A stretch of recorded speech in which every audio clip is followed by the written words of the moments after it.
Cameron, oh, they're coming in now. Sorry.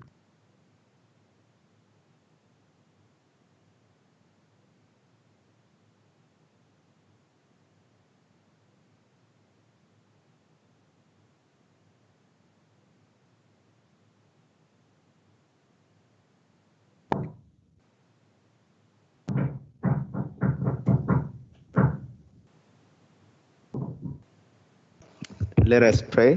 Almighty God, we have called us to govern this province.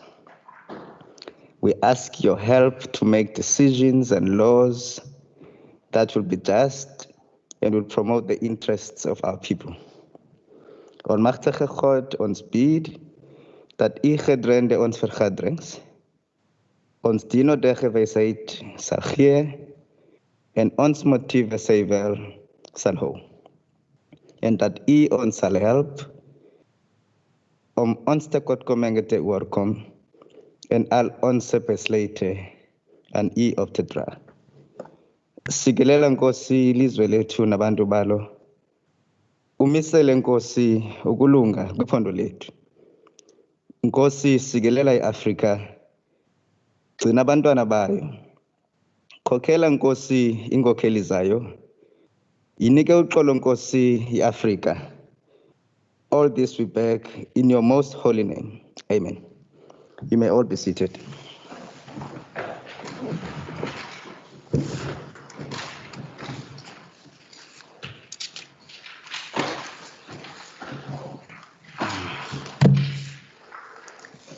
Order, honorable members. The secretary will read the first order of the day. Debate on vote 1, Premier Western Cape Adjustment Appropriation, COVID-19 Bill, 2020-21 financial year. Thank you, Mr. Pochen. That was the Deputy Secretary. I now recognize the Premier. Honorable Premier. Molweni, goeiedag. Good day, Speaker. Thank you very much for this opportunity. To the colleagues in the House and the colleagues online, thank you very much. A good day to you all. Speaker, COVID-19 has had a significant impact on the people of the Western Cape, on our economy, and on how this government conducts its day-to-day business. This crisis has required us to respond quickly, decisively, and innovatively. The Department of the Premier has played a major role in our whole of government response, becoming more responsive and leading the change across the Western Cape government, but also across the whole province. Since this first case, or since the first case of COVID-19 was detected in South Africa, our first priority has been to the people of this province. Whether that is ensuring that they have access to appropriate health care, or responding to the humanitarian crisis, or ensuring that we continue to deliver government services throughout this period. This province took the lockdown very, very seriously and used the time to afford us, or afforded to us by the hard lockdown, to prepare our systems. And the Department of Premier have led the way in this regard and have continued to play an important role in overseeing our hotspot strategy to ensure that we open up more of our economy, but also doing so in a safe manner. We did not see a significant spike in infections when we did this. As a government, Speaker, and as a province, our response to the crisis has been world-class. Taking the opportunity to learn lessons from around the world and making use of the exceptional talent that exists in departments across the public service to chart our way forward. Not only the departments in the public service, but also making sure that we work with private institutions, our universities, with the public and private sector working together in a whole of government and whole of society approach. Speaker, we have developed innovative solutions to problems like creating the Red Dot taxi service to transport healthcare workers safely. And we have started delivering medicines to people's homes rather than having them stand in long queues. We have moved quickly to paperless hospitals and remote working across government. This crisis has also shown us how quickly a government can respond. We've managed to build a hospital in just 4 weeks. We've never done this before. Speaker, this crisis has shown us how a caring government is responsive, agile, and innovative, and has presented us with the perfect opportunity to change how we do things. Over the past few months, the department has led the response strategy, developed key data, contributed to the Budget Policy Committee, devised responses to the national lockdown regulations, hosted the President, assisted in allowing people to return home across borders, and led the biggest communications campaign on record in this province, amongst many, many other things. This department will take all of these lessons we have learned in this crisis and develop a strategy for a government in the new normal, which we're going to be in months to come. The Department of the Premier has received an addition of 6.6 million rand treasury, and we have repurposed just over 72 million rand in funding within this vote. 41 million rand of which has come from savings on compensation, achieved in part by putting on hold vacancies which are not critical to be filled at this time. Speaker, key budget items or focus areas that we've been busy with in the last while, and I mentioned the communications campaign. The biggest communications campaign on record for the Western Cape, aimed at equipping residents with clear, trustworthy information that allows them to protect themselves and their families and bringing about behavior change, something that we really have put a lot of energy into. This campaign, costing in the region of 30 million rand, has been funded from repurposed funds within the department. The campaign, implemented in 2 phases, has included 8 different radio advert campaigns run across 29 regional and community stations in all 3 languages in this province, recording a reach of 82% across the Western Cape. 10,000 street pole posters concentrated in our hotspot areas focused on keeping our loved ones safe. Billboards carrying adverts across this province. Loud hailing services in our hotspot areas. Flyers and press adverts. Pamphlets and posters. Taxi decals and executions inside our taxis. I should say communication executions inside our taxis. Digital and social media content which is clear, focused, and easy to access and share. We have developed content for businesses such as posters and floor decals which can be downloaded and printed. SMSs and text messages directed into hotspot areas. And many of these, not only just from this budget, but also with gratitude from the private sector coming together to support us in getting these messages out. From donors making sure that they help us with this messaging. Our first Thursdays was repurposed using radio programs to reach people across this province each Thursday during this lockdown with phone-in and the ability to interact with this government. Our key campaign messages on stopping the spread or staying home and staying safe, stay safe and save lives, stay safe, keep your loved ones safe. You would have all seen them. Keep Gogo safe or grandma, uncle, making sure that the messages were personalized so that we made sure that we got people to understand that it's about each and every citizen. We have backed up our campaign with research, which has allowed us to track whether important messages are being landed and responded to accordingly. Speaker, staying at home during lockdown and as much as possible in the level 3 and 4 lockdown are one of many of our campaigns that have encouraged people to really get behavioral change to happen in our province. I think wearing of masks, a key message change that happened during this plan. If you all remember, initially from the World Health Organization to even our own health specialists saying that right up front, when you have very low infection rates, masks were not really advisable. And seeing how through engagement with specialists, we changed that.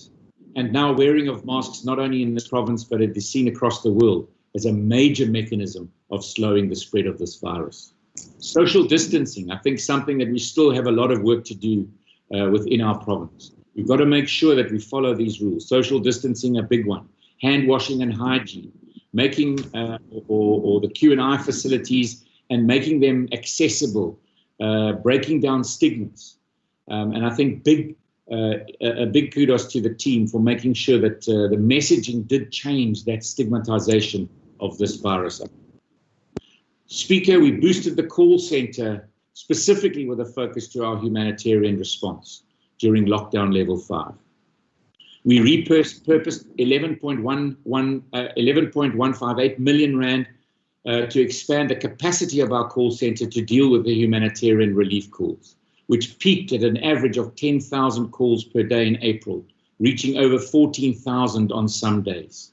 We implemented a contact center solution with approximately 3,000 incoming lines. When we initially started with our COVID-19 response, we only had 210 incoming lines. Meant that a lot of calls were being dropped or not getting through to us. We developed online solutions for citizens to capture their requirements for food. These call centers were then able to bolster, after we'd managed the food security matters, bolster our tracking and tracing. So really agile and the ability to offer the best service that was possible to the citizens of this province. Mr. Speaker, technology in the work environment and specifically changing behavior within our government and how we work, this department played a big role. 6.350 million rand was spent to equip boardrooms like our Joint Operations Command Center and the expanded cabinet operations from 4 Dorp Street, which managed our extended cabinets over this province over this period. We have held in excess of 60 cabinet meetings in the last 4 months. We held at one stage almost a meeting a day, which was linked to strategy or extended cabinet, bringing in all of our districts, our municipalities, our municipal managers, and our top management in this province. These meetings happened 7 days a week. It amazed me. We were going sometimes at 11 o'clock at night. I really do take my hat off to every single official across this province, across all spheres of government, that really helped us to enable the management component of this virus. I really do take my hat off to them. .P has helped to ensure that government works, going ahead and making sure that we enabled our staff to work from home. This change behavior alone was a big adjustment. We equipped staff to work from home by rolling out MS Teams to over 10,000 staff members. We procured bulk data and Wi-Fi routers for 500 key staff members and distributed this to various departments. We've achieved remote access solutions to ensure that staff have access to all the critical systems and applications they need to effectively do their job from home. Speaker, innovation that happened during this time didn't come from a 5-year plan or even a 1-year plan within a department. Innovation happened because we enabled the environment. We created that environment that government officials came up with great innovative ideas, whether it be paperless hospitals or Red Dot or apps or online webinars, the 24/7 work that was enabled through these mechanisms enabled the people working in this government to come up with these amazing innovative ideas. Really, really did show the ability of this government during this time. .P leads in the strategy cluster, providing advice to the Budget Policy Committee, and is now refocusing for the post-COVID-19 and the next 4 years of this term. Life is not going to be the same for the next 4 years. We have to learn from what this virus and, of course, our response has enabled us to do. And I can assure you in the work that's going to happen over the next few weeks, looking forward at the next year and the next 4 years, it is going to be enabled through the absolute innovation that has happened just in the last 4.5 months. This department is playing a significant role in monitoring the COVID-19 hotspots in the province, with their data collection being synthesized into a weekly report for Cabinet. We are data-driven and an evidence-led government. And we report this also weekly through to the national PCC, making sure that we are playing our part in South Africa in what we do and achieve in this province. Speaker, the lockdown regulations resulted in many questions for members of the public, and our legal services team published frequently asked questions as guidance for government and the public, and advised on the interpretation of the Disaster Management Act regulations and directions. Much work in this space happened in the last 4.5 months. I really thank the legal team and all of those within .P who enabled this, and alongside other departments. They've also advised the provincial executive on many areas, including opposing directions that would have banned school feeding and preparing food like soup kitchens, etc., hot food in this province. I thank them for that advice, and I thank the team for standing strong despite lots of pressure. And of course, history, as was said by Minister Mania yesterday in his closing remarks, history will note what happened and came out of this province with regard to feeding. But I do want to say that, and I spoke earlier of the next 4 years of this term of this parliament, that nutrition and hunger and poverty is something that we're going to have a major focus on, not just seeing what's happened in the last few months, but definitely going forward into the years ahead. Speaker, the Centre for E-Innovation has installed all the IT at our field hospitals, at Brackengate, the CTICC, and at Khayelitsha. Not only are these systems geared to provide a paperless environment, but they also allow for patients to connect to their families via Wi-Fi at hospitals, as they are not allowed visitors. Speaker, I was present on a Saturday seeing this team working in Khayelitsha, building these ICT and tech systems that have not only changed those field hospitals, but have definitely innovated and changed the way that the health system will be responding in future, and the way that our hospitals operate into the future. Speaker, .P's internal audit will be providing assurance on the effectiveness, efficiency, and economy of COVID-19 supply chain management transactions. And I'm really glad to see the Minister of Finance now making all of our PPE procurement processes and those involved in doing business with government public and open. And that really is a good move in transparency and showing how a transparent, responsible government operates. Speaker, the people management team has developed policies and guidelines for staff in response to this pandemic, allowing us to continue working, but at the same time ensuring that we are able to keep our people safe.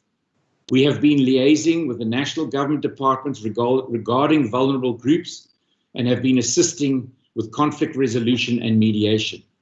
Speaker, our international relations team played a strong role in repatriating our own citizens, as well as helping foreign nationals in South Africa during lockdown to go home to their homes in their home countries. Speaker, the Secretariat services and the protocol teams have supported all of our cabinet meetings and ensured a successful visit by the President. The team has also been working on and with the faith-based organizations to develop protocols on bereavement and funerals. Minister Marais has announced that every Wednesday she has asked that we please observe a moment of silence. I think in Cape Town it's very easy because the noonday gun reminds us on a Wednesday when that starts. But across this province, that we take a moment to think about those who've lost their lives in this time, but at the same time, also to think about those on the front line, to think about those fighting for their lives, to think about those sacrificing to make sure that we all get through this pandemic. Speaker, we have also worked closely with other provinces, developing protocols with the Eastern Cape on funerals and worker migration and movement. We've worked on disposal management and protocols. We've worked on mortuary and death management. We've shared that with the PCC. We've shared that with sister provinces. All of that work doesn't go unnoticed.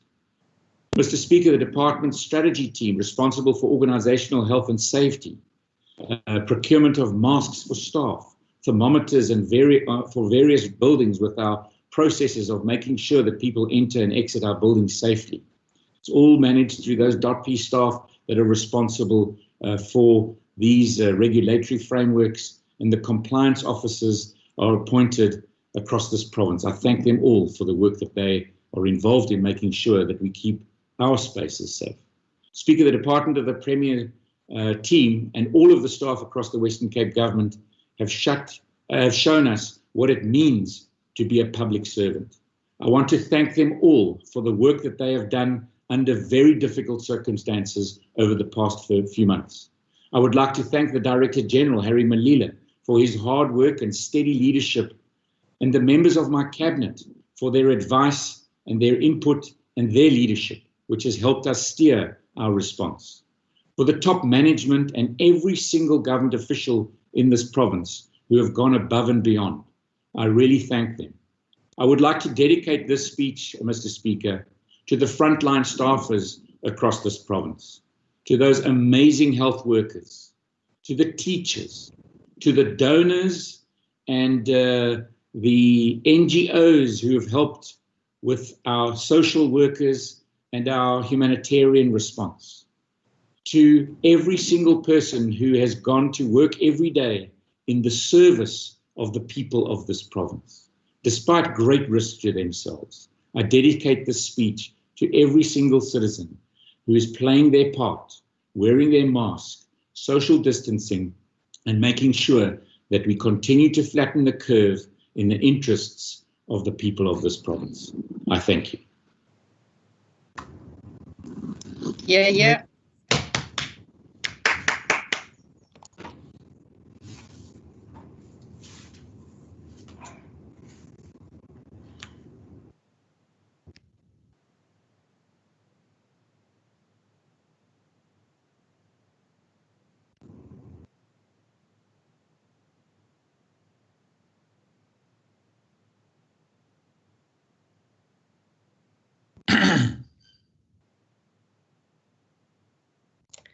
I think you're on mute, Mr. Speaker. I thought it's a minute of silence.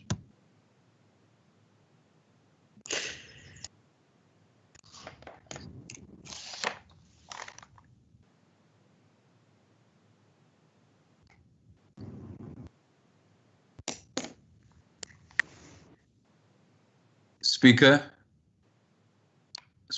you're on mute.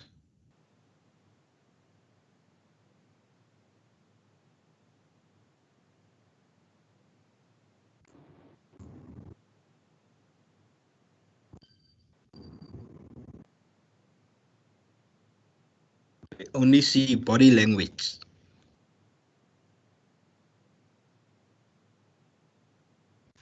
Nah, the interpreter is not here.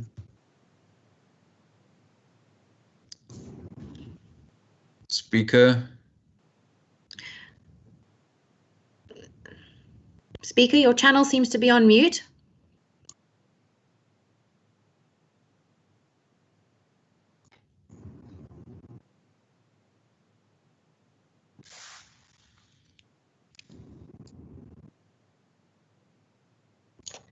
The Teams channel is on mute.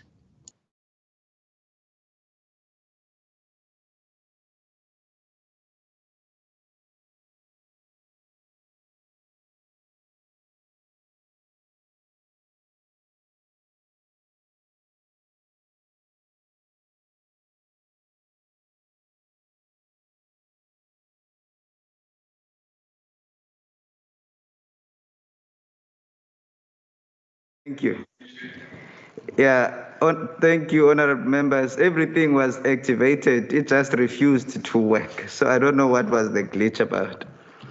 But thank you, honorable members, for your patience. I now recognize the leader of the opposition. thank you very much, Speaker. Speaker, I would like to join the Premier in saluting every single public servant in the Western Cape for their role during the lockdown and for the sacrifices that they have made I would also like this House to, in particular, be in their thoughts and prayers with the family of Deputy Cape Town Traffic Chief Paul Oliver, who passed away this morning due to COVID-related illness. This is once again an example of the frontline staff, our teachers, of which we have lost 21, our health workers, and others who have paid the ultimate price in terms of their efforts to combat the pandemic. I think it is important that when we reflect on this vote, which involves an additional 6.3 million, that we also analyze very critically and avoid trying to paper over some serious challenges which we have actually faced in regard to the pandemic. I think when the Premier talks about the impact that the leadership of the Department of Premier has had on the entire province, I think it would be wrong not to highlight very specifically that the city of Cape Town in this process has literally proved that they are a law unto themselves. We have seen the Metro Police actually You're in the wrong budget, you vote. Speaker, I thought we had a clear position that there should not be interjections. Order, honorable members. I would like to draw your attention, Honorable Mackenzie, you are in front of me here in the chamber. I want to draw attention to the agreed principle in this House. There was a ruling on the 23rd of April, and the House agreed that we're not going to do the heckling. And I would like to request that we don't, for the purposes of the functionality of the system. Thank you very much, Honorable the Leader of the Opposition. You may proceed. Thank you, Honorable Members, for your indulgence.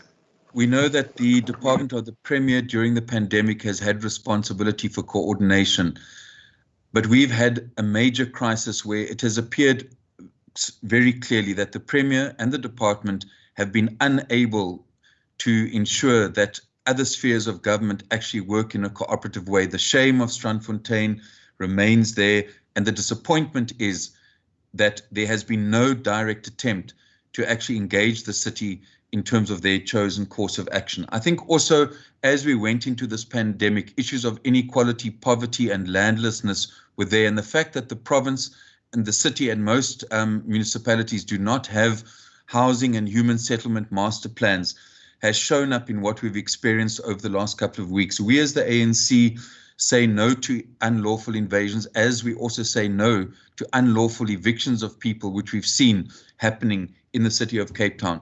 But the problem that we're facing, and this is where leadership is required at this time, is that the issue of landlessness requires clear and strategic leadership, which has been failing. When we look at this particular budget, the budget book on page 38 reflects that an amount of 9.4 million rand was received as a donation. And we've also heard that over 30 million rand went into the marketing campaign. But what we have not been told, and possibly the Premier will share with us, is that in regard to those particular service providers who donated those amounts of money. Honorable the Leader of the Opposition, will you please take your seat? Chief Whip, what's the point of order? I'd like to know if the honourable member will take a question.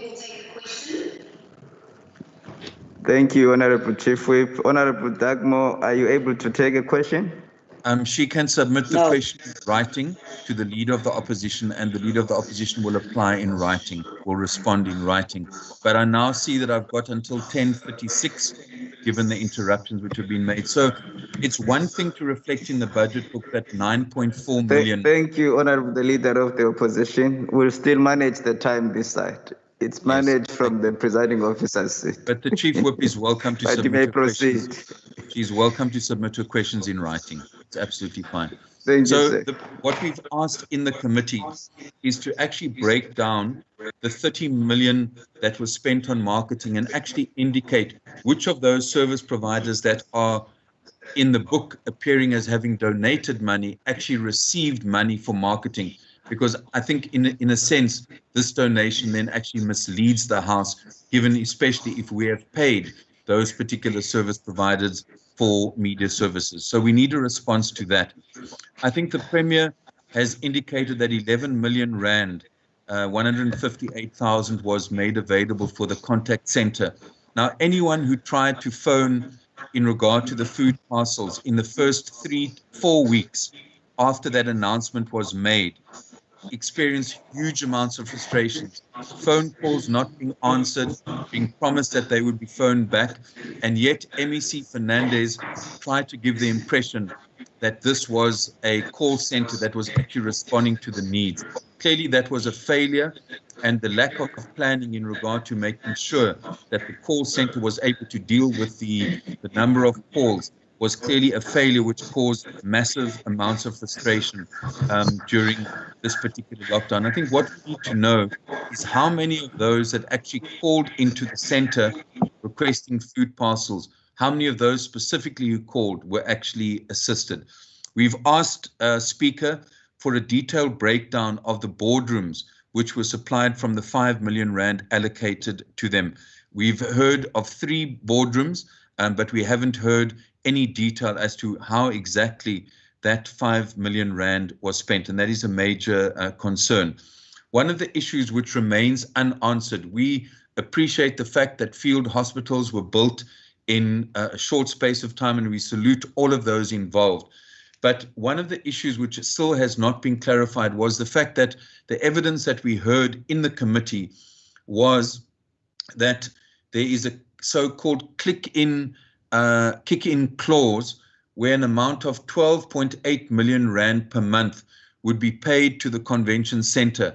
But no one has been able to tell us when that kick-in clause actually applies and from what point in time the provincial government will be paying that 12.8 million. That's in addition, obviously, to all the other service fees which are being paid to the convention center. So possibly the Premier can tell us directly today, when does the kick-in clause take into effect for the 12.8 million rand rental? And this ties into our point around the inability to engage with the City of Cape Town, who essentially have not allowed a single public hall to be used, saying that those would be used for quarantine facilities. But we all know that every single one of those halls is standing empty. We had other municipalities where the ANC in Witzenberg motivated, and we managed to ensure that the Ceres Town Hall was actually used for homeless people. But here we have a situation of expenditure being made, whereas public facilities across the City of Cape Town, where churches and other organizations had volunteered to help in regard to the homeless, were never made available. And that is a concern. So what I think we need to establish is that this pandemic is not over. There's been a huge amount of work. We need to make sure that we continue serving particularly those communities mostly affected by inequality, by poverty. And it is in that regard that the ongoing conduct of the City of Cape Town is having a negative impact on actually being able to care for our people. And this is something that needs to be addressed. The Premier eventually agreed, and we welcome that, to meet with political party leaders. But in other municipalities run by the DA, we are not seeing the calling in of opposition parties to jointly look at ways of strengthening a united response to this pandemic. The other issue which we've raised, and we're hoping that the Premier will provide that information, is our provincial constitution as well as the national constitution. Thank you, Honorable the Leader of the Opposition. And by resisting the district model, you now need to finish your speech. Your time is up. Thank you. Thank you very much. Honorable members, I now recognize Honorable Mackenzie. He's here in the chamber.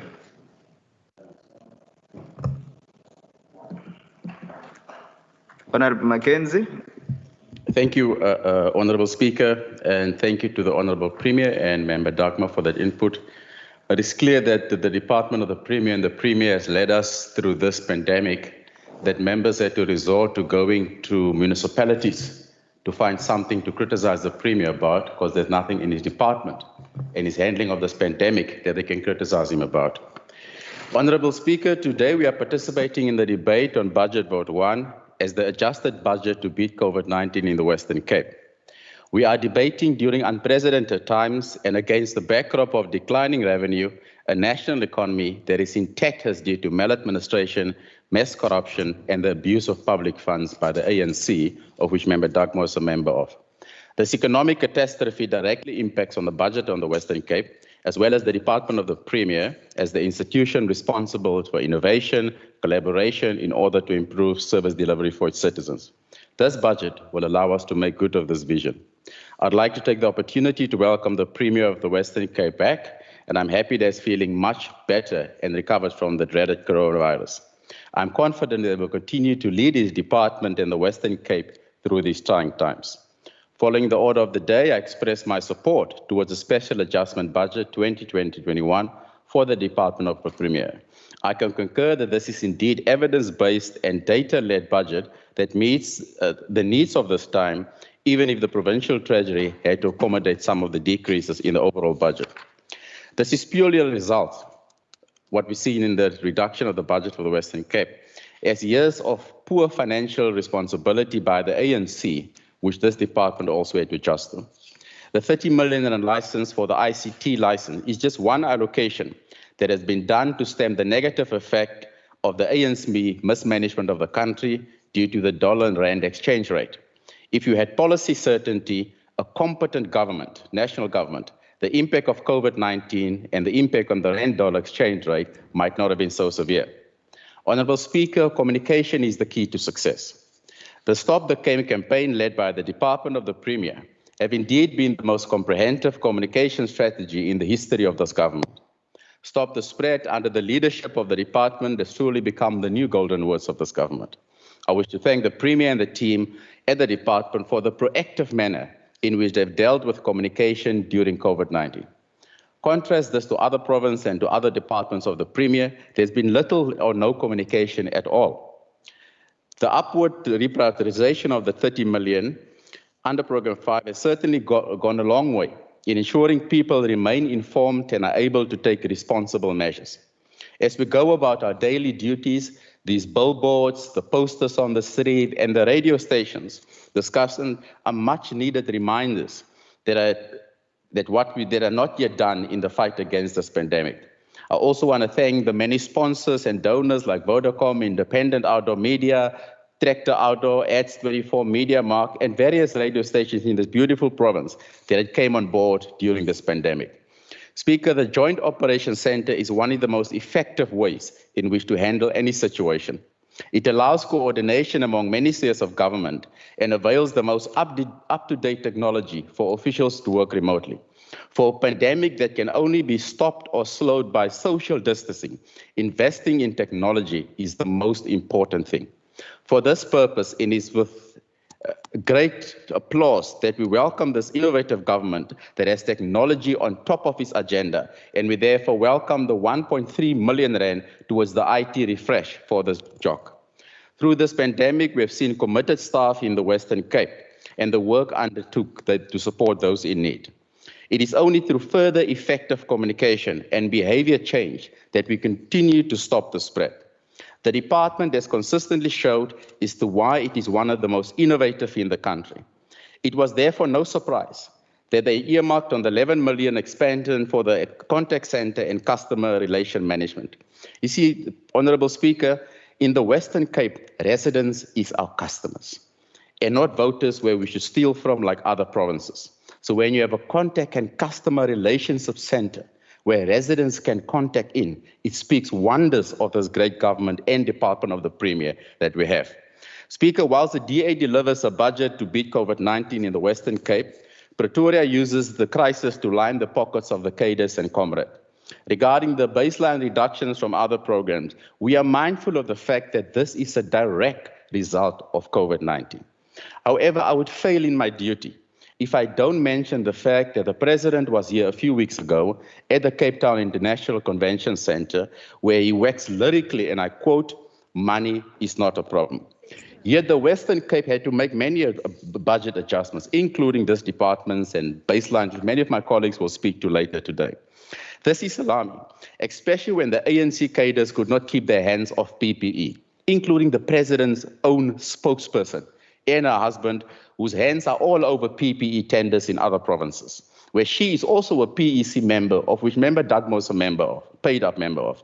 The union buildings under the leadership of Cyril Ramaphosa has now become a crime scene for all the ANC members. The lockdown hit everyone with different kind of hardships, and many aspects of life were subject to the lack. Despite the fact that the Premier and the Western Cape government spent millions on economic and poverty relief, they have not forgotten our animals. Animals are companions for many people during this lockdown, including myself, as a lover of dogs. I then welcome the 100,000 rand was given to the SPCA, which will be used in many of our disadvantaged communities dealing with the stress and showcase the caring attitude of this Western Cape government. I wish to thank the thousands of Western Cape staff that continue to work hard and find new innovative ways to ensure that services are rendered to our customers. I encourage communities to continue to practice social distance, sanitize their hands, wear masks, sneeze in a crooked arm, and adhere to all safety regulations. These simple tasks are priceless in our continued fight against COVID-19. I wish to extend my sincere condolences to those staff who has lost family members and those that has been affected by COVID-19 and recovering from home during this difficult time. There are those who have been hit the hardest, and we need to ensure that they recover safe and continue to come back and work for the Western Cape government and our customers. We look forward to monitoring the implementation of this budget to ensure that every resident of this province has a secure future, a future built on safety, hope, and opportunity. To the heroes of this pandemic, all our frontline staff who continually get up every day and night to make the provincial government undoubtedly the best in the country. I thank you and I salute you. The DA and the standing committee of the committee fully supports this budget. I thank you, Speaker. Thank you, Yeah. Honorable Mackenzie. Order, honorable members. I now recognize Honorable Teko. Thank you, Speaker. And welcome the presentation by the Premier. I think the Premier has learned a lot from his inspiration in Gauteng. The Premier there, David Makura, who with his government has prepared for the afterlife of the people of Gauteng by digging graves whilst they are still alive.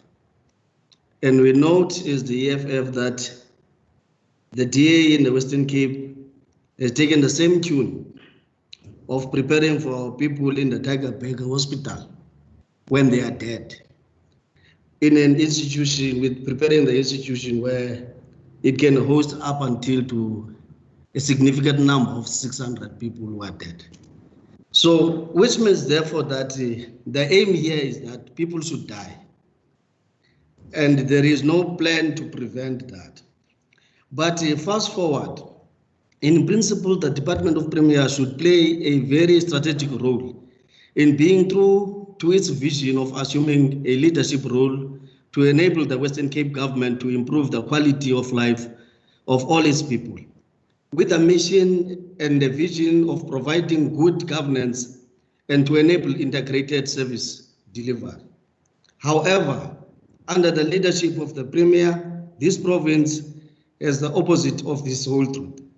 The marginalization of Black communities and the lack of addressing their housing needs, backlog in township infrastructure development, social justice, unemployment, poverty remain intact and ever increasing.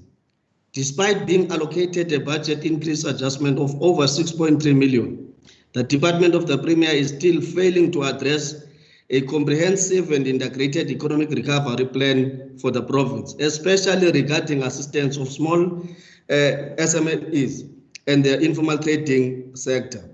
The small businesses and informal traders in townships and elsewhere remain neglected and without any form of assistance. And this government is doing nothing to remove bureaucratic administration. Honorable Kwego, thank you very much. Sir. Your time is up. Thank you very much, sir. Thank you. Honorable members, I now recognize Honorable Heron. Thank you, Speaker.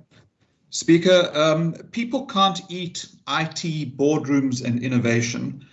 So I think that we have a tendency in the Department of the Premier to be overly fascinated with technology at the expense of other essential services. We see that an allocation of 5 million rand for boardrooms is included in the adjustment budget, and an allocation that is earmarked for humanitarian relief of 11 million rand is actually going to a contact center and customer relationship management. So I think that this is actually literally taking money out of people's mouths, or food out of people's mouths, and placing it in bells and whistles, IT systems and contact management systems at a time when we need to be prioritizing real humanitarian relief, which is food and sustenance for people who are rendered destitute by loss of income and the lockdown. I think we should acknowledge, Speaker, the 9 million rand that Thank you, Honorable Heron. Thank you. Your time is up. It was a 1 minute. Thank you, sir. I now recognize Honorable Christians, honorable members. Thank you, Speaker. Speaker, the ACDP supports this budget. I'm also pleased that the Premier mentioned something drastically must be done in the remaining 4 years of his term by addressing nutrition, hunger and poverty.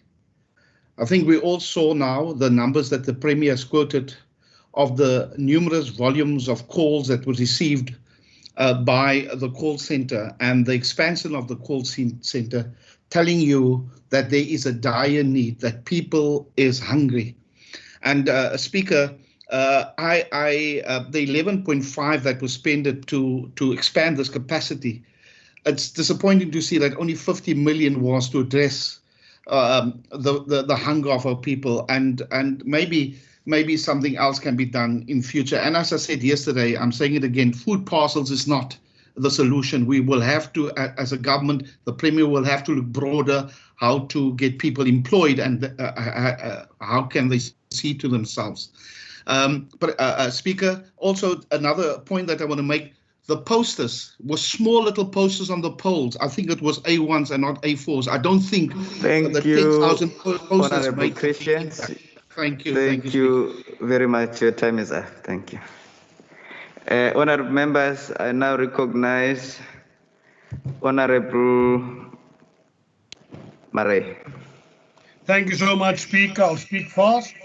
Premier, yes, you put in a lot of effort, but I think your plans were designed for Bishop's Court, not Bishop Lavers. I'll tell you why. Well, technically, you are well on cue with what you're doing. Social distancing. How can people stay apart from each other in matchbox houses and squatter camps? Sufficient clean water. People don't even have water. Tell the city of Cape Town to get down and reduce the water tariffs. What about PPEs? Mr. Premier, the poor is like a batsman in cricket with a broomstick trying to protect their wickets against fast bowlers COVID-19.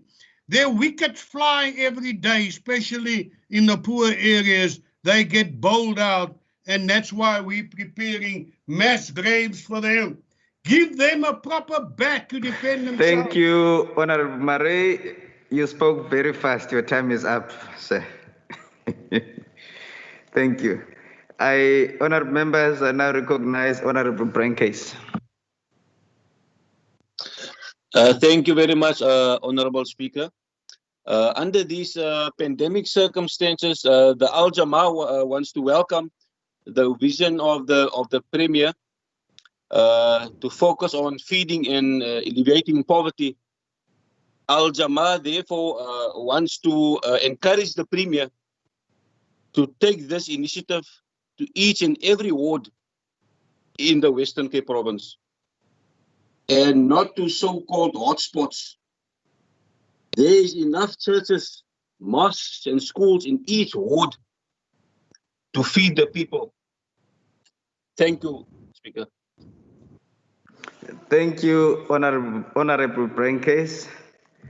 Thank you very much. Honorable members, I now recognize the Premier.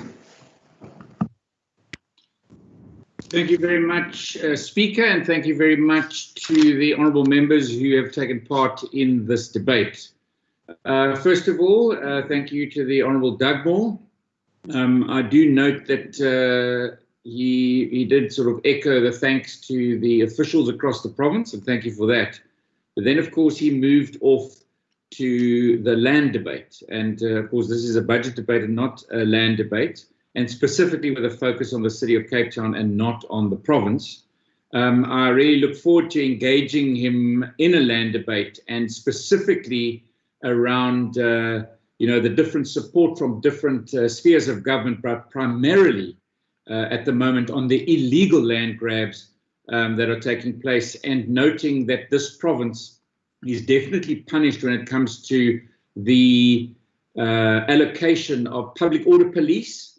We have way fewer public order police allocated to this province than any of the other provinces in South Africa, and I wonder what the political motive is behind that. How much political motivation is there in the illegal land occupation? And we really need to drill into this, and whether he is able to deal with any of the complaints that are laid at his door around his own political party engaging in illegal activity, especially around land occupation in this province. And absolutely we say that evictions of people are not possible or allowed under the lockdown, but that is evictions of people living on properties or living in accommodations that they are perhaps paying rent or etc. That cannot happen. But of course, illegal orchestrated land invasions is absolutely illegal and needs to be dealt with, because that will bring not only municipalities in this province to their knees, but across South Africa. And we see mixed messages when it comes to this. With regards to his questions around donations specifically, what I will do is make sure that we give you a clear printout that links all of the donations that we have received, and national, provincial treasury have put in very strict donations policies. And then, as you know, Minister Mania will be publishing now on our website a list of our procurement, where the items that we have purchased, as well as the cost per item and which companies have provided these. And of course, this is a further lens on allowing political parties, but also the public, to have a look at what we've spent money on and raise questions if there are questions to be raised on specific companies or individuals linked to those companies, so that we make sure that we root out corruption. It is a massive problem in South Africa, and I think if you have to look at the stark difference between this province and ANC-run provinces, you will see that in procurement, you will see a direct, stark difference between this province, and our real commitment to making sure that we are clean, that we remove any space of political involvement in procurement. And of course, if we do, and of course we cannot guarantee that it's 100% foolproof, but these kind of innovations with us making it absolutely public will be a tool that will enable us that if there is anything untoward, that we can deal with it decisively. I noticed his comments around the call center, and we did learn as we went along in this pandemic. We also did not have absolute capacity on day one, whether it be healthcare capacity or, in this context, in his question, call center capacity. And we say it openly, we did not have the capacity, we had to build it. But you can't just go from 200 lines to 3,000 lines in a matter of a day. You have to go through processes. Number one, you've got to find ways in which we could increase that capacity. And then you've also got to log the backlog and then eat away at the backlog. And I can assure you that we watched that very closely. And when we got the extra lines in place, we brought that backlog down in a matter of days, so that we actually were able to respond to calls. But we said it openly to the public that please be patient with us. And so I notice he raises these issues, and I mean, there's nothing to hide. We built the capacity, and then that capacity was able to deal with what was coming at us, just as the same way as we built the healthcare capacity and our health response to this pandemic. On the question of the CTICC, I just wanted to see if I've got that exact clause yet. No, I haven't got the answer back as yet, but I will get you that answer on when that kick-in clause happens. We are having that discussion at the moment in our cabinet. As I think everyone knows, our health response has really been a response that we said from the beginning, we will be conservative, we will over-cater. And as we know right now, our public hospitals have a capacity or are filled to 71% at the moment. So we do have spare capacity. Our ICUs in the public space in the past two weeks have averaged an 80% capacity. And so we will now also be having further discussions on the length of time that we need these field hospitals. Can we then perhaps close one or two? And that decision will be made over the next while, just as we made our decisions with regards to expanding the CTICC. If you remember, we even had a process where the national model was showing us, and our own models were showing us, that in actual fact, perhaps we should actually prepare more. Our peak might be higher. And at that stage, we actually went and did all of the work to prepare ourselves right up until pushing the go-ahead button on the CTICC2. But our modeling then said to us we could hold back. So it is all in preparation, it is all ready, but we haven't had to utilize it. And we will also look at when we can start diminishing some of this capacity. But of course, the free access to the CTICC that they gave us, rent-free, in agreement with the CTICC, the province and the city, that cannot be there forever. And we understand they've also got a business to run. They've also got people who work for them. So that's why these kick-in clauses are there. But I will get him the exact detail on when that happens. And obviously, we will try to save money where possible. And if we can then change our focus, making sure that we're prepared for a second wave, should that come, that we have got enough capacity, but not over spending on that capacity. Your point around the halls, and initially the National Public Works Department sent out a directive that said all open public spaces like halls, etc., need to be made available for the COVID-19 response. If you remember in the beginning, we were even going to make field hospitals in tents rather than using these fixed infrastructures, because we were going to use them should we need to for other purposes. Of course, it is not really the halls that are necessary for the homeless. Homeless were dealt with and are still dealt with in this government. And when we get to the debate on social development, you will hear the numbers. But over 20 million rand is put into health shelters across this province. We monitor that capacity regularly. Minister Fernandes is onto it, and she also engages with other municipalities on the homeless and on the homeless spaces ongoing. Your last point about the district model, I can assure you that if you look at how the district model has been managed within this province, with our extended cabinets, with every single municipal manager and mayor in our districts, as well as the City of Cape Town and the various MACO members included in the extended cabinet, both government officials as well as the political leadership, and including other national departments. This extended cabinet has been a model in South Africa. I'm not sure whether this amount or this kind of model happens in the so-called district models across other provinces. We will see when the court case comes up, because I know that we've been providing documentation for the courts, because a query has gone in onto whether the National Command Council is running minutes and what kind of reporting. And what I do know is there is only one province that reports on a weekly basis, whether it be our hotspot strategy across this province, or whether it be every single cabinet meeting that we have had from day one, even before the declaration of a disaster in this country, and even before the Command Council was set up at a national level. This province has put together minutes of every single one of those extended cabinet meetings and management meetings, has sent them to the national level, the PC, via the PCC. And we will see when it comes to running of the district model, who actually runs it properly and responsibly. But the point that you are also getting at is the deployment of national ministers. We still do not have, and I wrote again yesterday to the president, I've had a discussion with him, but we still do not have clear understanding of the constitutional mandate of a national minister coming to a province to talk about COVID-19 as opposed to his or her portfolio.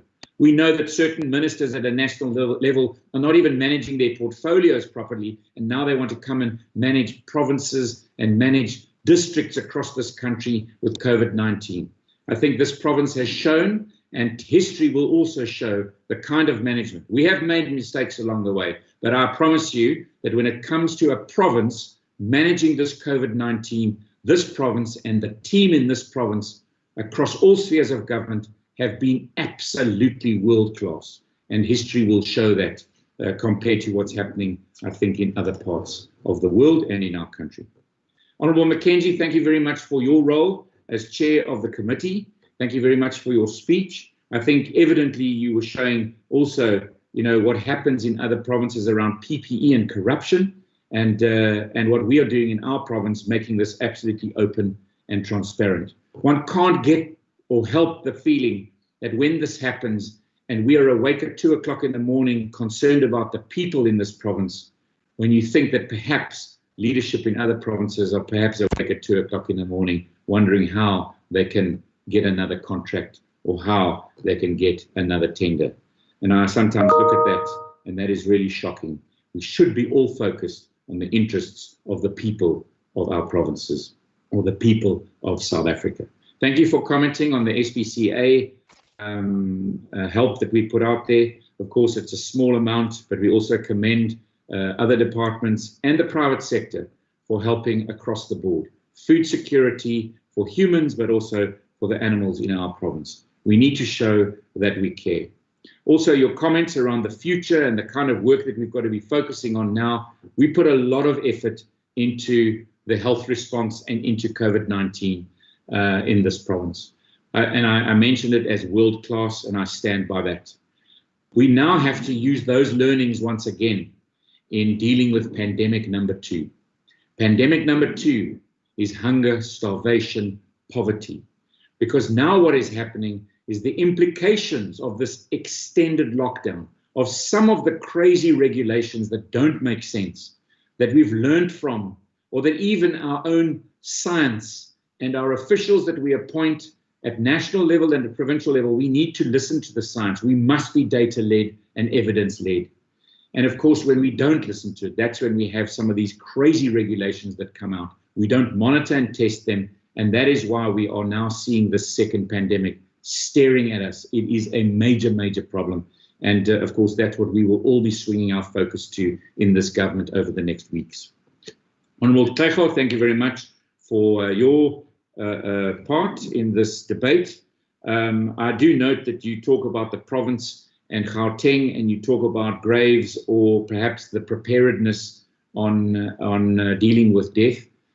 When you prepare as a health response for all that is going to happen when a COVID-19 pandemic hits you as a region, a province, a city, or a country, you have to learn from other countries. As I said in yesterday's Digicon and in the part of my speech, I remember 4.5 months ago saying that we need to make sure that we get our response right. And I promise you, the health department leading and the whole of government stepped up to that world-class response. That meant that we cannot have people lying in passageways in our hospitals or in vehicles in our parking lots, or as we've seen in ambulances in other provinces, riding from hospital to try and find a bed. We do not want to have that in our province, and our response has shown that we did not have it. We have excess capacity, we over-prepared. But the preparation was not only for beds for the people of our province, was not only for PPE to protect our frontline staff, was not only making sure that we had sufficient oxygen to make sure that the people of our province had their best chance at surviving this virus. It was not only making sure that our response and movement to new drugs or enabling new drugs to be used or new oxygen use mechanisms in our healthcare facilities or enabling in the total our health response to bring down those projected deaths within our pandemic. Remember, they projected in excess of 6,000 deaths and then 10,000 deaths. You need to prepare hospital beds, but you also need to prepare for those lives that we didn't manage to save. And I didn't want to have coffins and bodies piling up.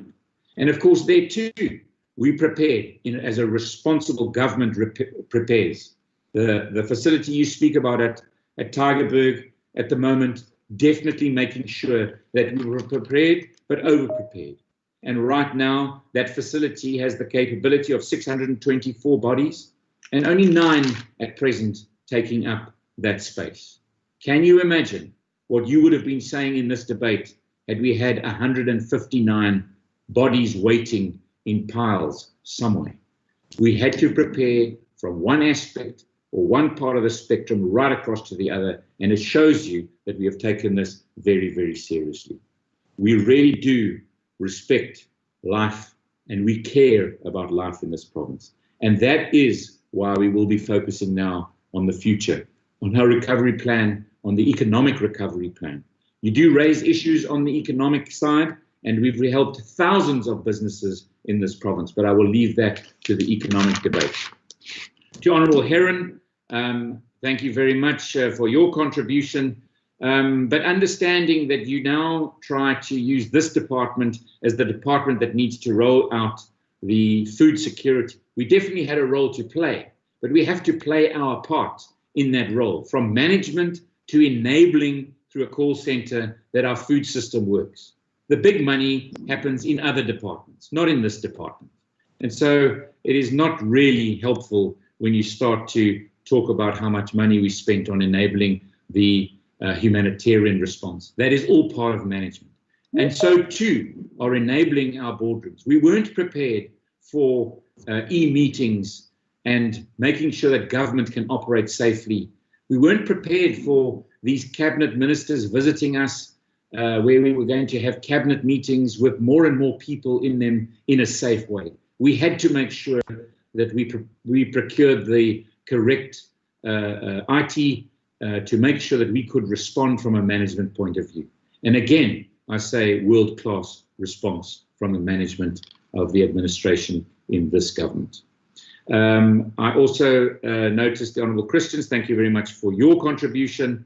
And again, this is not the budget for food security. It's from a management point of view, and of course, coordination. The real food security came from the Department of Local Government, as well as the leadership, coordination and funding from our DSD department, and led by the Minister Fernandes. And she will speak on it in her budget vote. But quite frankly, the real response comes from those donors, those NGOs, those people who day and night are out there making sure that they are helping that food security is managed through this pandemic. But I will say that our next focus is one, and you all would have seen the response document that was tabled with us from the EDP. And of course, that helps us frame our response. And over the next few weeks, we will be looking at what the response will be of this government around food security for the next few years. I also must recognize the Department of Agriculture, who will obviously talk in this debate coming on over the next few days. But their response, and looking at the number of food gardens in a city and in rural municipalities, thousands of them in the last 2 months that have been put in place across this province. Every single department in the whole of government response has played a role. Then to the Honourable Marais, Bishop's Court versus Bishop's Lavis. It would be very interesting, the Honourable Marais, for me to give you a GIS map of how the 5.5 billion rand in response so far for COVID-19, of which we are debating in these budgets, 3 billion of that, on where it is spent. And I can assure you, you will see it is not spent in Bishop's Court. It is spent in our hotspots. It is spent on the focuses of areas specifically with people without. You will note that the bulk of that area, of that spending, is in the city of Cape Town, where most people live. And it is focused specifically on poorer people, on enabling them to make sure that we all get through this virus. That GIS map will show that. You speak about water tanks and water availability. Thousands of tanks rolled out across this province. PPE, millions and millions of rands spent on PPE, not only for our frontline services, but also from government as well as the private sector coming together to put PPE in the hands of people that need it most. And we will continue to do that. Honourable Brinkhuis, thank you very much for your contribution.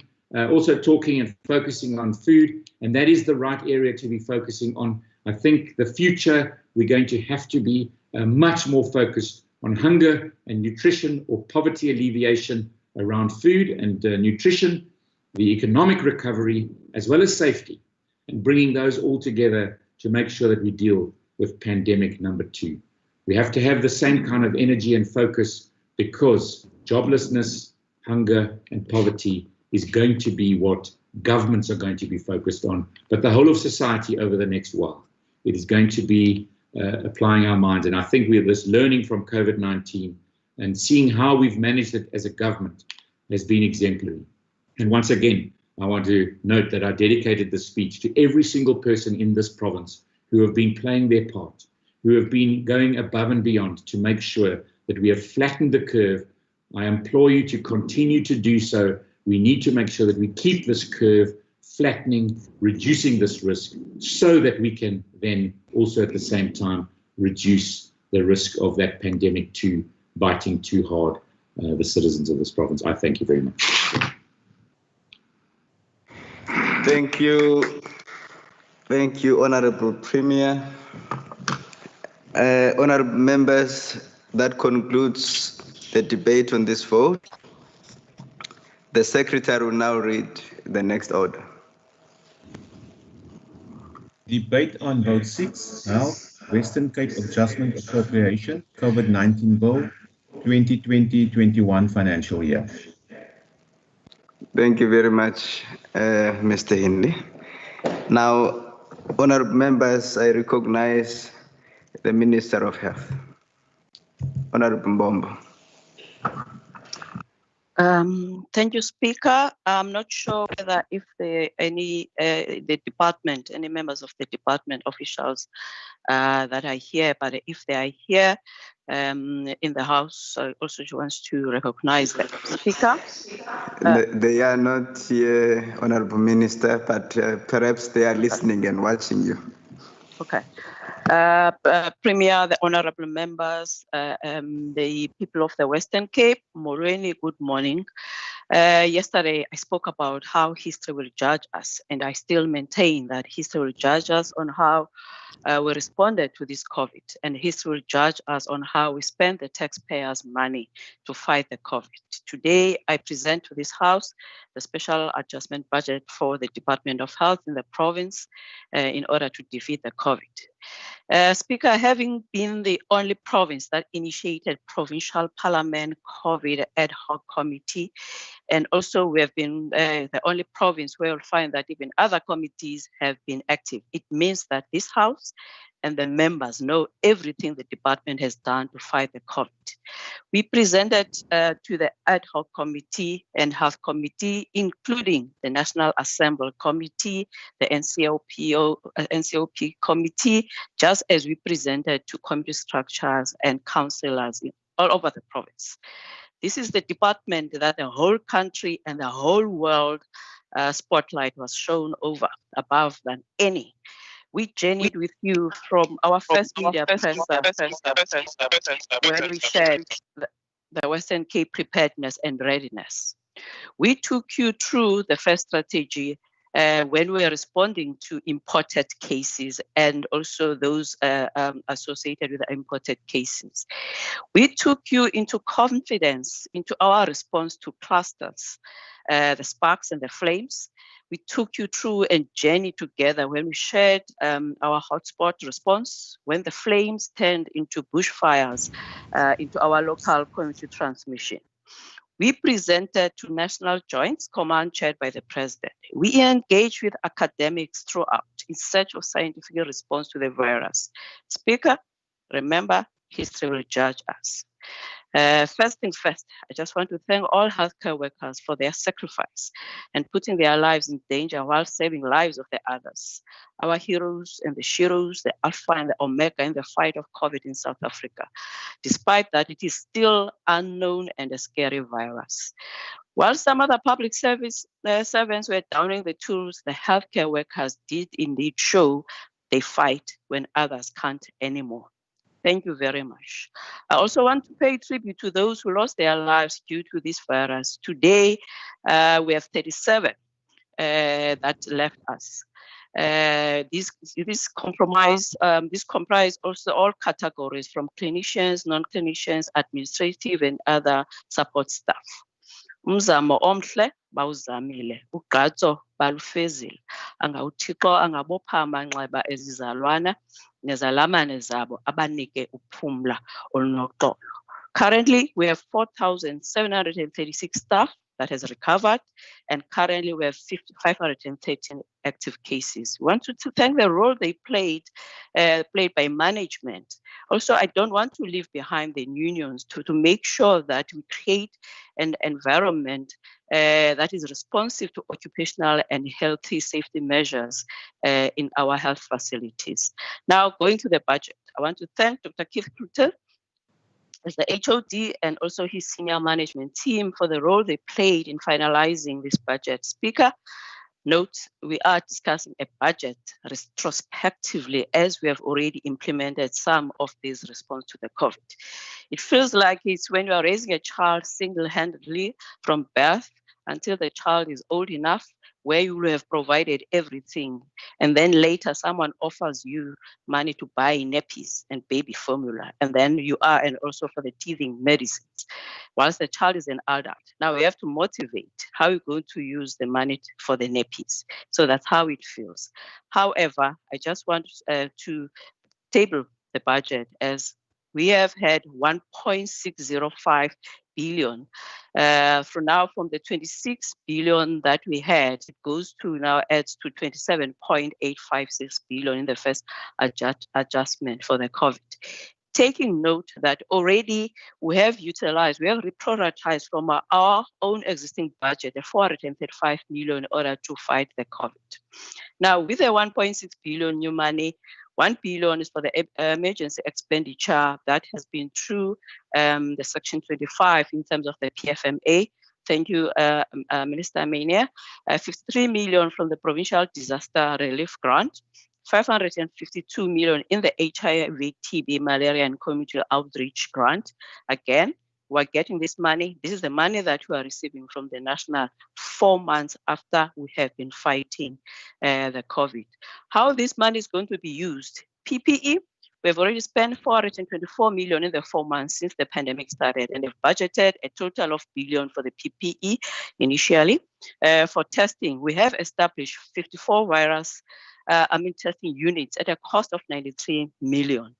For the field hospital, which the Premier has already alluded to, we have invested in providing 850 beds at the City ICC, the Hospital of Hope, 330 at the Bracken Gate, and 50 at the Songstral that you are opening next week or so, 68 in Tusong, which have already been opened, and also take into consideration there are other field hospitals across the district. For example, the 32-bed field hospital is part of the Hermanus Hospital, so that you could be able to accommodate the Overberg district.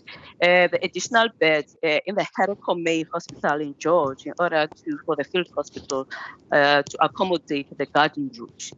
We've even added other beds in the Freeland Hospital for the field hospital in order to accommodate the upper part of the West Coast. We have hired additional 620 workers, which is inclusive of the clinicians and non-clinicians, also to assist with this. Taking note, Speaker, that with a shortage of the beds, the critical care beds, which is actually across the whole world, you always have a shortage of those in the public sector. You have to rely on the private sector for that. So whilst we already budgeted for specifically for those critical beds for the private sector, we have only utilized 4 admissions in order to test the system. Because we have been in the cutting edge of using science in terms of introducing already dexamethasone, of using high flow oxygen nasal cannula, it meant that now we don't have to use much of those beds that are in the private sector. We have invested also internally within the provincial hospitals platform to add also 654 acute care beds and 82 palliative care beds. And remember, Speaker, that when it comes to the hospital beds, a bed is not just a bed where there's got a sheet, a linen, and all of those. It is a bed that needs to respond to a particular disease or condition. Hence, you'll find that like a hospital critical care bed will cost more than an acute bed. In this part of the infrastructure, we have budgeted 244 million for the establishment of this field hospital, sent 4 million on medical equipment with an additional 130 million in order. Speaker, we've done our best to ensure that we spend taxpayers' money and responsible in order to optimize and offer best service to the people. We believe in quality healthcare for all, and we care about the well-being of all the people. And as we indicated throughout that, for us, we don't see this as politics because health is too important to be reduced as such. That's why we've made sure that with all other provinces, at this time that they are fighting the COVID, as it was determined that for them, their peak is still to come or it's already there, whilst ours have started, we have plateaued. We have made offers to everyone in the country to make use of the lessons, the best probably not so best practices that they could be able to avoid. The province is where now we must reintroduce comprehensive health services and then for the non-COVID cases, because all other conditions, just because we are fighting the COVID, they are not necessarily on holiday. We will be introducing that soon, and also the new normal in terms of the behavioral change. Ngalo mazwi lenza umkhulu umbulelo. Enkosi kakhulu bayadanke. Thank you, Speaker. Thank you, Honorable Minister. Honorable members, I now recognize Honorable Van Vacher. Good morning, Speaker and honorable members. Speaker, the special adjustment budget table last week has made available over 3.5 billion to fight against COVID-19. South Africa recorded its first coronavirus case 4 months ago. Today, we have a total of over 471,000 confirmed cases, with 93,737 of these coming from the Western Cape. We have sadly recorded over 7,200 deaths, with 2,983 of these coming from the Western Cape. On the 11th March, the same day that the Western Cape recorded its first case, the World Health Organization declared the novel coronavirus a global pandemic. From the outset of this pandemic, the national government had made its intentions clear that it was all about saving lives. This is why on the 15th March, the national government declared a state of disaster, which culminated the nationwide lockdown. It was during this period in which the DA shows its true colors that it was mainly concerned about saving white businesses over saving lives. Because of its poor handling of the pandemic, we continue to see an exponential rise in infection, even though in other provinces the curves was flattening. It was only recently, after the introduction of the new testing strategy, that we saw lower numbers due to under-testing. Speaker, testing and screening activities together with additional bed capacity is allocated over 257.4 million. There is absolutely no reason to continue with this strategy unless its purpose is to deceive the public to believe the worst is over. This is far from the truth. Confirmed positive cases are only declining because we are conducting lesser tests. Speaker, the end result of this will be a prolonged peak or a second wave of infections, as many carriers of the virus are roaming the streets undetected. Your data-led targeted hotspot strategies will point you to one direction, and that is to use the available budget to open up testing facility to the broader community. The provincial government chose to call this a budget to beat COVID-19. A research paper by Yale School of Medicine in April warned that space constraints, violence and overcrowding in slums and tenements makes physical distancing and self-quarantine impractical, and the rapid spread of infection highly.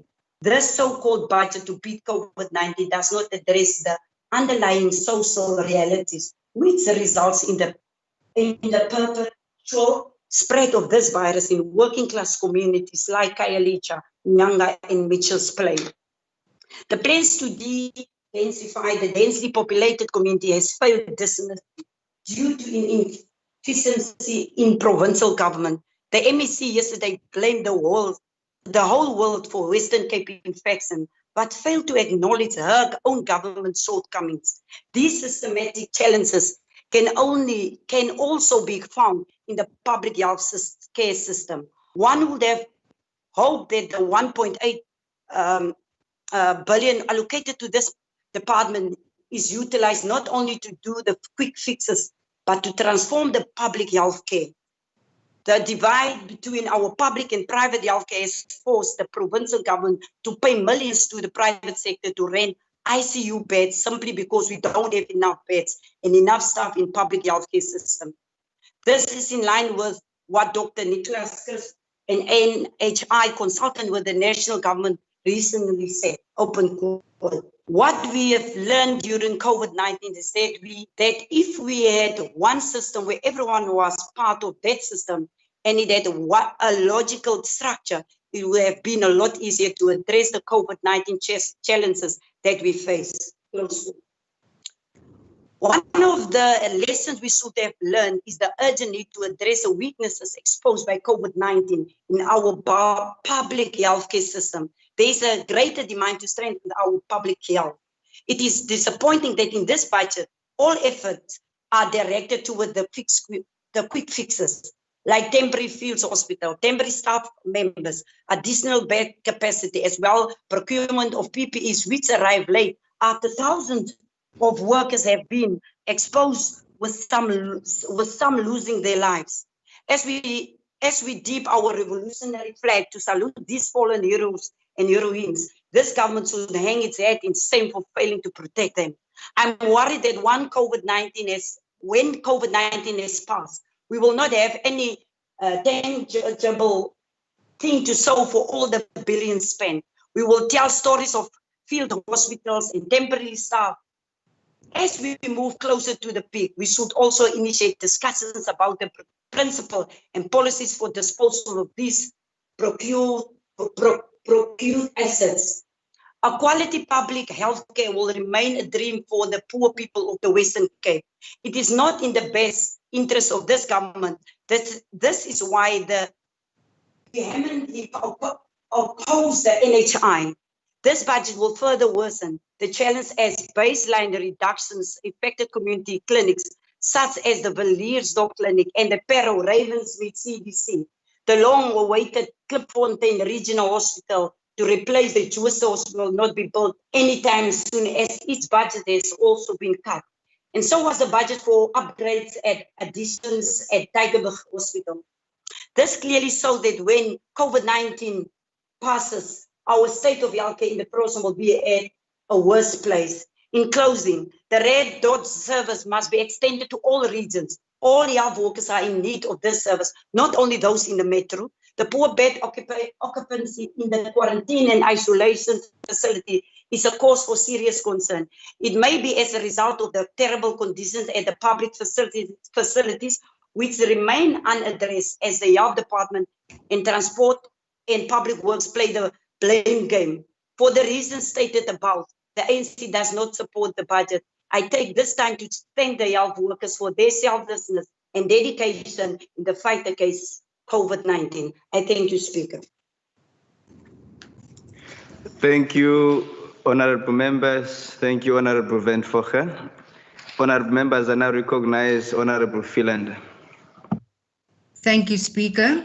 Speaker, the announcement made by the President to allocate 20 billion rand to fight COVID-19 turned out to be the reprioritization of existing provincial budgets.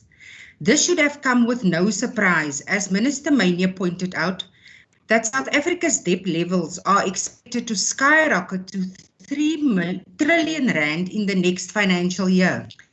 The reality we face in South Africa today is that the ANC government is squandering money meant for the fight against COVID-19 through corruption and looting. This is setting every department and effectively every household up for a precarious financial future. During the lockdown, when South Africans were doing their part in fighting this pandemic by staying home, which greatly impacted their income and livelihoods, and the ANC government was supposed to build healthcare capacity, they used the crisis to line the pockets of cadres and comrades.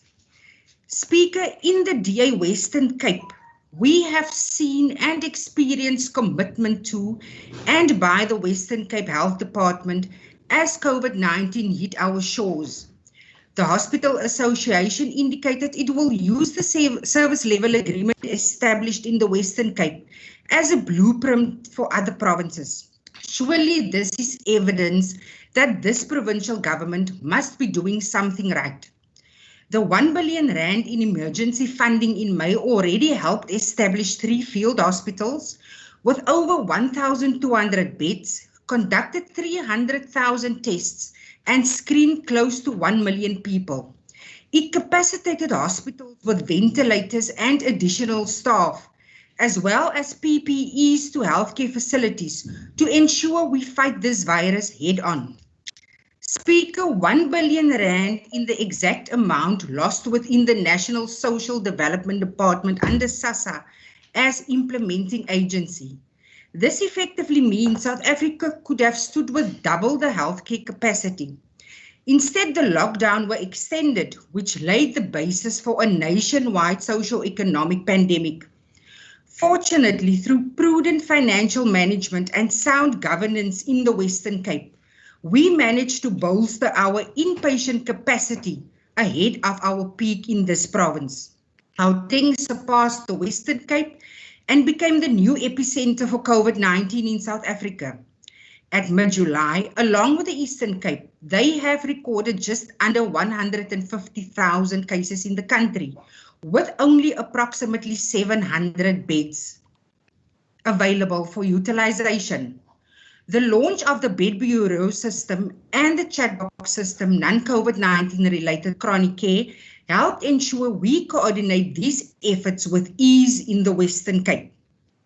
The upward adjustment of 1,605,512,000 rand over and above baseline budget amount to a new total budget of 27,857,030,000 rand for the Provincial Department of Health is evidently worth every cent. Moreover, I wish to welcome the 100% reusable status of the Hospital of Hope.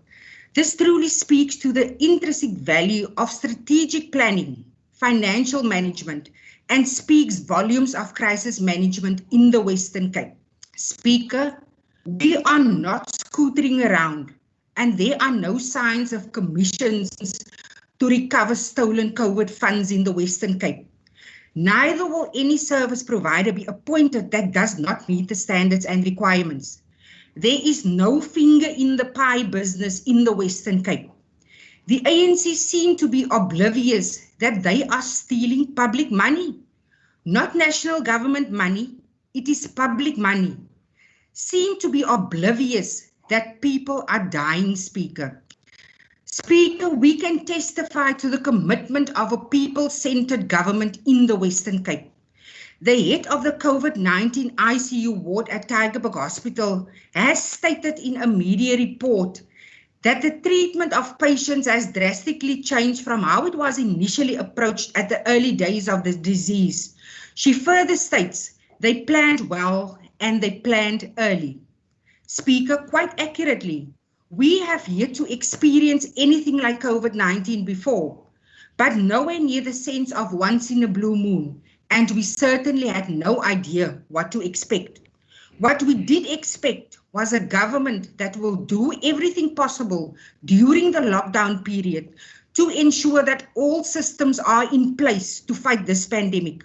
A government that will ensure that its budget are aligned to best service the people of this province, doing the best with what they have and more. Speaker, trust is a word that cannot be used in the same sentence as the national government. I hope it will come to its senses and prioritize the IMF loan to rectify the shameful injustice done to the people of this country. We saw the Western Cape healthcare system under severe pressure, but even if we had all the money in the world, we did not aim to only commit to figures, but to each and every frontline worker in this province and to the lives of all our residents. Speaker, nowhere in South Africa is seen a more persistent government. Daily accurate updates, personal engagements across all platforms, rigorous and determined to save lives and livelihoods. We salute each and every healthcare worker on all levels, in every facility, for their selfless efforts every single day. And if the opposition wishes to howl against these efforts, it should be directed to the appropriate level of government and how their inconsistent approach to this pandemic hampered the livelihoods of citizens who have entrusted them to govern. The opposition members in this house forgets that the people of this province elected them to their positions, and that is whom they should be accountable to, and not to their national comrades. Speaker, we should show remorse for inadequate governance, and I hope that the polls will be the judge of that. This pandemic granted the opportunity, along with challenges, to reprioritize spending in the best interest of people that elected us and reinforce humanitarian response and revive the economy. Speaker, in this crisis management, there is no space for scoring political points. We must, however, acknowledge mistakes, because the only way we can fight this pandemic is by responding better together. Speaker, one life lost to this pandemic is one life too many. I wish to extend my best wishes to those currently in recovery and extend my sincere sympathies to the families of those who lost the fight. Either we have or we all know someone affected by this pandemic. It must be our individual prerogative and responsibility to endure and make the best of this trying time. The Western Cape efforts are led by a capable Premier, a dedicated executive, and committed Western Cape government staff across. Honourable Speaker, the special adjustment budget of 3.5 billion, of which the Western Cape Health Department receives 1.8 billion, is indeed a budget of a committed and responsible government to beat COVID-19. A budget not just reflecting figures on paper, but a budget that already secured the strongest healthcare systems in place in order to effectively manage this pandemic, and willing and able to address the needs of all people in the Western Cape. Speaker, people in the Western Cape can experience placing their trust in the Democratic Alliance was not a mistake. We have no need to ask our leaders spearheading their departments to show ethical leadership. They work for the people of this province and they serve the people of this province. The DA in the Western Cape remains committed in its oversight role to ensure the readiness strategies in the management and the response of COVID-19 by provincial departments remain aligned with the healthcare needs of the people in our province.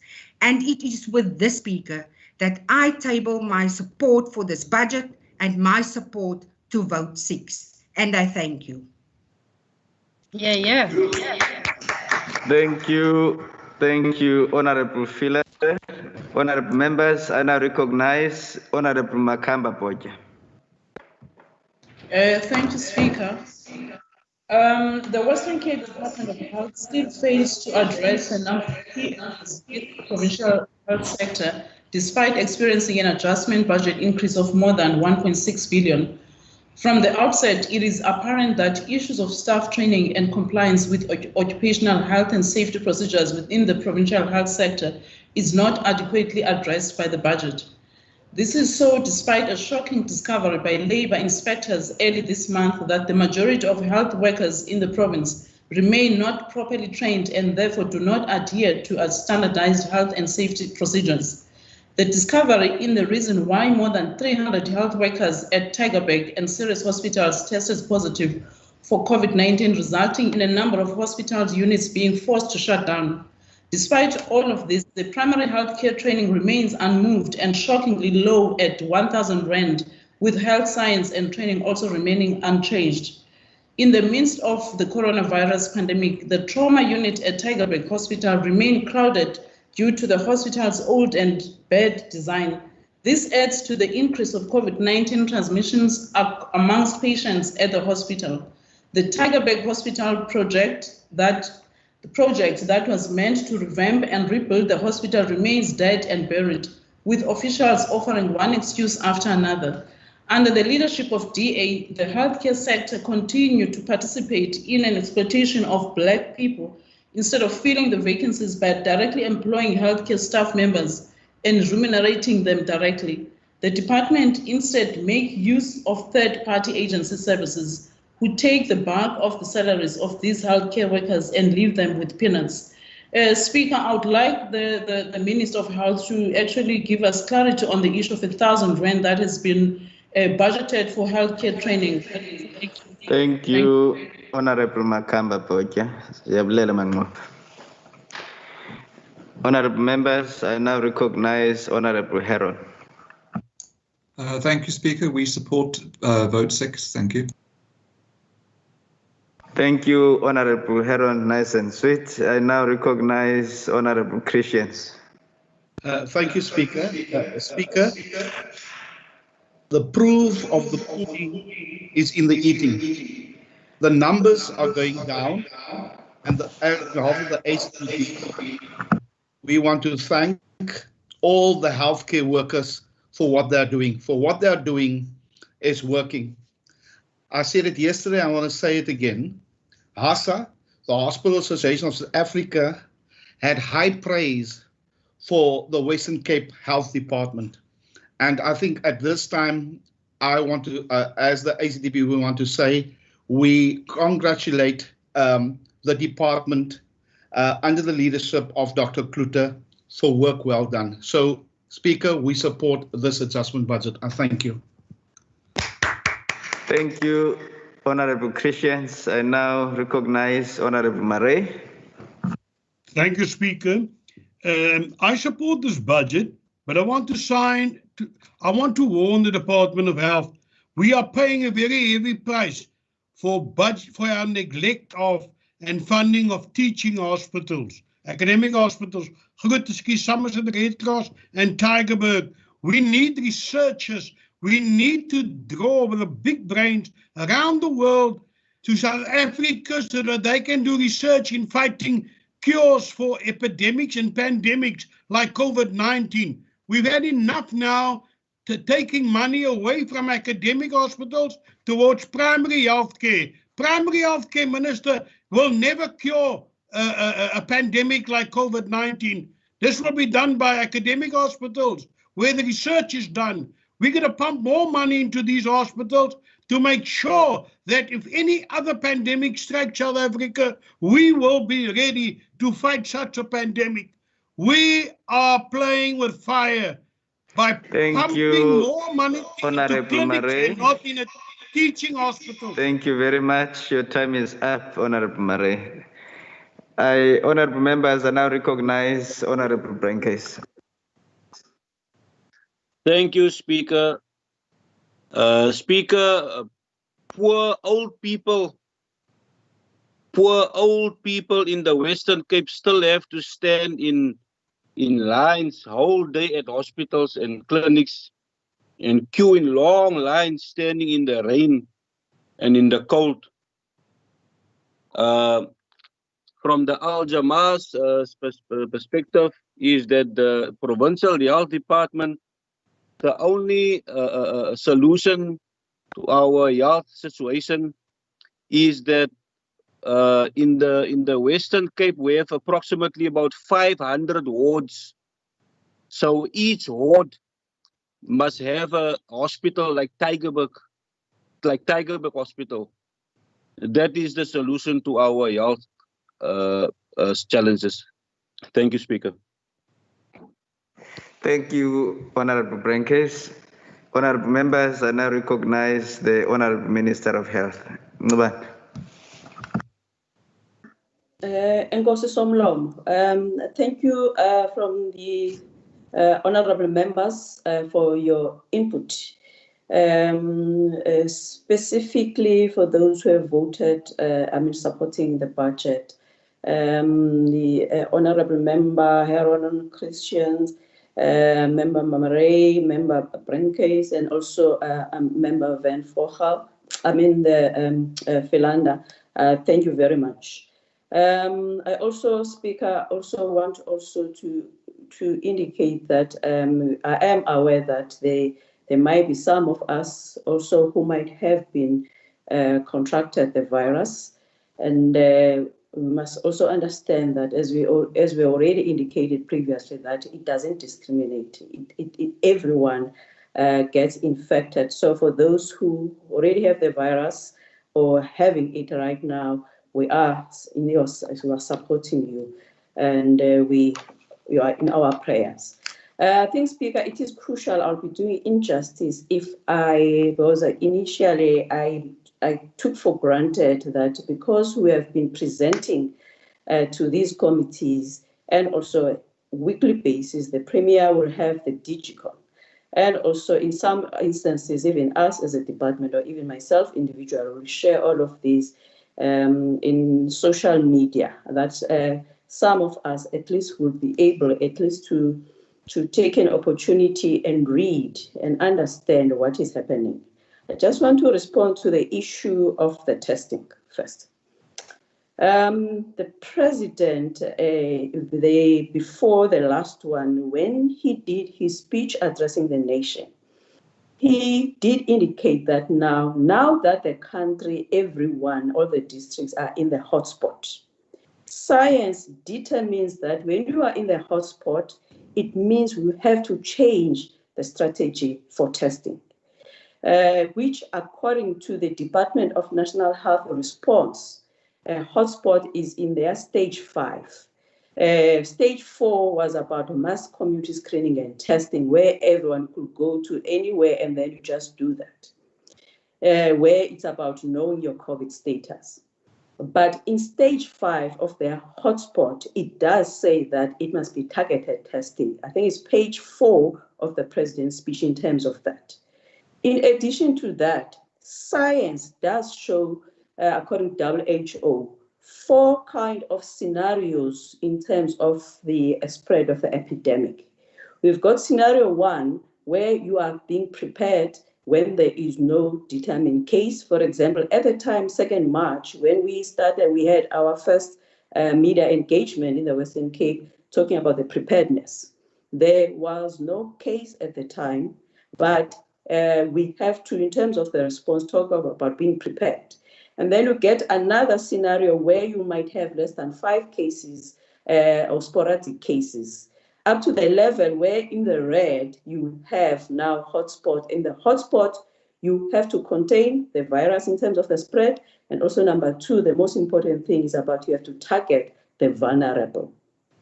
At the time, if the Western Cape changed the strategy, we were already in the hotspot, whilst the other provinces were still in the stage 4, which is in the cluster outbreaks. Because you remember, we're the front runners. So it means that in terms of science, you have to focus on the vulnerable. However, Speaker, I need to indicate that even before that, we could have been able to implement as such. The circumstances being faced by the national, when we had the backlog at the time, end of May, of 27,000 of the tests, that still there were no results. Taking note that the national, it is the custodian of the lab. We only have got one national health lab with the branches all over the provinces, but it's still under the national. Now, when you have a situation where persons under investigation, people who are in the hospital, where you find that they are waiting for their results, and it makes it difficult for the clinicians to be able to finalize the intervention because they are waiting for the test. And now that person is competing with another person who might have tested because they want to know their COVID status. We ended up having a situation where the hospitals were getting full because we cannot be able, whether we will know whether the person now has to go to the COVID ward or the person has to go to the intermediate care or the person needs to go to the higher level because you don't know the positive status except in terms of how you clinically manage. Also, the healthcare workers, they have to compete with the other people outside, where you ended up having a situation when one has been exposed to the co-worker, and then you have to test because the regime or the protocol at the time, it was about to test on the 8th day for the health workers, and then if they test negative, they go back to work. But we have to wait for longer when the national results in terms of the backlog. Actually, the whole country backlog at the time, it was more than 100,000. And then for us, it was 27,000. So in response to Member Van Vogel, the testing, one, is related to the national protocol because we're in the hotspot. Number two is related to response to the delays that came from the national health laboratory services.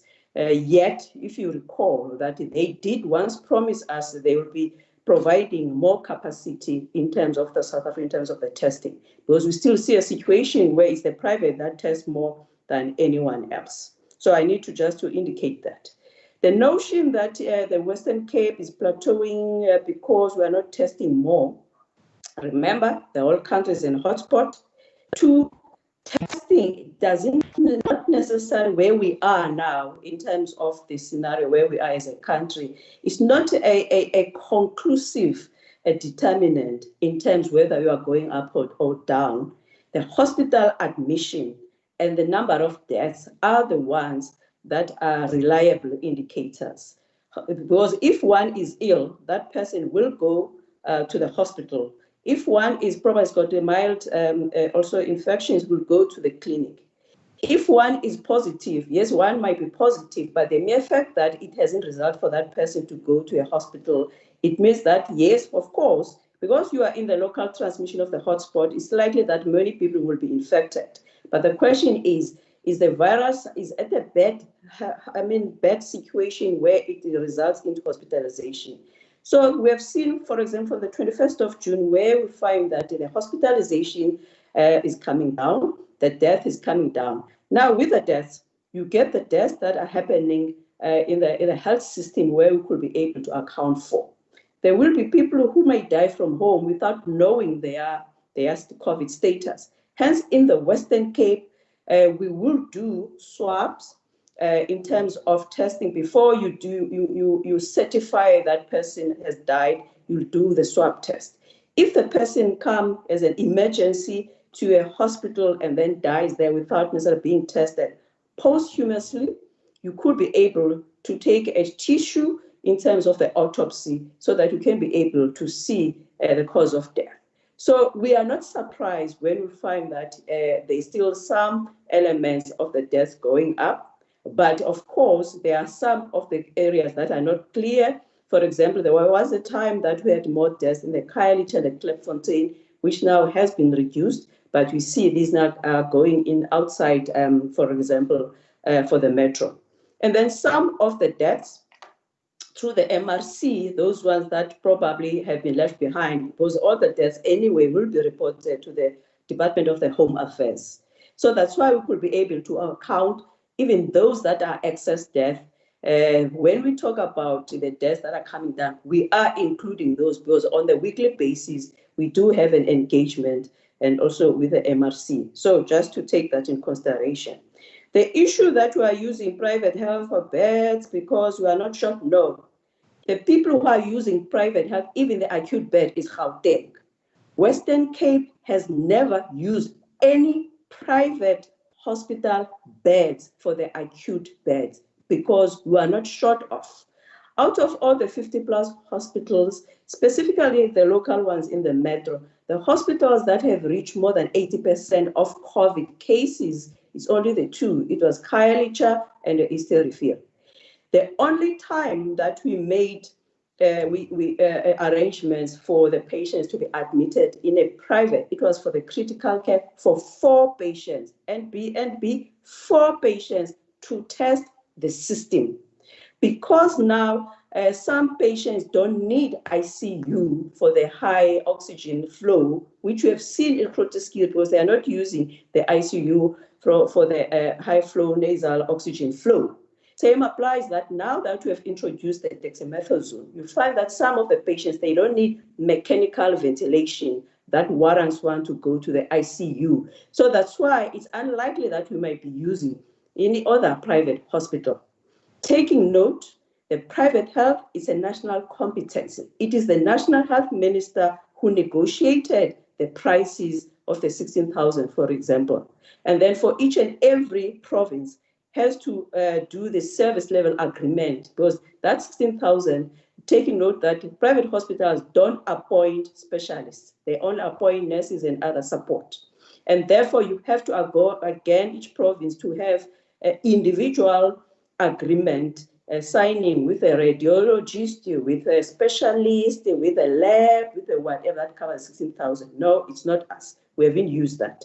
Taking note, we once approached the national to use the military hospital where they said, no, we cannot use them. But you have seen that now, all of them now, they went to us, the Eastern Cape.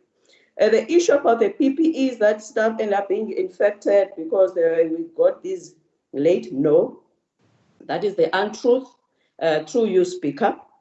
For us, the delay of the what we ordered at the time, because we were ready from the beginning, it was because at the time they stopped the international traveling. So there was a plane or a boat or a ship that we were waiting for, which eventually it came with the PPEs. Do you know what we did, Speaker? We gave some of those PPEs to the Eastern Cape and Northern Cape. That's what we did in terms of that. So we have never had any shortage of the PPE. But for us, we have to be strict that people mustn't ask for more, like for PPE D, E, F in an area when the PPE is for A, B, C, D. Hence, you keep on saying that for N95 masks, don't use them in a place where there's a low exposure risk. Same applies with all others. If you recall, there was a time that the EMS, I'm wearing the EMS now, where they asking for more. So we managed to work around that part of it. Speaker, take note, the National gave us a conditional grant from the HIV. It's an HIV conditional grant. It doesn't take care of the issue of the building, the field hospital.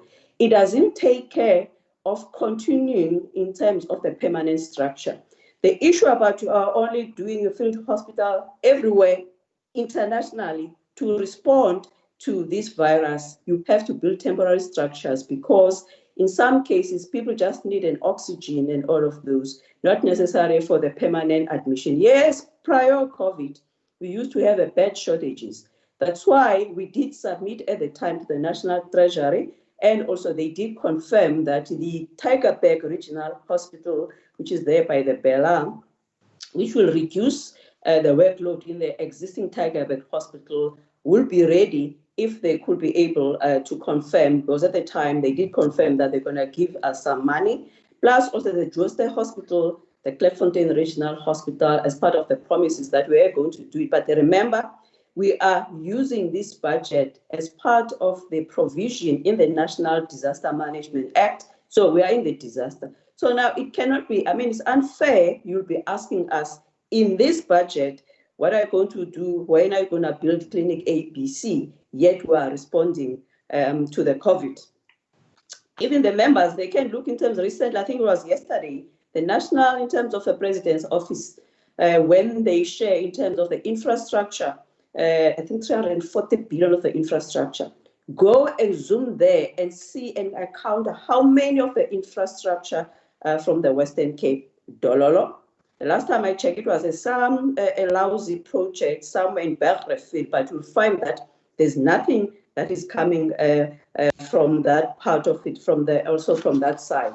And then in the issue, Speaker, related to the overcrowding and all of those, I just want to, and also in terms of some of the utterances that were mentioned by Member Makamba Bodja, I don't want to entertain many of those things where we find that there's no evidence, and also some of them they are not such scientific. But I just want again to urge the members that they must go and read. There is a website there, everything. We have been a transparent government throughout. We have made sure that even we respond to everyday queries that are coming in from the individual members and all of those. The last part that she raises about the issue of what is the money that is for the training. Remember, with a critical care nurse, especially ICU, even if you do have more beds for those or enough beds, but there will always be a case where you find that you might not have everyone who is ICU trained, and also including the nurses and the doctors. So you have to keep on building your own team in that aspect. The issue of the community health workers, it is a national competency as part of the resolution 1 of 2018 in terms of the public bargaining council around that. And then lastly, Speaker, we are still waiting for the promises of the president, who said was going to help us. When he came and opened the City ICC, he made a promise that he was going to provide more. Secondly, Speaker, the National Department of Health promised that they received some of the PPEs via the, I think, Turkey, and that they sent it to the Department of the Defense, because it's already here in Cape Town, so that they could provide to us. It's 6 weeks now that we have been waiting for those. So I just want to thank all those people who have contributed. They've been different countries, from the US, the Taiwan, the Chinese, the individuals, the companies, and everyone who have assisted us. Thank you very much. Thank you also to all other members who have contributed to this debate. Thank you, Speaker. Yeah. Thank you, Honorable Minister. Honorable members, that concludes the debate on this vote.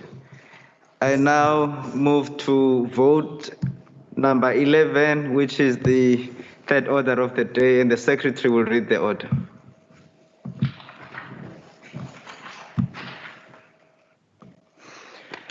Debate on vote 11, Agriculture, Western Cape Adjustment Appropriation COVID-19 Bill 2020-2021 financial year. Thank you, Mr. Secretary. I now recognize the Honorable Minister of Agriculture, Dr. Mayor. Honorable Speaker, Deputy Speaker, Honorable Premier and Cabinet colleagues, Honorable Leader of the Official Opposition, Honorable Leaders of opposition parties, and Honorable Members of the Western Cape Legislature. I rise today to table vote 11, the adjusted budget for the Western Cape Department of Agriculture. Honorable Deputy Speaker, we have seen that COVID-19 had many challenges as we move forward in this particular period, and COVID-19 also had immediately the following broad range of challenges. Firstly, we have seen disruptions in value chains caused by bottlenecks in ports and the limited space for air cargo. We've seen disruptions in markets as a result of the ban on wine, tobacco, flower sales, and closure of restaurants, a loss of market share caused by the export ban, and poor air freight inefficiencies handed shelf space on a golden platter to our competitors.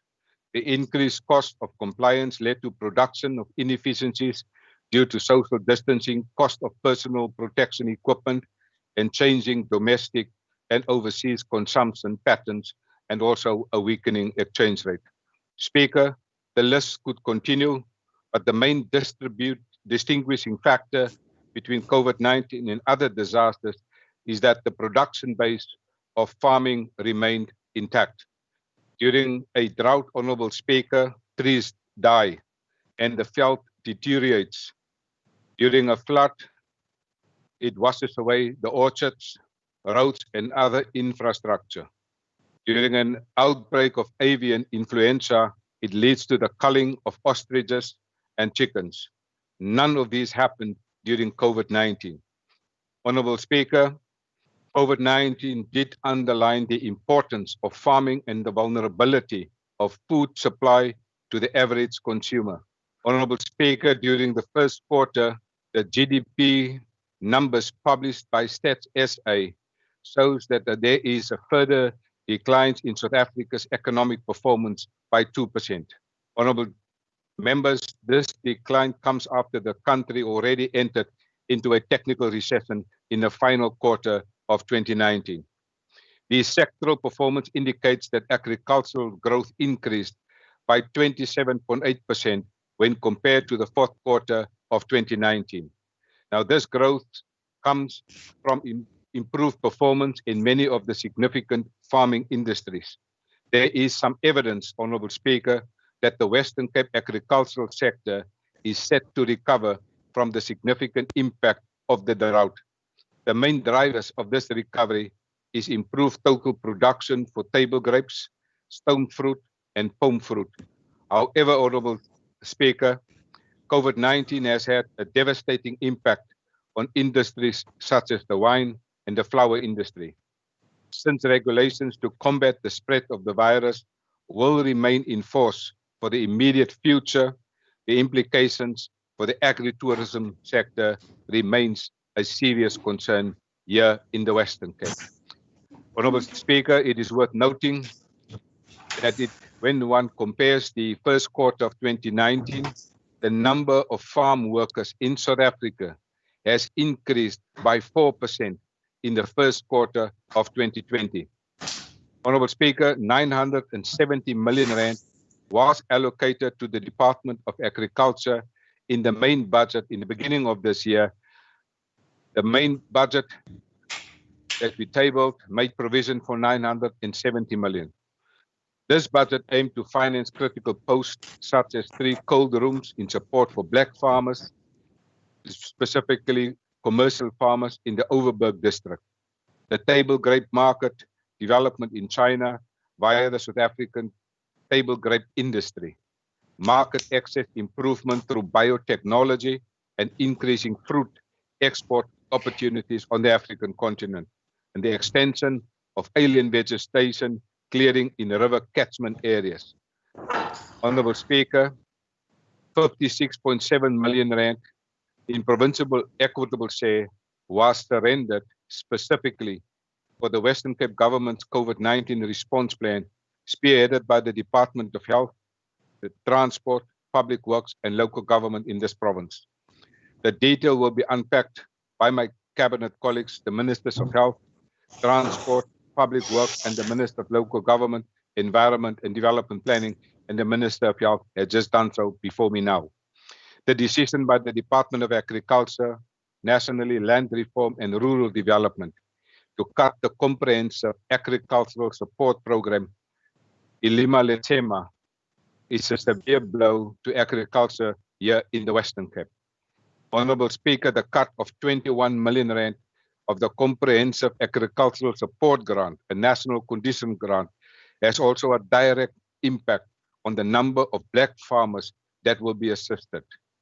The cut of 9 million rand in the Ilima Letsema conditional grant has a direct impact on the number of food gardens we can establish, as well as the agri-processing. This government, Honourable Speaker, is committed to grow our agricultural sector and will, despite these cuts, we will remain resolute in our plans to expand our agricultural production, and specifically in the post-COVID-19 era. I thank you. Thank you, Honourable Minister. Honourable members, I now recognize Honourable Maran. Good morning, Speaker. Thank you very much. Good morning to everyone present. Speaker, as we deliberate on this budget to beat COVID-19, I wish to air my disappointment in that in this vote, there is nothing that seeks to suggest the department is actively involved in the fight against COVID-19. The agri-sector was one of the identified clusters for COVID-19 infections, yet this department never really played an active role to combat the spread. We have called for government action to force companies in the sector to adhere to COVID-19 regulations. When farmers were transporting hundreds of workers at the back of their trucks, we called on this government to play an active role to combat the spread. When it was proven that seasonal workers traveling from the Western Cape to the Eastern Cape were spreading the virus. This government and this budget are silent on these challenges. Last week, the Department of Employment and Labour laid charges against a shearers farmer for failing to comply with COVID-19 regulations. Labour inspectors found that he brought 160 seasonal workers from the Eastern Cape. Yet there were no contracts of employment, including there was no proper health screening conduct before the departure. It was also discovered that there was no COVID-19 risk assessment in place. There was lack of sanitation and poor application of protected wear, and no adequate social distancing was observed. And when you've spoken to the farmer, he will tell you that the assistance that they received from the Department of Agriculture within the Western Cape was very limited. This is not the only farm where such happens. There are 10,000s of migrant workers that are currently returning to the province from the Eastern Cape. We needed this department through this budget to augment the work of the labour inspectors. It is disappointing that there is no allocation in this budget for anything related to preventing the spread in farms and farming communities. The attitude of this government is well captured in a message that MEC Madikizela sent to the Eastern Cape government when it was complained about the number of seasonal workers and other people travel to the province from the Western Cape. MEC Madikizela said, and I quote, "Do your job and stop moaning." This is the same attitude that this government is showing to farmers. This budget is not empathetic with the agricultural sector. The sector has suffered a massive blow as a result of the outbreak of the coronavirus. This is like a double tragedy, as many in the industry are still suffering from the effects of drought. To add salt to the wound, the national government revoked the classification of drought as a national disaster. Many parts of the Western Cape remain drought-stricken. Many farmers, especially the small-scale farmers, will find it extremely hard to survive the effects of both COVID-19 and drought. Farmers have had to go deep in the pockets in order to procure needed material to comply with COVID-19 regulations. The least the provincial government could have done for this budget was to make an effort towards elevating the impact of COVID-19 and drought in the sector. The farmers look up to this government for urgent interventions, but nothing is forthcoming. The DA government have left the farmers to fend for themselves. The reductions in this budget also affected critical projects such as the Brandvlei, as well as the Clan William Canal, with the premature surrendering of these funds to provincial treasury. The 1.2 billion relief package of the Department of Agriculture, Land Reform and Rural Development is welcomed assistance and will go a long way in alleviating the impact. We have to thank the National Minister and the Department for coming through for farmers when this department has failed them. The joys of this support package are short-lived, as this budget adjustment has made drastic reductions in the conditional grants for Ilima Letsema and the comprehensive agricultural support programs. This is a hard blow to farmers. It will have a detrimental effect on farmer support, especially to black farmers. In these difficult times, farmers love to regret past financial decisions made by this department, such as the 22.2 million rand that was surrendered to the Provincial Revenue Fund in the last adjustment process. Is there no way in which the department could recover those funds to use them to cushion the farmers from the severe impact of COVID-19 and drought? Speaker, the agricultural sector is amongst the main players in the economy of the Western Cape and will be very instrumental in the drive to recover the economy. The MEC often brags about the strong agri-industry in the Western Cape that is worth over 43 billion rand. It is for that reason that the provincial government needs to put measures in place to cushion the industry from the economic impact. Doing so is also a way to protect jobs and livelihoods, especially for farmers that live in squalor. The impact of COVID-19 on the wine industry is severe. The livelihoods of workers have been affected. This also includes those workers in restaurants and in wine farms. The government knows all of these challenges, yet it has failed to make provision for a humanitarian relief package within this budget. Even the budget for food security program has been slashed, and so was the budget for rural development. The budget can be called anything, but it is not a budget to beat COVID-19, and it certainly does not assist the agricultural sector in any way.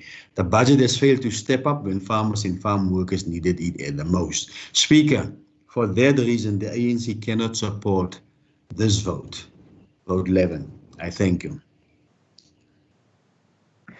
Thank you, Honorable Maran.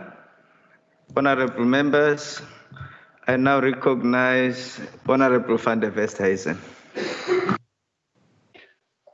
Honorable Speaker and members, we must not forget what caused us having to consider 2 adjustment budgets this year. What brought us here today are the extreme effects of a virus which has caused huge and unexpected expenditure, particularly for health services. The additional costs are, however, not limited to healthcare. It indeed required a reprioritization of all our budgets. And as we heard yesterday in this House, we are to a large extent left to find our own solutions and savings. Honourable members, can you imagine how different things would have been if the ANC-run government acted faster and earlier in March of this year? And I'm not referring to the implementation of the hard lockdown some 127 days ago, something which the Honourable Dugmore yesterday praised as the success story of the central government.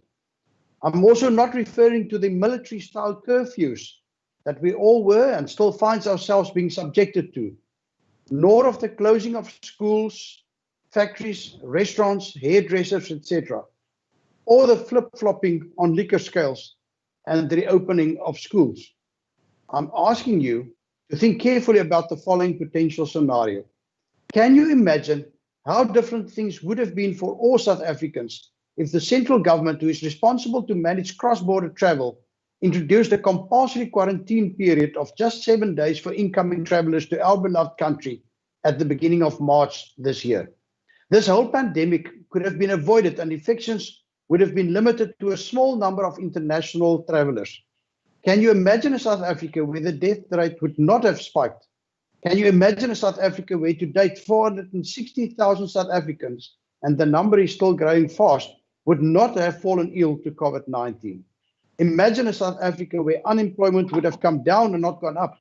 A South Africa where hundreds of thousands of poor South Africans would not have been humiliated daily by having to queue for hours for a bowl of soup. Or where our country's debt would not have spiraled on its way to 100% of annual GDP. And where we would not have had to go begging for loans from institutions funded by better-run countries.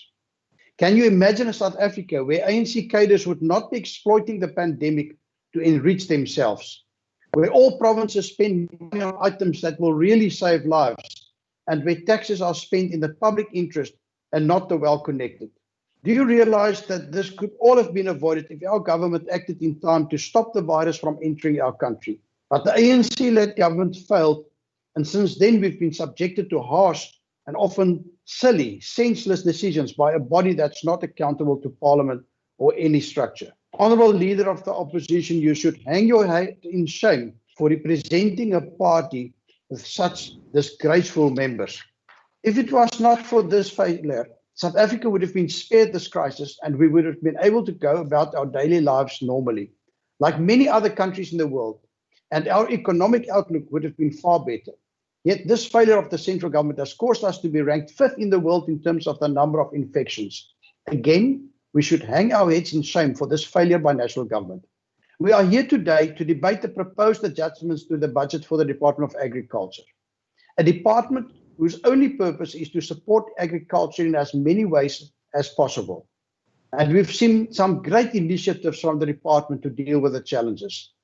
This is the only Department of Agriculture that assists in more ways than just emergency fodder relief for animals.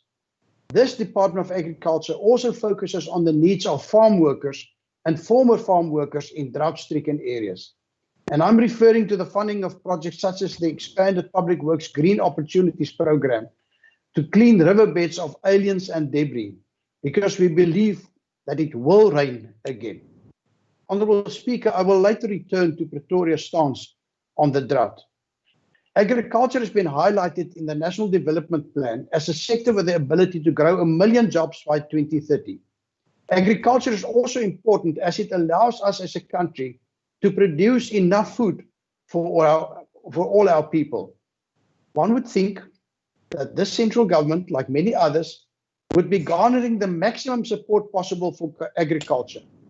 Yet while the Western Cape has a proven track record of supporting agriculture and those involved in the sector, the central government has been missing in action. While we appreciate the drought assistance of 25 million rand, the need is for about 6 times this amount. The ANC's policies are continuously threatening food production. Just think of their stance on the expropriation without compensation and what this has done to possible investment in agriculture. And the continuous delays in the finalization of land claims have been affecting long-term planning and the expansion of activities for those possibly affected by such land claims. The 1 million additional jobs referred to in the National Development Plan would have been created in large by the expansion of irrigation schemes, which is the responsibility of the central government. Yet nothing has come of the promise by Minister Lindiwe Sisulu to provide 20 million for the work to increase the capacity of the canal from the Brandvlei Dam. Similarly, the work on the new Klein Willem Dam wall was seriously delayed, presumably because the ANC Minister of Water Affairs could not figure out how to benefit the French and a party in the process. And as stated before, we all know that tenders, even procurement for the pandemic, have become the ATMs of the ANC and its cronies. And because of corruption, there's no money left to extend the water infrastructure to the beneficiaries of the recently settled Ebenezer land claim. And without water, they will never see the benefits of owning that land. Not only do we see little in the form of new projects from national governments, existing infrastructure is also being neglected and not maintained. An example of this is the lack of maintenance on the old irrigation canals in the Matsikama area. This maintenance should actually be undertaken by the National Department of Water Affairs. Our farmers have also suffered under irrational bans on tobacco products and on liquor sales. They were even stopped from exporting wine to hard-won foreign markets without any proof that this can be justified in terms of any risks of COVID-19 infections. It required some hard lobbying from the Western Cape, including from this department and the Honourable Minister Meyer, to convince the Command Council to reverse its senseless decision and to indeed allow exports to resume. But this is not all, Speaker. The leader of the opposition has even more reason to hang his head in shame. As referred to earlier, large parts of the Western Cape, as is the case with other provinces, are still experiencing a severe drought. Yet drought relief has been far too little, and many farmers are only surviving through the actions of non-governmental organizations and individuals. And can you believe it? Against this backdrop, the central ANC government has just terminated the declaration of the drought as a national disaster. Rainfall figures are still way below the long-term average, even in those areas where the dam levels are showing some improvement on last year's statistics. The fighting of crime is primarily the responsibility of the police services under the control of Pretoria. Rampant and escalating crime has also brought about various costs for agriculture. Theft of equipment has resulted in higher costs for alarm systems, expensive fences, the replacement of copper cables and irrigation equipment, to name but a few. The hardship endured by many farmers can be measured against the numbers of active farmers. Statistics show that the number of farmers is sharply decreasing, and many rural areas are suffering because of this. Farm murders are continually on the rise because the central government and SAPs do not offer rural citizens the protection they are entitled to. Many of these murders are preceded by severe torturing. Keep in mind that it's the ANC government that abolished the rural safety network and that allowed the police service in this province to suffer with critical vacancies and incompetent leaders. It's also the ANC government that disbanded the commando system and that ignored the red flags raised at the time by concerned rural communities. Again, it is the failure of Pretoria that forced this department to draft a rural safety plan. Surely, in a well-functioning country, this should not be the task of an agriculture department.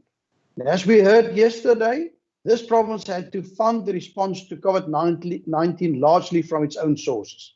And the Department of Agriculture did not escape this reality. The budget before us was cut by 87 million or 9%. This is a significant figure, particularly against inflation and other cost pressures. There is not a single program of the department which escaped the financial scalpel.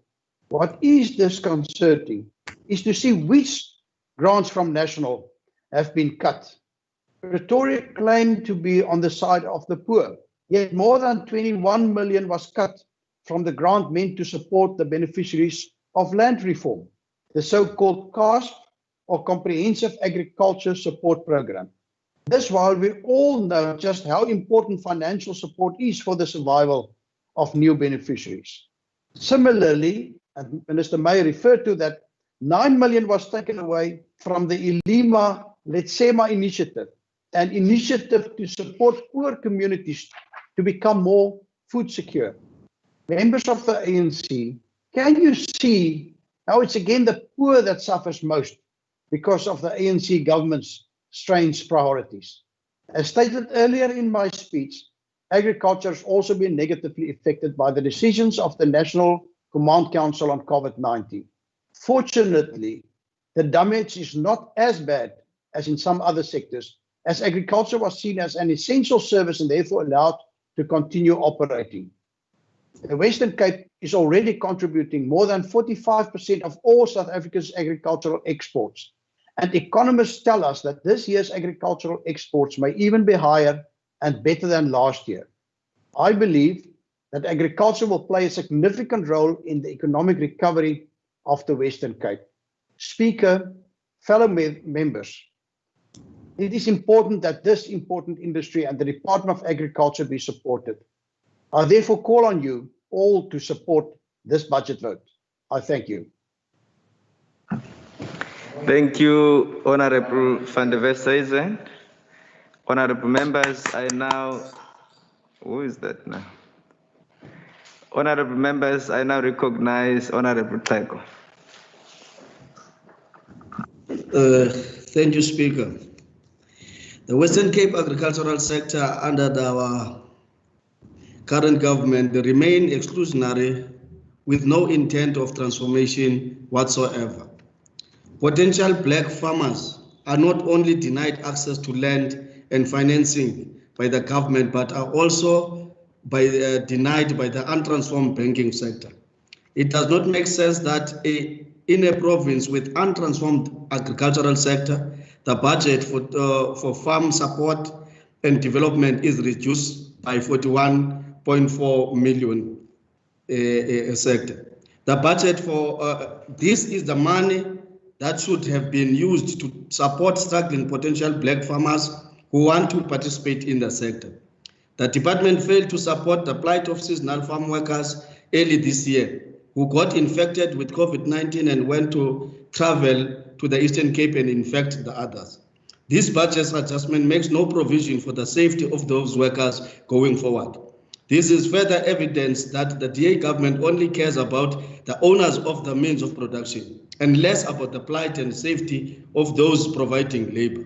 Furthermore, the department makes no provision to develop policy that will endorse transformation within the agricultural sector. The DA government just does not care about the integration of black people in the economy that is dominated by white people. Thank you very much, Speaker. Thank you, Honorable Taiko. Honorable members, I now recognize Honorable Heron. Thank you, Speaker. We support the vote. Thank you, Honorable Heron. I now recognize Honorable Christians. Thank you, Speaker. Speaker, the HDP supports the adjustment budget.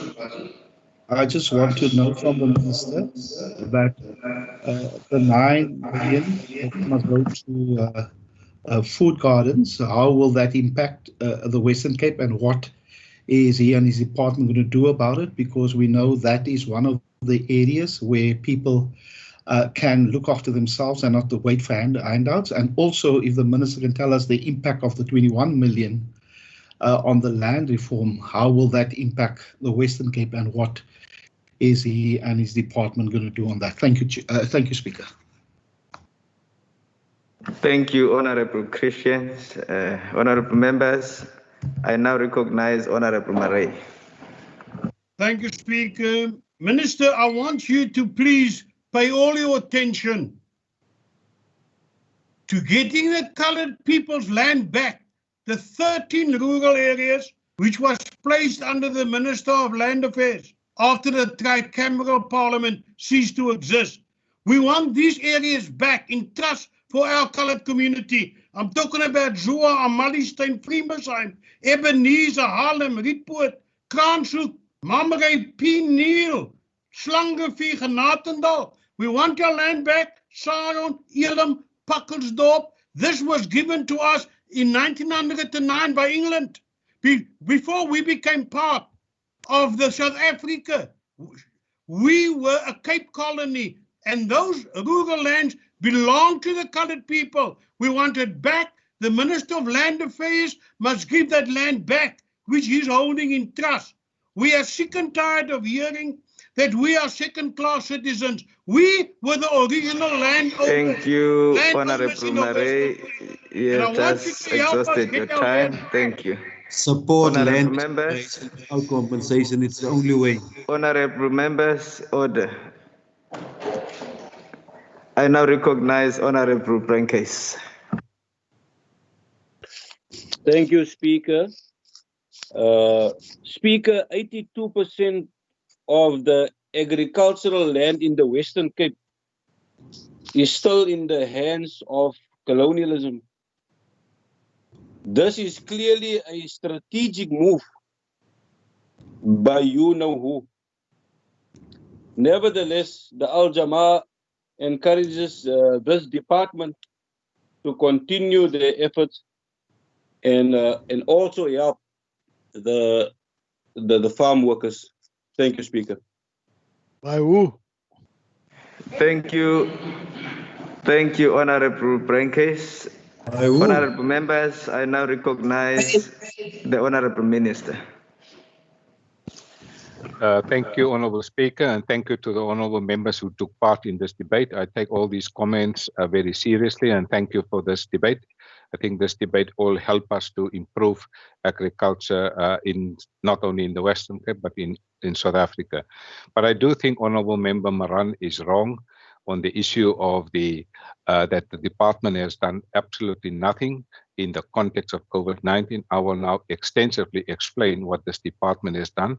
He was a member of the meeting chaired by the chairperson of the standing committee, and I will certainly reply to his comments in that particular regard.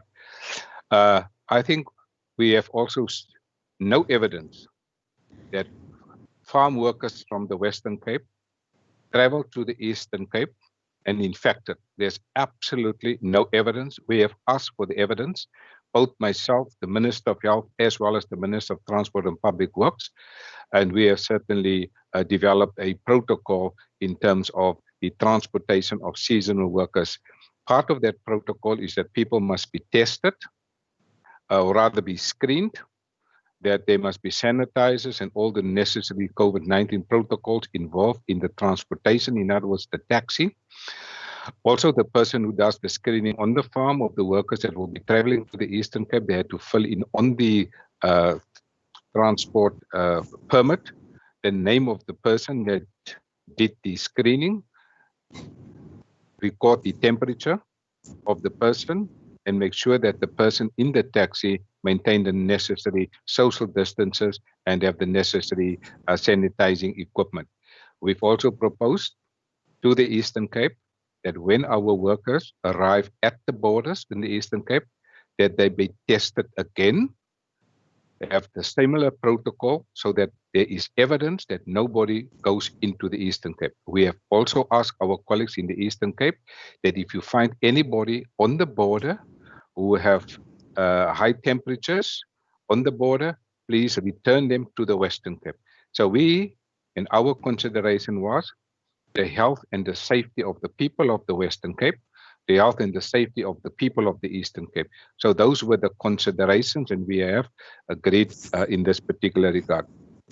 I think I want to thank Honourable Member Maran for agreeing that the national government was wrong by invoking the National Disaster Declaration.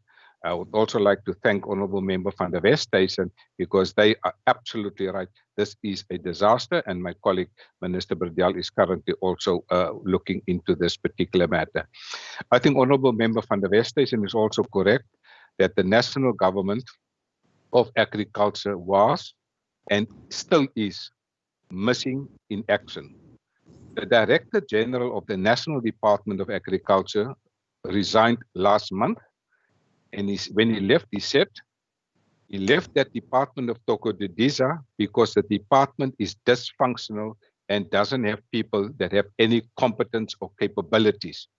So Minister Mania, the Minister of Finance, was absolutely correct yesterday during the second reading debate on the adjustment budget that the Western Cape is really on our own.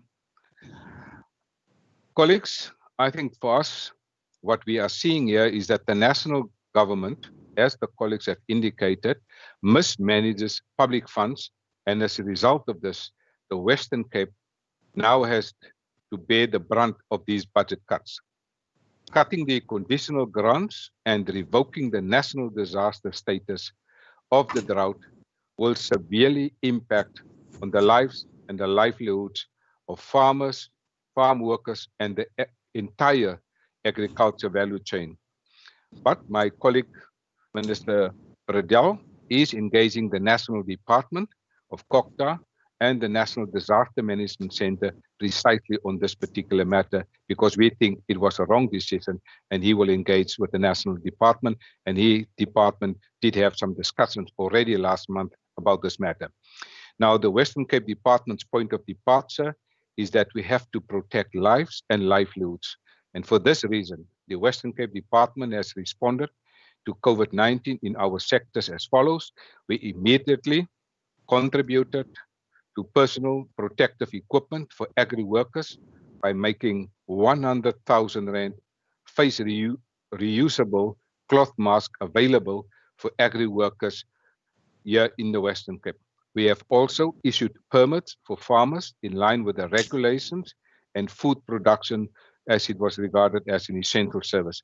In addition, Honourable Speaker, because the National Department was missing in action, and we have received numerous questions from all over South Africa, from all other 8 provinces, and so we have developed a frequently asked questions for the agricultural sector, not only for the Western Cape, but for South Africa, aimed at guiding for producers and agri-workers during the lockdown, because the National Department of Agriculture was missing in action, and we stepped into that space. We also made several representations to Minister Toko Didiza for the revision of the regulations for allowing for harvesting in the table grape, wine industries, and also for the export of wine. I've written more than 6 letters to the National Minister, and further submissions had also been made regarding the flower subsector, and I want to thank Honourable Member van der Westhuizen, who also approached me about the flower industry, and I have written letters to her in this particular regard, as well as the transportation of seasonal workers across provincial boundaries, as well as in the various boundaries within the Western Cape. In other words, traveling between districts.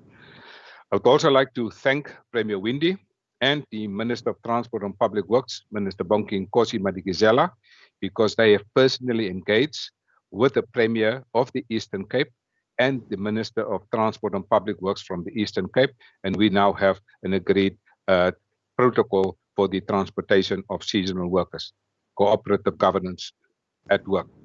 Also, Honourable Speaker, we also conduct weekly virtual meetings with stakeholders to check on the issues of the sector, and this helps the department to escalate issues to the national where necessary. And I want to thank my head of the department, Dr. Mogala Sebopetse, for leading in this particular regard. We also decided to keep the veterinary export certification office in Milnerton open with due regard to the regulations regarding safety in workplace. That particular office is significant, Honourable Speaker, because for agricultural export value is in the region of 5 billion rand here in the Western Cape. In addition, Honourable Speaker, we have partnered with Distel regarding the distribution of alcohol and sanitizers. We've also coordinated the whole of government response to the hotspot, specifically the Cape Winelands, which is of strategic sector. We have, the Department of Agriculture, have also been mandated to look at the COVID-19 cases in Witzenberg, and we can report that we have received a 90% recovery rate. We have now been allocated as a department to also deal with COVID-19 within the Cape Winelands, and the current rate is 83% recovery rate of COVID-19. We have met last week, Dr. Sebopetse, myself, and the Mayor of the Cape Winelands, and we've set a new recovery rate for COVID-19 to 91%. We're not there yet, but we're making progress. In addition, Honourable Speaker, we have also established more than 1,300 food gardens as part of our One Home, One Garden campaign, and the aim is to shift the focus from food relief to food security, as outlined by Minister Fernandes yesterday during the debate on the second reading debate on the appropriation budget.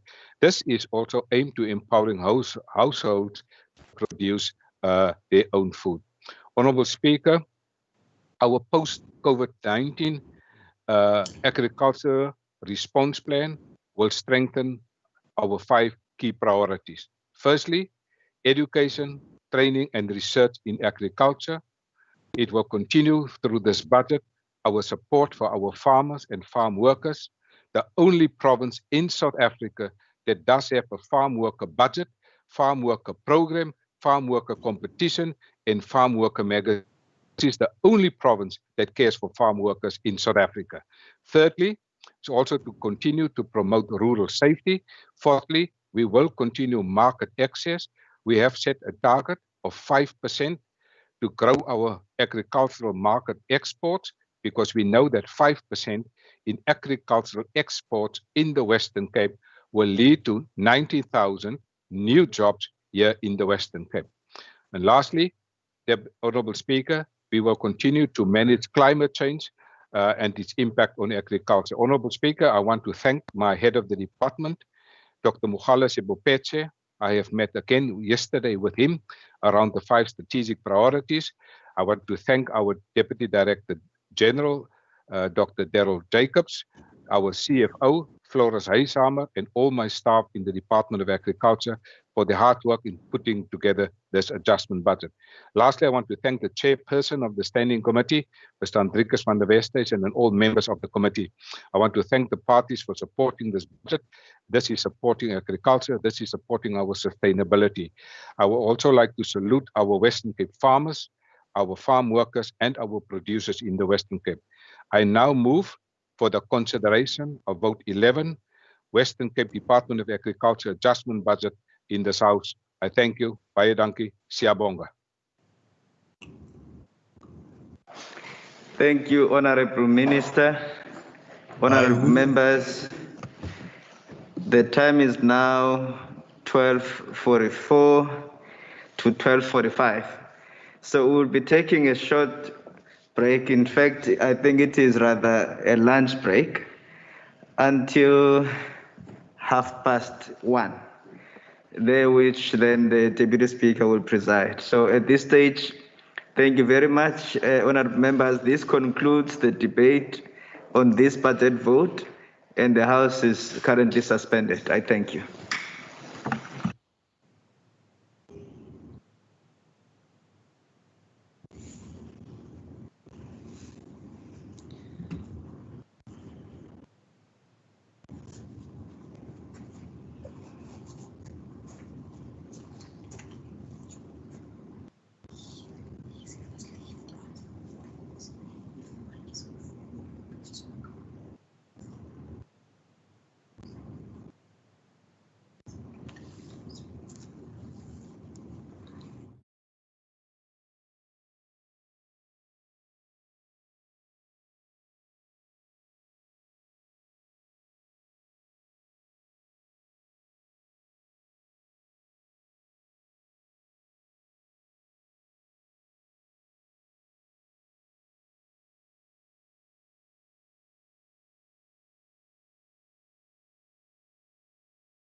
Speaker.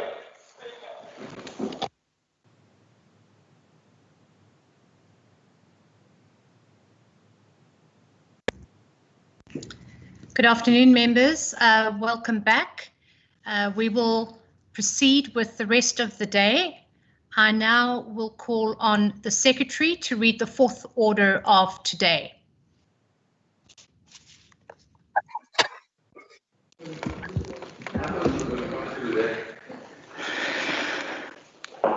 Vote 9, Environmental Affairs and Development Planning, Western Cape Adjustment Appropriation COVID-19 Bill 2020-2021 financial year. Thank you, Mr. Secretary. I now call on Honourable Minister Bradell. Honourable Deputy Speaker, can you hear me now? I can hear you. Am I on the floor? Can I go? Yes, you may. You may proceed. Thank you, Honourable Deputy Speaker, Honourable Premier of the Western Cape, Cabinet colleagues, members of the Parliament, the heads of the department, CEO of Cape Nature, colleagues and friends, thank you and good afternoon. Colleagues, we are in uncharted water. We find one another here at a time when we have lost thousands of people to a virus that is wreaking havoc across the world, a virus that has also led to significant challenges here in the Western Cape. I want to thank my colleagues and the Premier for their efforts that have gone in over the past 6 months. I believe you can all hold your heads up. You have done everything you could do in your power to ensure that the people in our province are as well looked after as they can. In addition, looking at other provinces, it is indeed in times of crisis that one sees if the foundation is made of rock or sand. Years of doing the hard work has helped this province to be able to mobilize and to overcome the many challenges this virus has thrown at us. It has meant that we could rely on our structures to see us through the storm. Deputy Speaker, there's quite a noise. I don't know, but it's not from my side.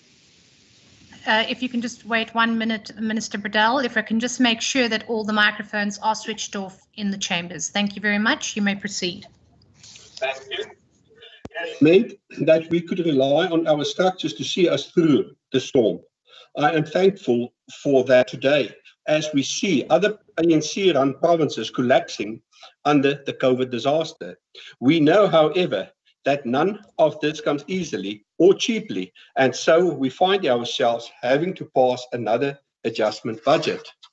Honourable Deputy Speaker, this response is particularly aimed at the public health priority of saving lives while maintaining fiscal stability. This department remains one of the smallest in the provincial government and, similar to other departments, has been hit with continued budget constraints over the past few years.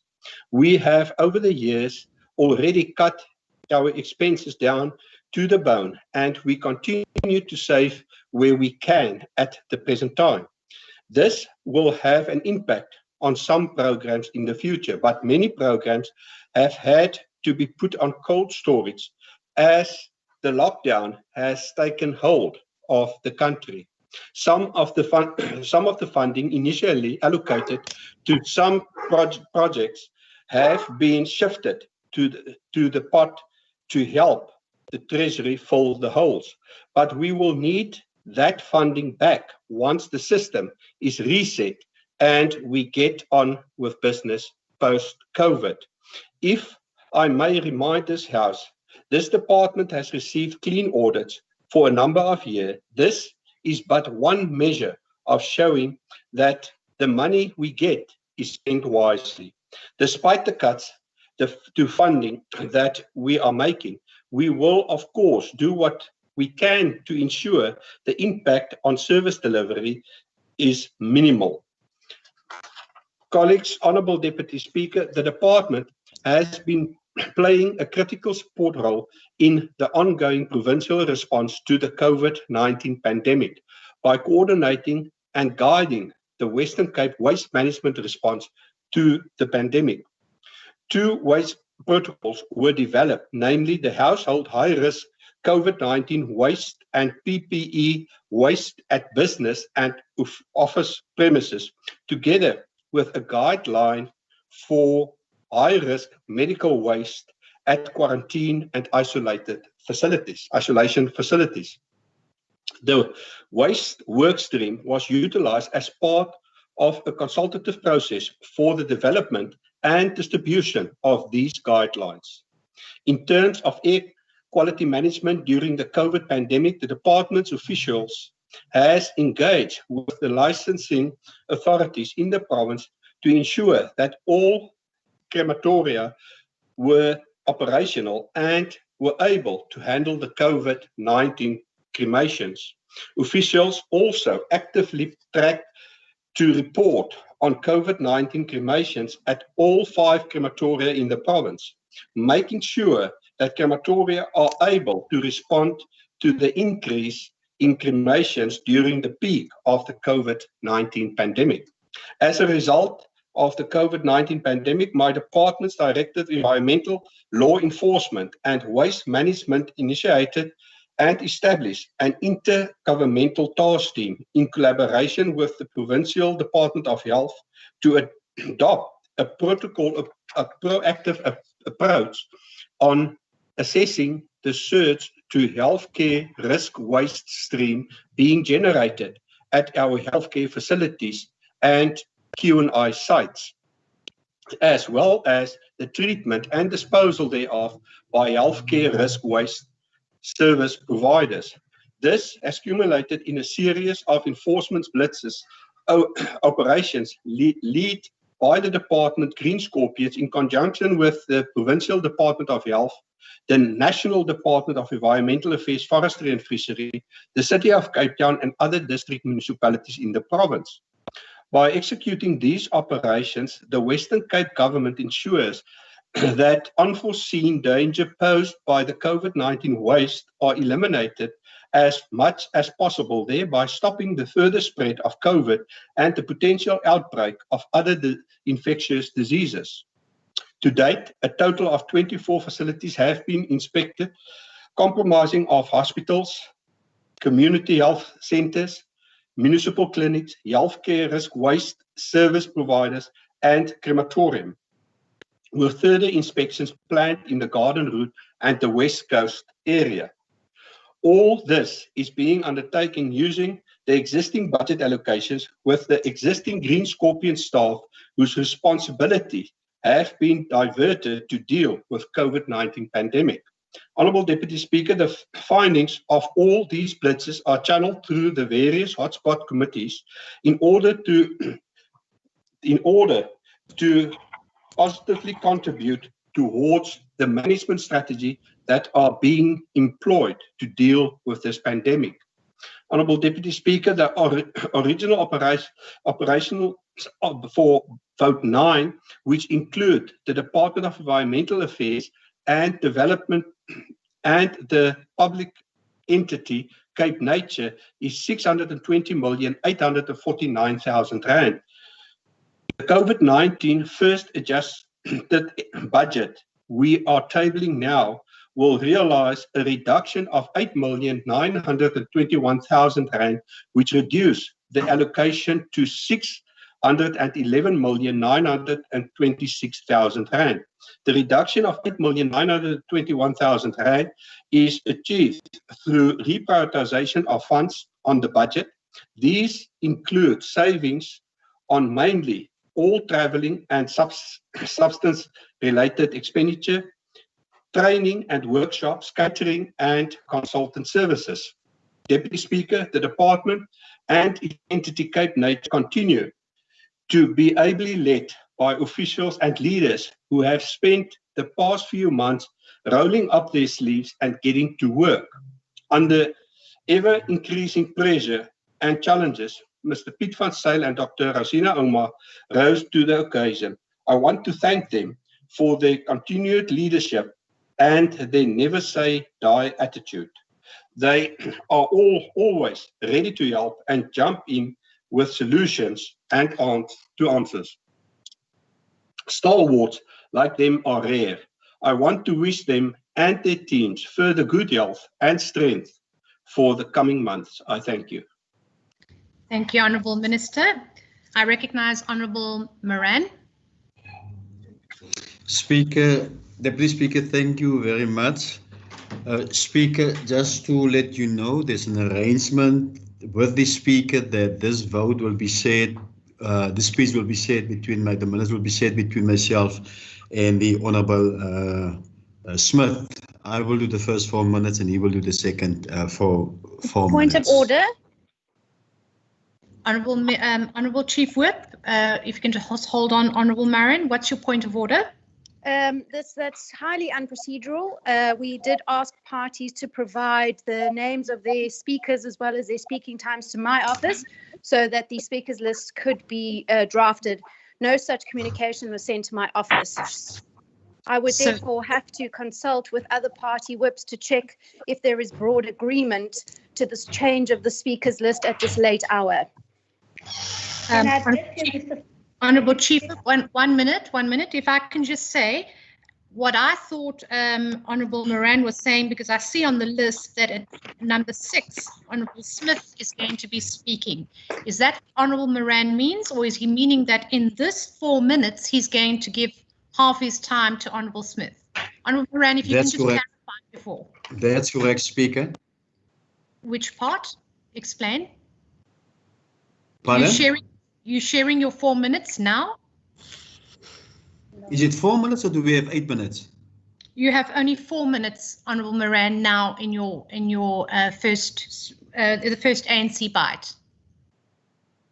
No, Madam Speaker, the speakers list received from the ANC has Honourable Smith down for 8 minutes. Deputy Speaker. Is that at point? Is that number 6, Honourable Chief Whip? It is as speaker number 2. Okay. Honourable Lecker. Thank you, Deputy Speaker. In accordance to the email that I have sent, I've indicated that we have Honourable Maran speaking for 4 minutes and Honourable Smith speaking for another 4 minutes out of the 8 minutes allocated to the ANC. Honourable Chief Whip, can I just say that my order of the day, I have exactly what Honourable Lacker has said. Whether that has been sent late or not, I'm not sure as to the procedure, but I've got a list which says Honourable Moran speaks second and Honourable Smith speaks on the sixth from the above. Honourable Chief Whip.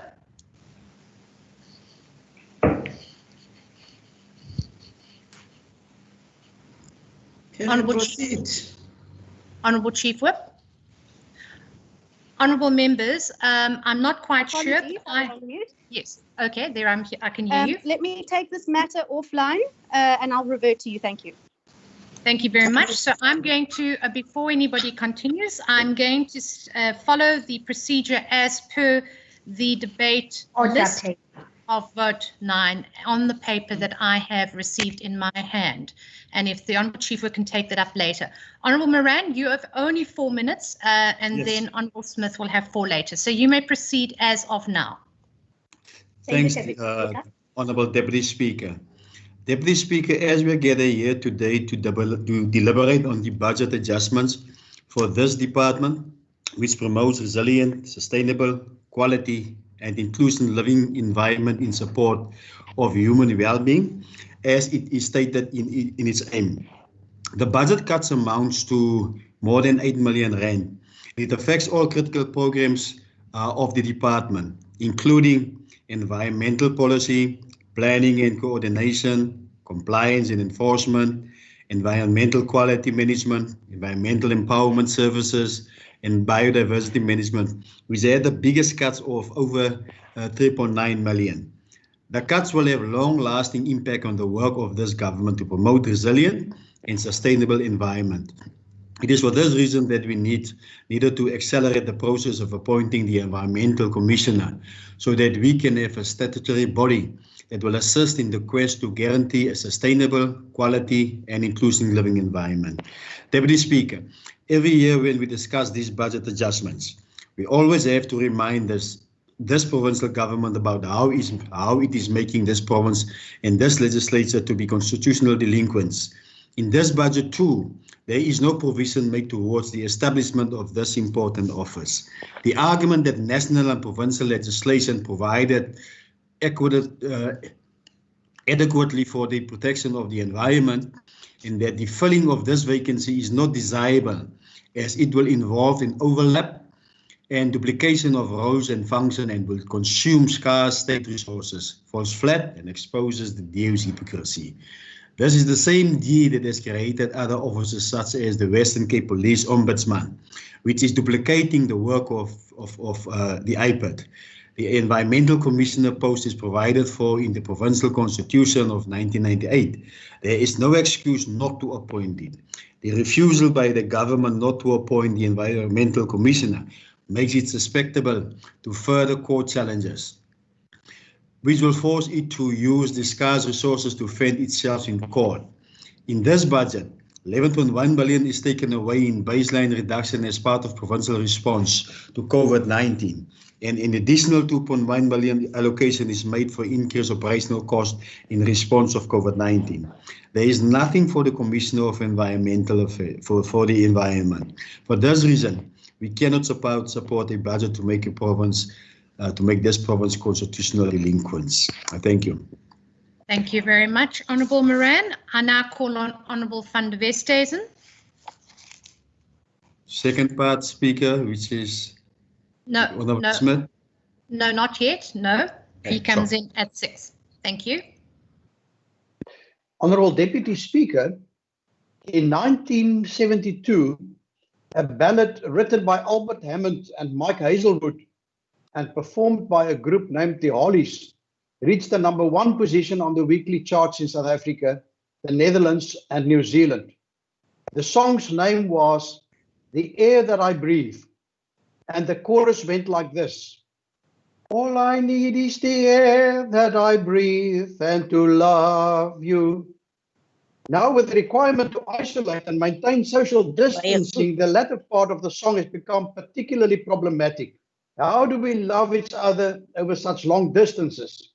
And with more and more scientific evidence pointing to the fact that COVID-19 is also spread by the air that we breathe, we worry more and more about the quality thereof. But it's not only coronaviruses in the air which affects our health. And we are now dealing with a proposed adjustment budget of the very department that as one of its functions guards over the quality of the air that we breathe. The measures of the central government to delay and prevent the spread of COVID-19, and particularly the initial hard lockdown from the last week in March to the end of April 2020, resulted in a sharp decrease in industrial activity.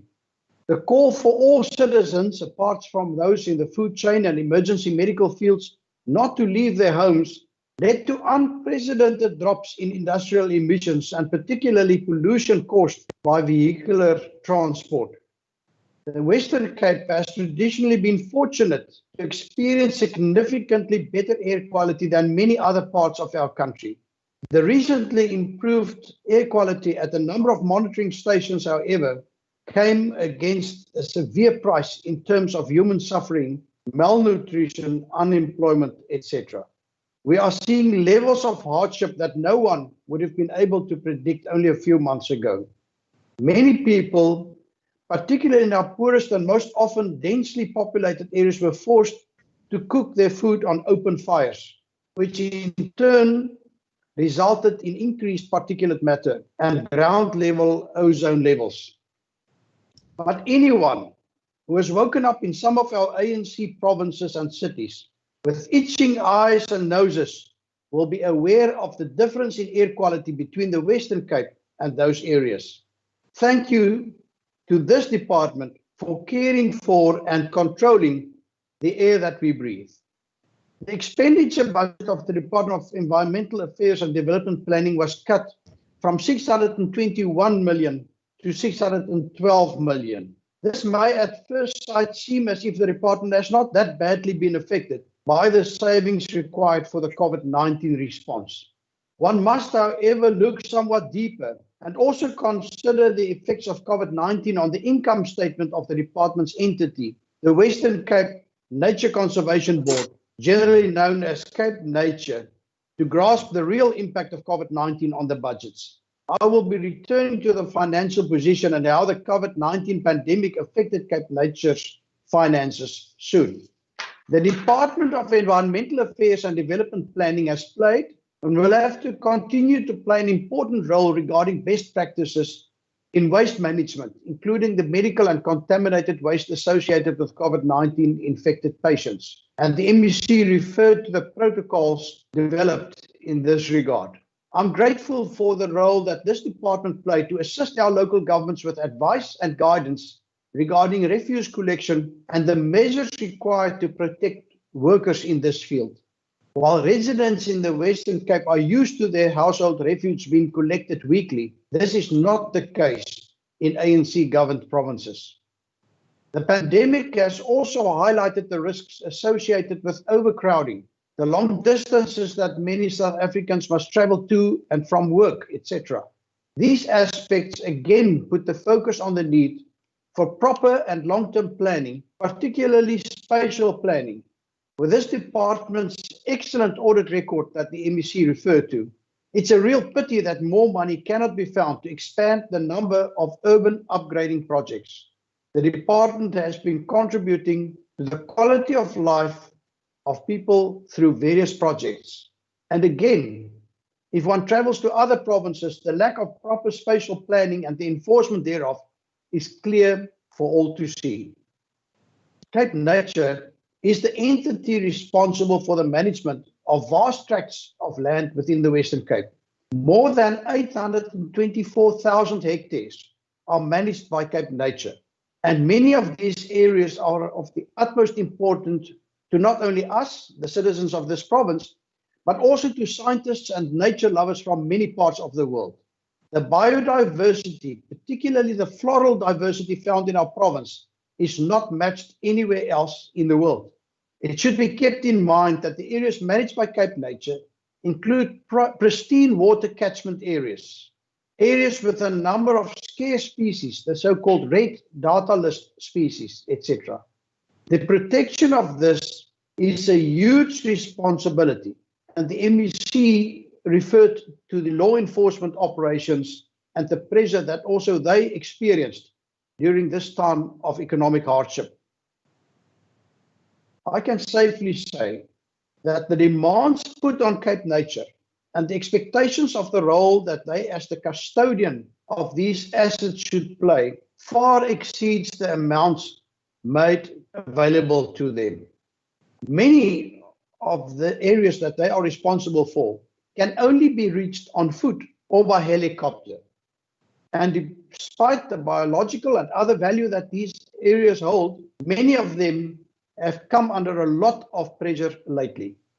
Many people look at these nature areas and believe that they should be allowed to settle in these areas or to keep farm animals such as pigs. Measures to preserve these areas for generations to come is putting a lot of pressure on the budget of Cape Nature. Cape Nature is also, through the expanded public works program, busy to actively clear vast tracts of alien vegetation.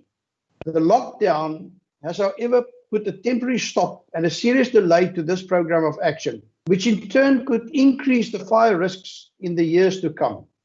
While the manual laborers were sitting at home, the aliens were flourishing. Fortunately, Cape Nature decided that the work stoppage was forced onto the workers, and they were paid their wages throughout. I'm therefore grateful to share with this House that the expenditure budget of Cape Nature has not been cut. The amount that will be transferred to Cape Nature remains unchanged at 302 million. But that's not the full story. Over the last few years, Cape Nature has been quite successful to generate an income from its natural assets and infrastructure, relieving some pressure on the provincial fiscus. Tourists love spending time in our beautiful reserves, in line with the growth in ecotourism and the need for recreation in what has become known as the great outdoors. But we also know that the tourism sector has been particularly negatively affected by the lockdown regulations imposed on us by the National COVID-19 Command Center. And all indications are that tourism will not be able to recover soon from the harsh measures introduced to fight this pandemic. Predictions are that tourism may take more than a year from now to show some recovery. Cape Nature initially budgeted for an income, mainly from tourism, to the value of 43 million rand. The loss of income in this financial year may be as high as 42 million, a loss that would take many, many years to recover from. The lockdown and limitations on normal movement and activities has also resulted in delays with the maintenance, upgrading, and construction of facilities. The Standing Committee has been informed that plans are underway to catch up on these delays as soon as possible, and we will be overseeing this closely. The question remains, if Cape Nature's budget was not cut, where did the savings come from? It means that all the savings had to come from the department itself. The proposed adjusted budget shows that all programs within the department were required to cut back on expenditure. This despite the additional expenses caused by, for example, the increased costs of equipment and data for connectivity, the need to provide for personal protective equipment, and other measures introduced by government that were not initially budgeted for. The proposed budget also shows that no one in the department was spared, and that the Minister's office was leading the savings process by also cutting back on its budget. I'm grateful, despite the huge pressures on the provincial fiscus, that this department's proposed amended budget would still allow most of its important work to continue. And I therefore ask the members of this House to support this budget vote. I thank you.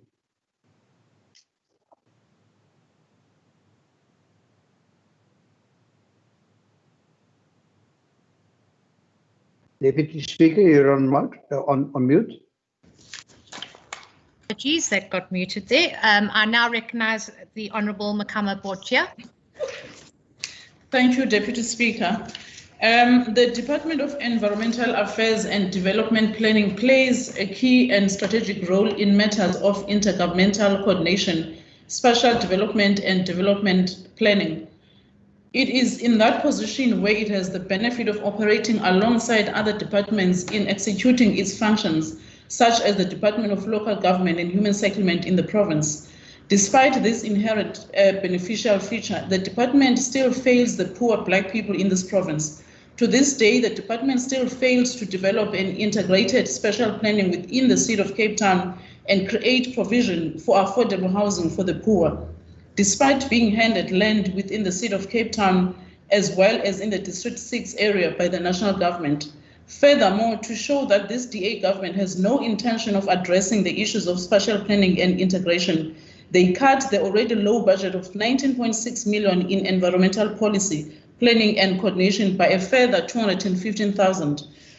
Not so long ago, people in the informal settlements such as Danun, Strand, Guguletu, and Khayelitsha were battling with devastating floods due to bad weather. But here we are today with a department that is doing nothing to address the issues of poor landscape in these areas. The reason for all of this is because these are poor Black areas in which the DA government does not care, as their only interest is to serve their white bus caps in the leafy suburbs. I thank you, Deputy Speaker. Thank you, Honourable Member. I now recognise Honourable Heron. Thank you, Deputy Speaker. We support the vote. Thank you very much. Honourable Smith, it's your chance.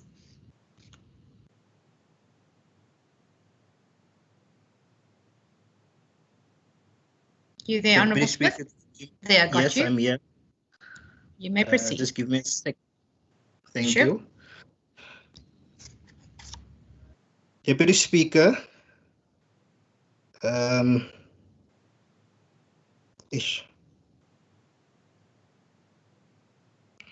The budget adjustment process comes at a time when we are witnessing widespread land invasions in the province. The pocket of land is spared.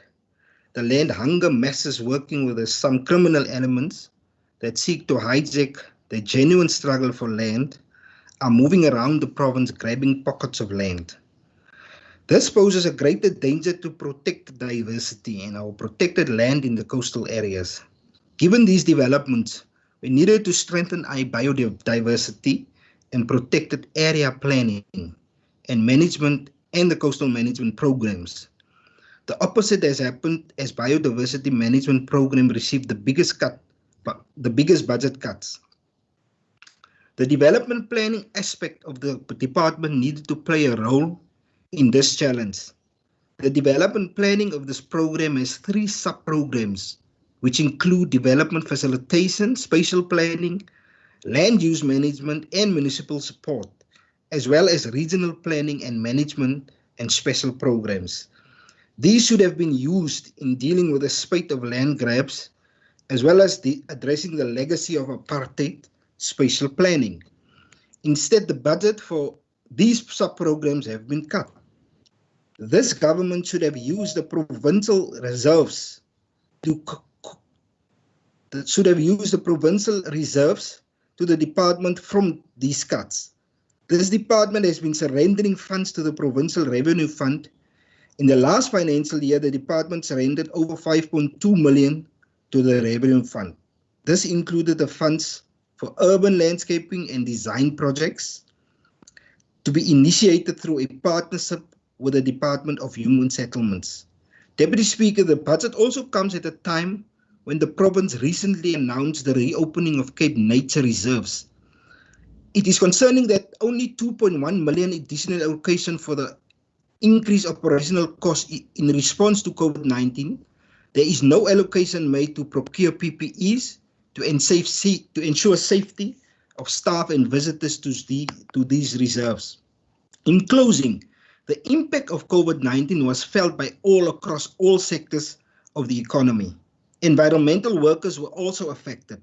While other departments have made allocation for humanitarian relief to assist the vulnerable, in this budget there is no provision made to cohesion the poor from the wrath of COVID-19 and its economic impact. Therefore, the ANC is not in support of this budget and the ANC is not in support of this budget as it is not a budget to beat COVID-19, especially for the poor. Thank you, Speaker. Thank you very much. I recognize Honourable Christians. Deputy Speaker, the ACDP supports the adjustment budget. Thank you. Thank you very much. Honourable Murray. I abstain. Thank you, Honourable Murray. Honourable Brinkhuis. Thank you, Deputy Speaker. Deputy Speaker, the Masiphumelele informal settlement, the conditions in that area it is shocking, and there is no adequate help from the Western Cape government in the area. Al Jamaa requests that this department of the Western Cape prioritize the shocking conditions in Masiphumelele and bring dignity to the community there. 50 people have to use one toilet. Thank you, Deputy Speaker. Thank you, Honourable Brinkhuis. I now recognise Honourable Minister Britell. Honourable Deputy Speaker, thank you. Thank you to the honourable members who participated in this debate. I want to thank Honourable Member Herron, Christians, for supporting the vote. Yeah, to Honourable Moran, I don't know what to say. It's an adjusted budget. All he can jump on is the Environmental Commissioner. I want to just point him to, he must go back and see when the ANC was in control of this province, the time that Honourable Dapmo was part of the government before the brown envelope scandal, and they hid for 10 years. He must go and read their comments on the Environmental Commissioner. His own party was against it. After later 10 years on, a lot has changed. I will make my case in front of the standing committee. If I'm being outvoted, then we need to decide where we're going to get the 11 million rand for that office, at least to run. But it will be an office that won't contribute anything. It won't touch on any of the problems that he thinks it's going to address. And to be quite frankly, if the ANC steals less, then there will be money to address all the luxuries in this province as well as in the rest of the country. To the Honourable Van der Westhuizen, thank you very much. Honourable Van der Westhuizen, yeah, we're passionate within this department. We do understand the importance of air quality monitoring. We do understand the importance of alien vegetation, the eradication thereof. We do understand coastal management and the importance of getting that right. And remember, we inherit a given, so you need to now make policies and to shift and to manage it. It's not a simple task. The quality of the water in our rivers is crucial, not only to have clean water, but also for food security, for the agricultural sector. There's so much things that we need to do, but at the end of the day, you need to balance your budget, and then you need to understand that children that go to school is very important, and we need to look after them, give them a proper education so that they can get opportunities in life. Our health sector is crucial that we do get that right. So it's a give and take, and I'm very proud of my team. Going forward, you've seen what we've done also with water management. We just lift our heads out of a drought, and also the department's contribution towards that. Of course, this department and all the very competent directors we've got, we interact with our national colleagues, and we're always busy rewriting and help them to better their policies. On Honourable Bot, I just maybe got one question, and I wonder why so many black people move to the Western Cape. Maybe we must ask that question. It's because they don't get any services in the ANC provinces. So we understand that. It's not only black people. Order. Understand. She said that poor black people are also moving to the Western Cape. Honourable Moran. Cape, my argument is that they come to the Western Cape, but the truth hurts. I understand that. They come to the Western Cape because in the other provinces, On the order, Speaker. On the point of order, and then you call them refugees. Honourable members, Honourable Minister, if you could just wait 1 second. Honourable members, we have agreed that there would be no interjections. Now there are just interjections and points of order. It's a point of order on All right. the Honourable Minister. Mimbi, what's your point of order? I just want to find out, Honourable Deputy Speaker, whether is it parliamentary for the Minister to say that black people are moving from the Eastern Cape to the Western Cape. Honourable Mvimbi, I don't think that's a point of order, honestly, and it is really not anything derogatory in my opinion. So please, we have statistics that use specific color categorization. I don't see anything that needs to be on a point of order in that sentence. So can I ask the Minister to continue, please? The MEC put it as if it's only black people. Order, honourable members. Honourable Deputy Speaker, if they raise the point, they must be also willing to take the answer. The Honourable Member talks about poor black people. My argument is that people move to the Western Cape. Why? People, not black people only. Order. Services. I've never said from White the East. people move to the Western Cape too. Maybe we must give Member Wimby some earphones. They act as if white people are born in the Honourable Western members, Cape. the ANC. The population growth in this province is 30% plus, and there's a reason for that. Because in this province, people do get at least the constitutional requirements of services, which they don't get in ANC provinces.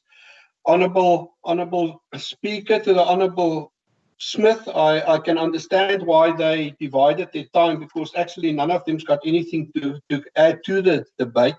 The land grabs, which he said is illegal, where's the police? Where's SACS in this to help us to protect? It's not the department's job. It's not Cape Nate's job. We do provide PPE to our people. We do care for our people, and we will do everything possible to see to it that our people are safe, because they work with the environment and it's crucial that we protect the environment for future generations. I also think that sometimes we need to sit to look at the different spheres of government and their roles and functions, because it's quite alarming that it seems like members of parliament thinks that we now all of a sudden a municipality, that we need to provide direct services to the people. We've got a supporting role, we've got a monitoring role, and that we fulfill to the best of our ability. And with that, Honourable Speaker, I table the adjusted estimates, and I thank the Standing Committee for their oversight role. I thank you. Thank so you, the Honourable MEC wants to use the numbers of black concludes people for the Western Cape Parliament to increase to 65. Honourable members, please, can you allow me to speak? Right.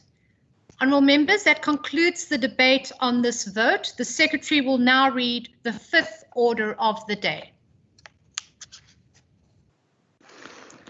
Vote 14, Local Government, Western Cape Adjustments Appropriation COVID-19 Bill 2020-2021 financial year. Thank you, Mr. Secretary. I now recognise the Honourable Minister Bredell.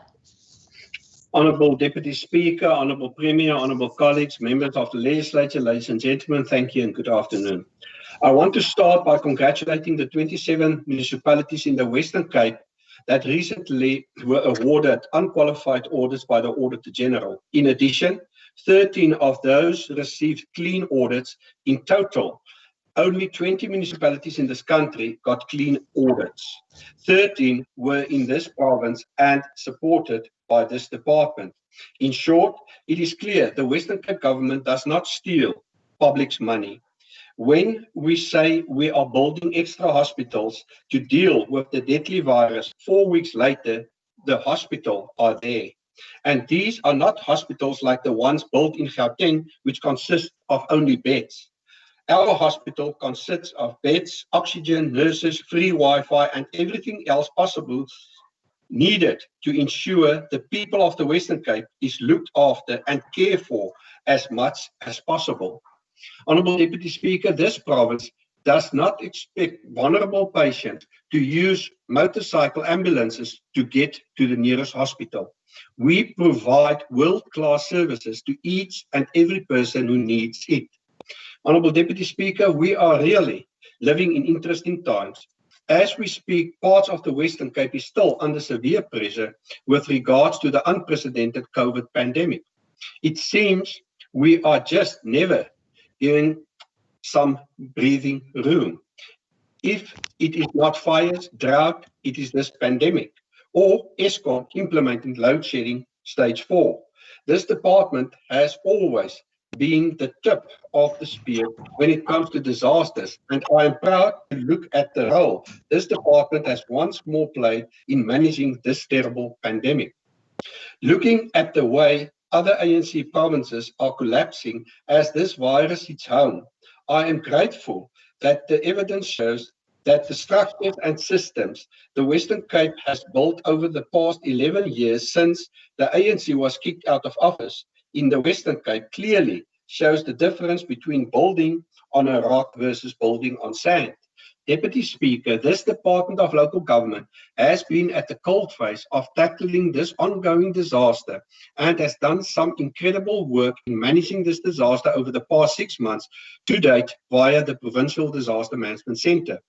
I want to acknowledge the efforts of the department and its officials for their hard work in this regard. I also want to acknowledge the hard work of selfless efforts by all our disaster responders who have simply responded to the call and have been working non-stop since day one.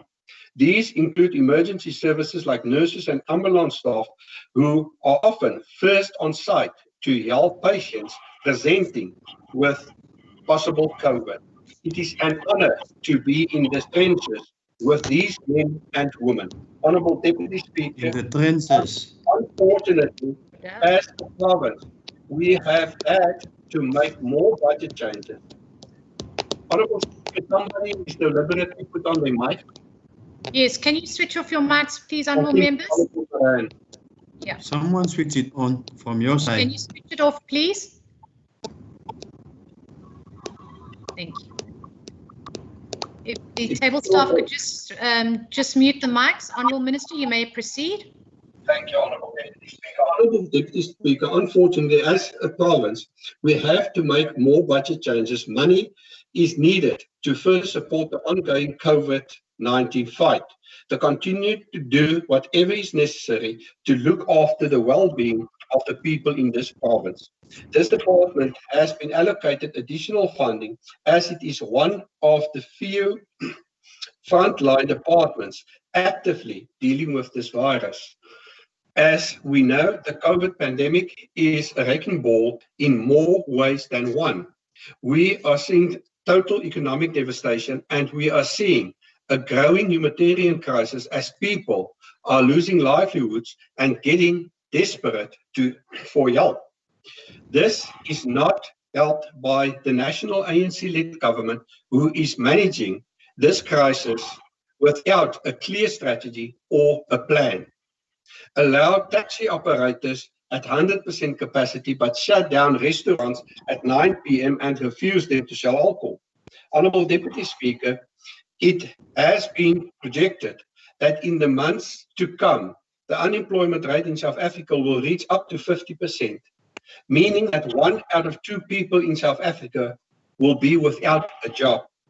The question to ask oneself is the following: is the ANC government capable of fixing the problem? And the answer to that question is a resounding no. The Western Cape government has worked non-stop from day one of this lockdown period to assist our most vulnerable communities. Our schools continue to feed our vulnerable children, many who would have had enough food to eat during this period. Our municipalities rolled up their sleeves and got to work caring for the poor and the housing the homeless. On behalf, I must say, on behalf of SASSA. Honourable Deputy Speaker, indeed, municipalities in the Western Cape have been doing incredible work to support and to help their communities. There are many examples, but I will mention a few. In George, 137 municipal soup kitchens continue feeding over 20,000 people across the municipal area every day. The municipal actions are strongly supported thanks to the generosity of the private individuals, businessmen, and the community organizations who donate towards the enormous task. In Swartland municipality has approximately 70 feeding schemes in ongoing operations in its municipal area, which are coordinated and supported by leading NPO organizations.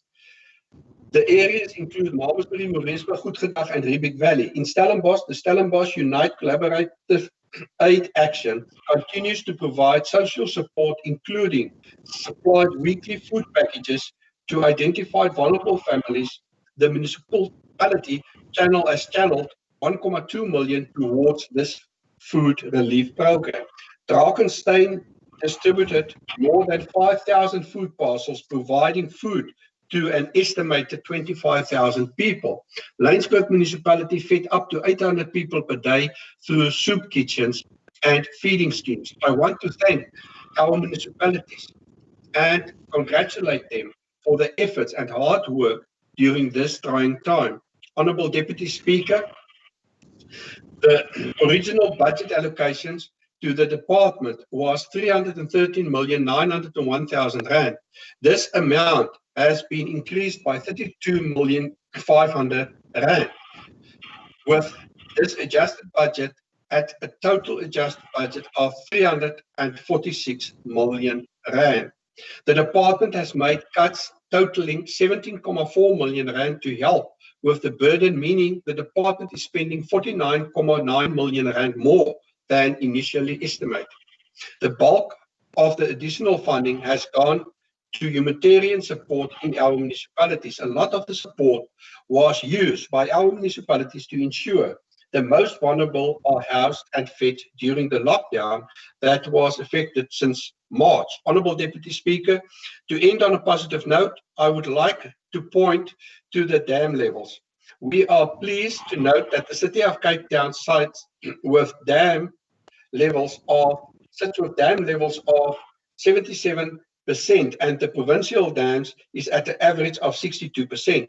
In 2018, at the height of the drought crisis in this province, the average levels for the province was below 20%.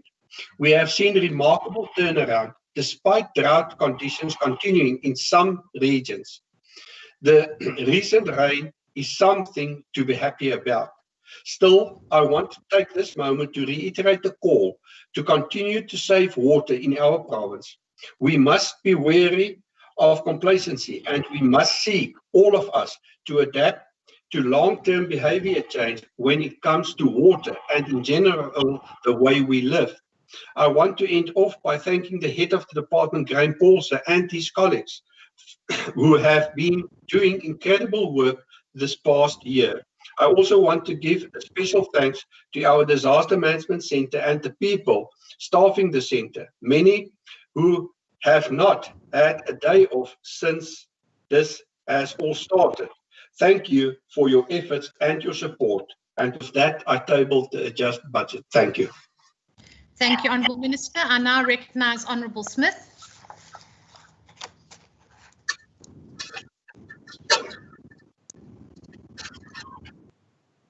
Honourable Smith, just unmute yourself. There we go. Unmute. Thank you, Speaker. Deputy Speaker, local government is the sphere of government closest to the people. Our municipalities are placed at the coalface of the fight in this pandemic.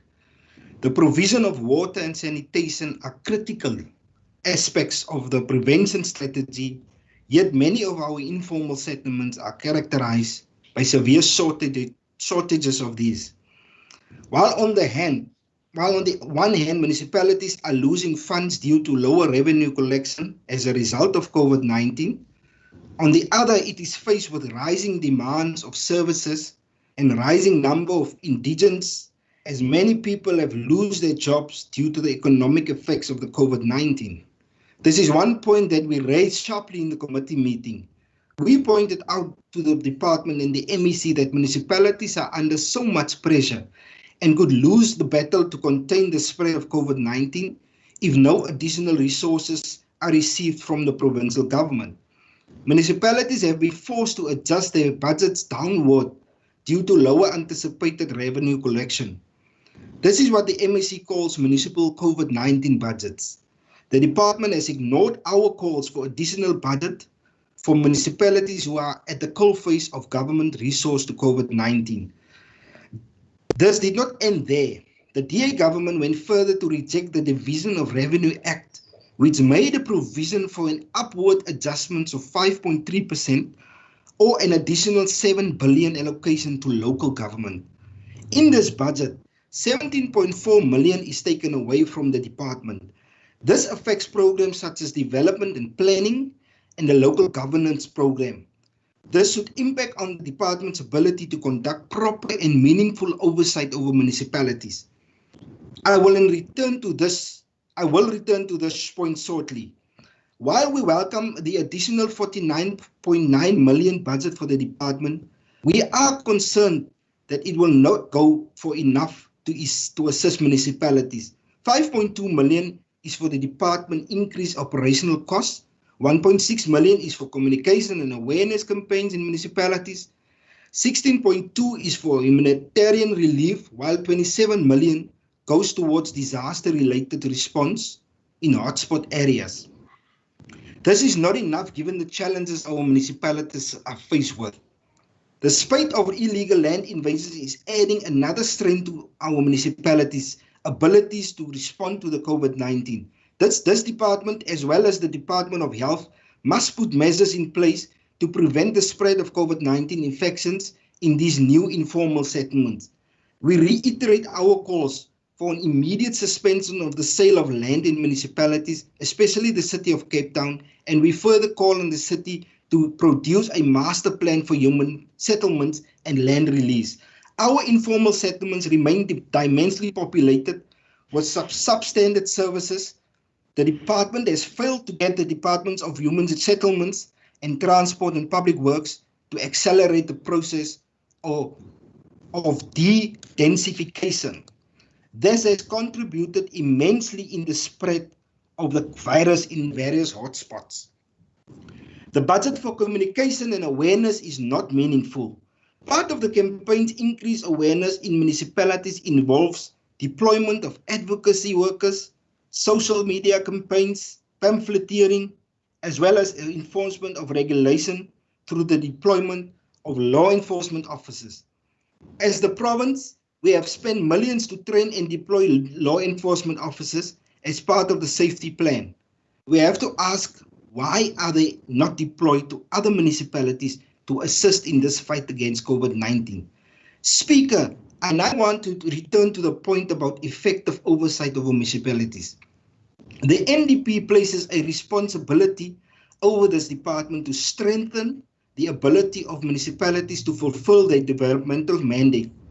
The department must do this by focusing on identifying and overcoming the obstacles to achieving improved outcomes, including the need to strengthen the ability of local government to fulfill its developmental mandate and role. Speaker, we want to ask if the Western Cape have suitable leadership to assume this responsibility. The ANC recently released audio recordings provided to us by whistleblowers, which shows that the MEC in secret meetings plan to destabilize municipalities. There is no effective oversight over municipalities in the Western Cape. The MEC has been exposed for conducing systematic and selective targeting of councillors and municipalities. In the past, he targeted former George Mayor Melvin Naik and municipal manager Trevor Botha. This has now been extended to targeting ANC municipalities under the guise of investigations of COVID-19 expenditure. He is busy asking ANC municipalities for more information and threatening them to put them under administration if they do not comply with his demands.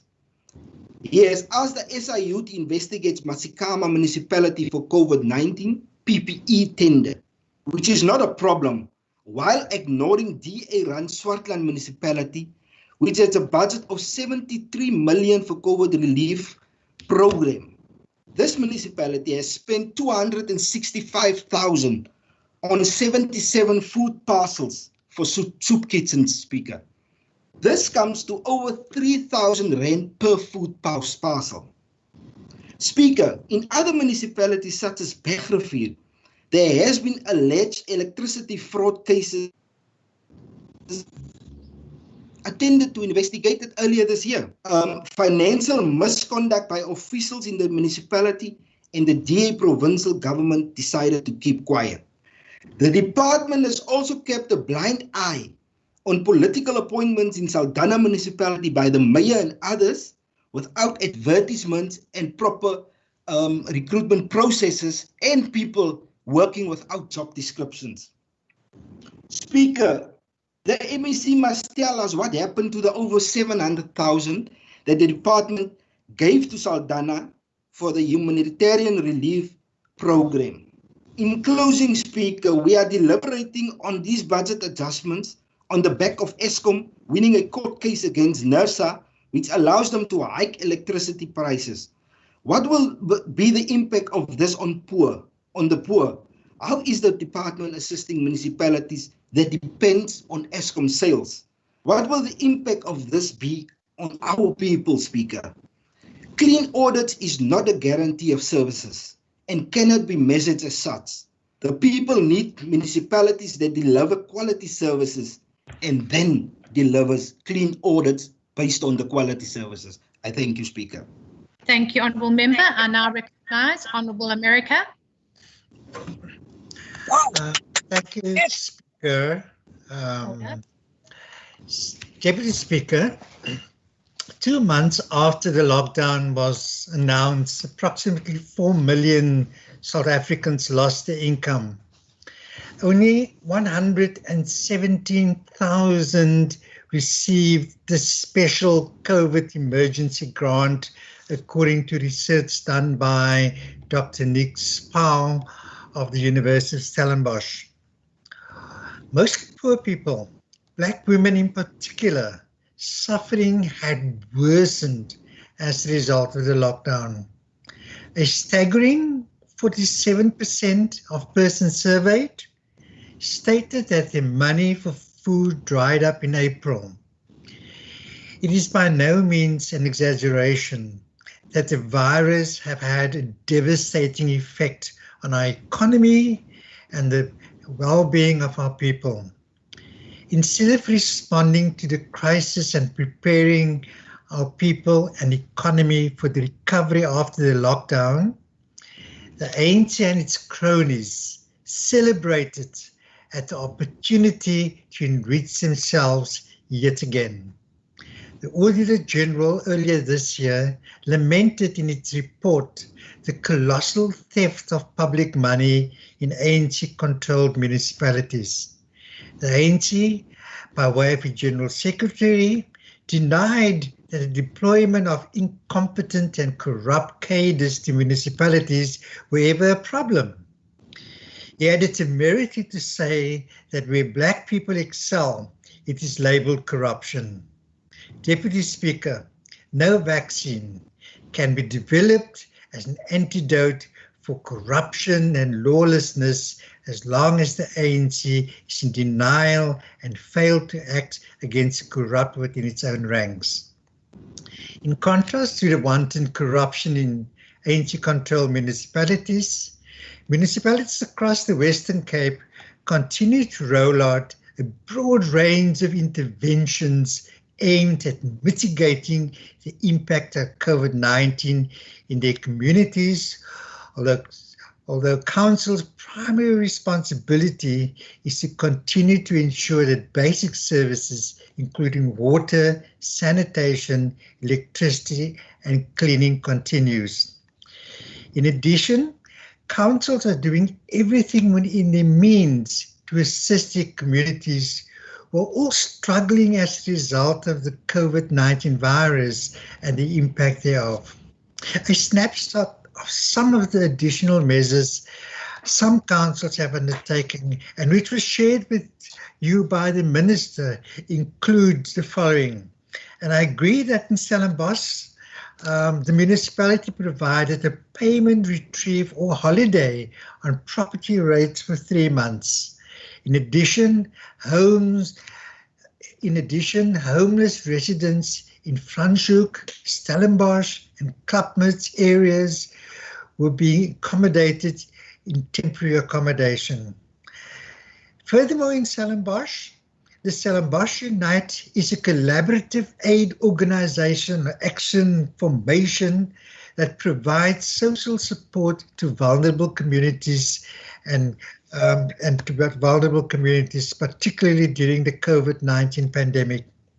The collaboration brings together the municipality, Stellenbosch University, civil society in Stellenbosch, Civil Advocacy Network SCAN, representing the non-profit sector, and the Greater Stellenbosch Development Trust, which are the administrators. As a first priority, Stellenbosch Unite will be supplying weekly food packages to identified vulnerable families. The municipality has channeled 1.2 million rand towards this food relief program. To date, approximately 30,000 food parcels and more than 150,000 meals to communities from the Stellenbosch municipal area in cooperation with various partners were distributed and delivered. Stellenbosch municipality further expanded its financial payment relief offering and won't be charging any interest on arrear accounts for April, May and June 2020. In the Overstrand municipality, businesses who find themselves in financial stress as a result of the lockdown and cannot pay their accounts due for March and April may enter an extended payment term agreement with the municipality in order for their payments to be stretched over a period of 6 months. Residential customers in that particular municipality who find Souths in similar financial stress as a result of the lockdown and cannot pay their accounts in full are given an opportunity and to pay their accounts over extended period of 12 months. In addition, all tenants in a municipality who cannot make use of the premises they may lease from the municipality for the purpose for which it was leased, such as business premises, stalls, etc., will be exempted from the payment of the rental for the months of April and May. Swartland Municipality, as was stated earlier, is working with the private sector and the NGO sector to provide feeding schemes to the homeless people and the indigent communities within the municipal boundaries. As the Minister was saying, 70 feeding schemes are supported and includes areas of Malmesbury, Mariesburg, Goedgedorp and the Riebeek Valley. Drakensberg Municipality, on the other hand, has lifted all water and electricity blocks. Temporary shelters for the homeless has been arranged. The municipality is providing shelter to the homeless in 4 different shelters across the municipal area. The homeless receive soap, water, blankets on a daily basis and daily meals. The municipality, working with over 200 local NGOs, is rolling out a food aid program. The municipality's food aid program is additional to the municipality's 11 soup kitchens. The school feeding scheme, the Department of Social Development Food Hamper Project, SASSA Relief and Social Distress Program, and work done by various faith-based and local communities within the Drakensberg area. In the Musselburgh Municipality, Deputy Chair, this municipality is providing financial assistance to all leases of the municipality. When it comes to water, all water has been restricted on drip has been opened, and all prepaid and conventional electricity meters that were blocked had the restrictions lifted. The municipality further continues to provide food to our vulnerable communities. Door-to-door health checks are being done along with the Provincial Health Department in the Kwandonkoba and other smaller areas around the region. The municipality continues to implement the mass sanitization of public open spaces with special focus on taxi ranks and communal toilet facilities in informal settlements. Loudhailing of COVID-19 messages continue in all wards with "Let's stop the spread" preventative care messages to create awareness of door-to-door screening and to take that's taking place within the community in all 3 languages, preemptive in the areas where screening is being conducted. On the other hand, Deputy Chair, George municipalities will not charge any interest for April 2020 on service accounts. The Council has unblocked all electricity meters from the 25th of March to allow purchase of prepaid meters for customers. Additional sanitation facilities and water points are being provided in the number of informal settlements. Rosemore Sports Stadium has been set up as a homeless shelter. Loudhailing has been taking place in all areas as of 25th of March, with areas being identified on a daily basis that needs to be revisited and special attention to be paid to it. Approximately 23,000 meals per day are being served from 138 municipal supported home-based soup kitchen in vulnerable communities. There is at least 1 soup kitchen set up in every vulnerable area, 5 to 10 kitchens in larger communities, more than 20 in the Greater Thembalethu area and nearly 30 in the rural areas. Most kitchens serve 2 meals a day, porridge in the morning and soup, noodles and other meals based on the types of food available at around 2 p.m. The people involved have been trained in the COVID-19 health protocols and supplied with hygiene packs and protective care, including masks, gloves and sanitizers. They have been issued with health permits and social distancing, hand washing and other health and safety measures are implemented. The City of Cape Town continues to provide basic services and essential services to approximately 200,000 informal households. The city has rolled out 31 water trucks in communities where access to water is constrained.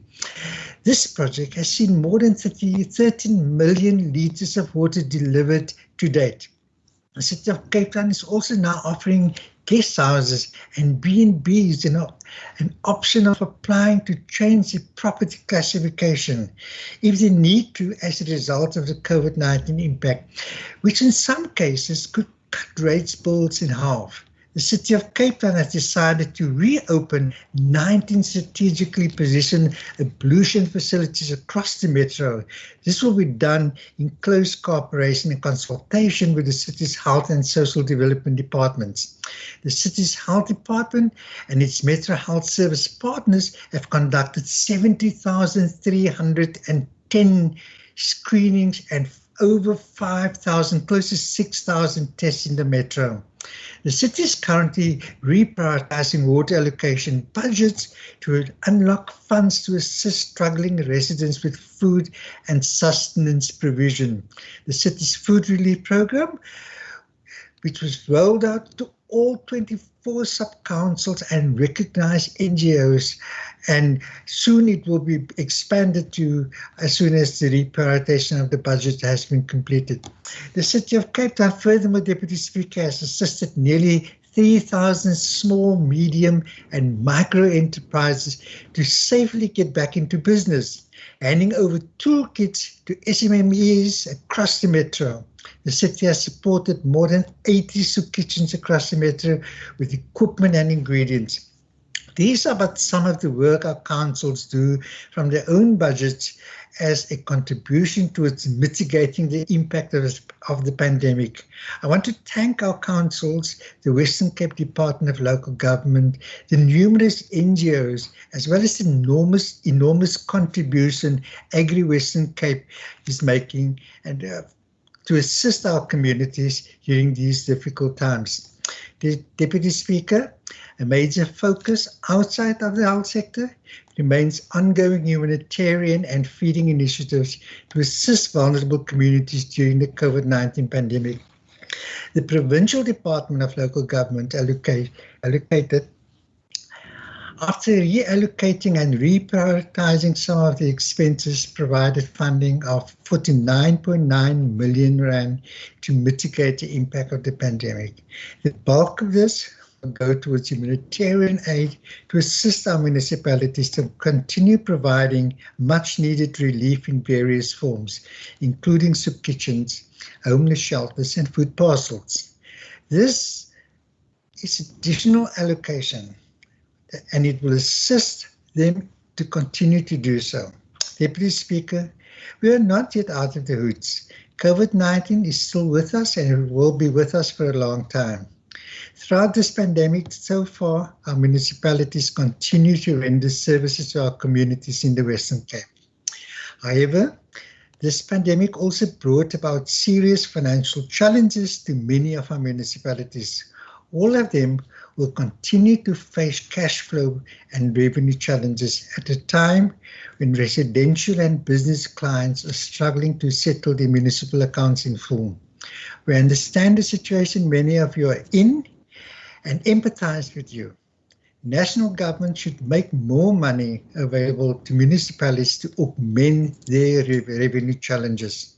Deputy Speaker, I wish to express my appreciation and gratitude to the Minister for his leadership and dedication to the task at hand, and to the HOD, Mr. Graham Paulson, and his competent team for their commitment and hard work. This budget for this department has increased from 313,901,000 to over 346 million rand. I ask this House to lend its support for this budget. I thank you, ma'am. Thank you, Honourable Member. I now recognise Honourable Makamba Botia. Thank you, Deputy Speaker. The budget. Honourable Botia, I think you've put yourself on mute. If you can just unmute yourself and start again.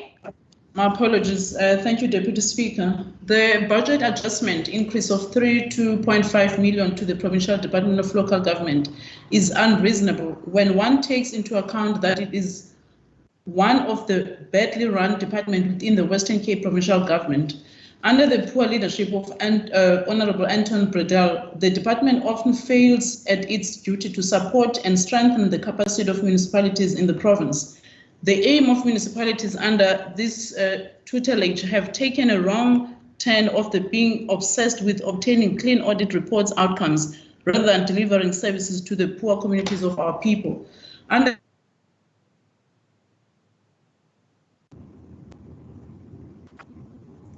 municipality and was once placed under administration from 2016 up until this day. And I'm glad that the Honourable America has actually agreed and acknowledged some of the municipalities that have poorly performed, not excluding those who have underspent, yet there's needy communities out there who are left in dire conditions. Both West and Laingsburg municipalities are currently dysfunctional with issues such as poor governance, lack of accountability, and failure to attract skillful staff. The increased adjustment budget of 42.8 million for transfers and subsidies to municipalities is just going to a waste, as it will just be transferred with zero monitoring as to how it is utilized by these municipalities. Under his leadership and the ANC DA councillors in municipalities across the province have been enriching themselves and their families with the food parcels which were intended to be distributed to the benefit of the poor people in the communities. The EFF does not support the adjustment budget. Thank you, Deputy Speaker. Thank you, Honourable Member. I recognise Honourable Heron. Thank you, Deputy Speaker. Deputy Speaker, while we support the adjustment budget in principle, we are concerned about the inadequate allocation to humanitarian relief. And this inadequacy is compounded by the dispersing of the allocation across various votes to different departments. The approach adopted by the Western Cape government will simply dilute the impact of our humanitarian relief. Now, the local government department gets 16 million rand to disperse to municipalities for humanitarian relief, and the inefficiency of this type of allocation will render it meaningless. On top of that, we've seen that one of the most worrying weaknesses in the province's response to COVID-19 was the politicization of food relief by local governments.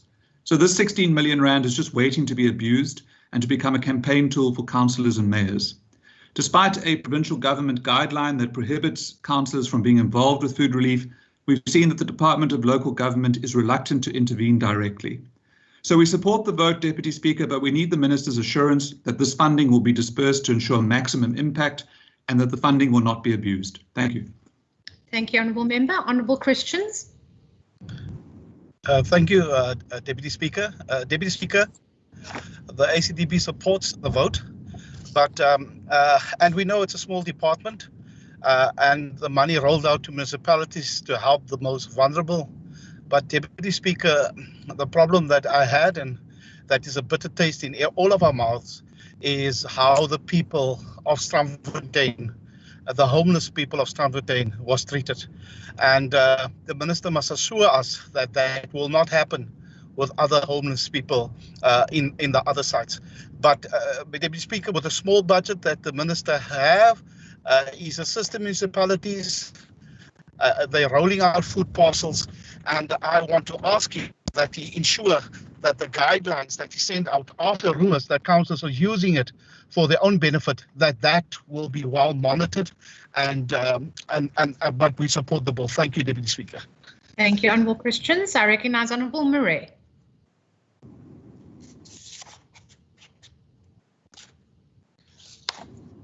Honourable Murray.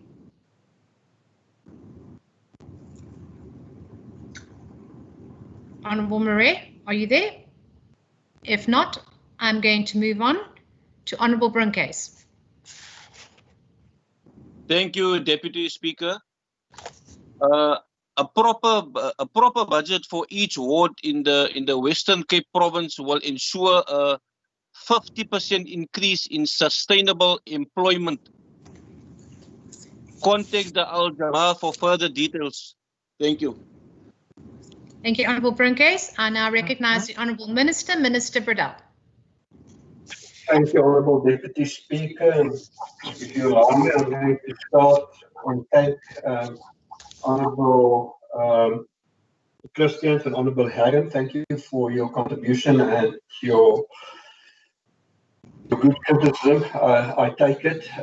I can tell you now that the 16 million rand that we, 16.2 million rand, we had to step in very quickly. And to be honest, it was a failure of SASO, closed their offices. Municipalities was in dire strait at that stage, and we had to feed people. And we didn't have a lot of time. The political or politicizing food parcels, I personally got a huge problem with that. I think it's an insult if any politician or any public rep gives a person a food parcel and take a photo, because people are poor. It's in itself, it's unhumane, I think, and it's just wrong to take photos and try and build a profile when you hand out food parcels. The protocol, we must just be clear. The guidelines we hand out was on the money that we can give to municipalities.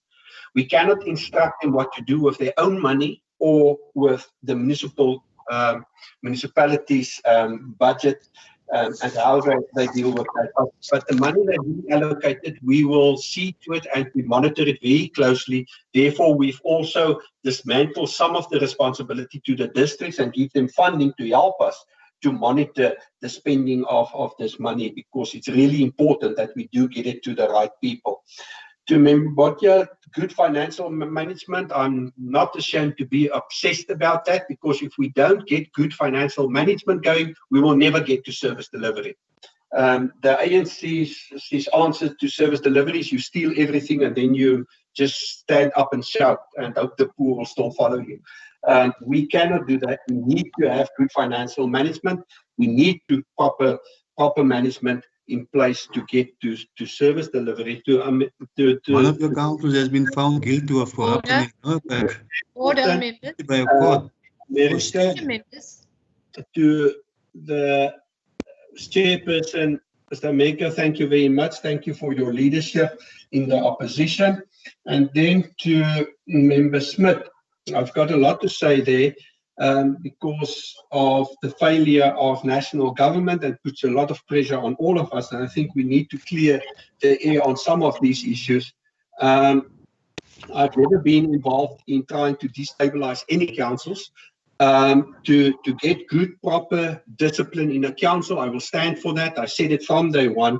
And let me talk to the things that you and Honourable Duckmore is running with. You first of all run with an illegal tape. It's illegal to tape anybody. Saying that, we're not speaking about tapes here, we're speaking about the budget. Honourable Moran, please.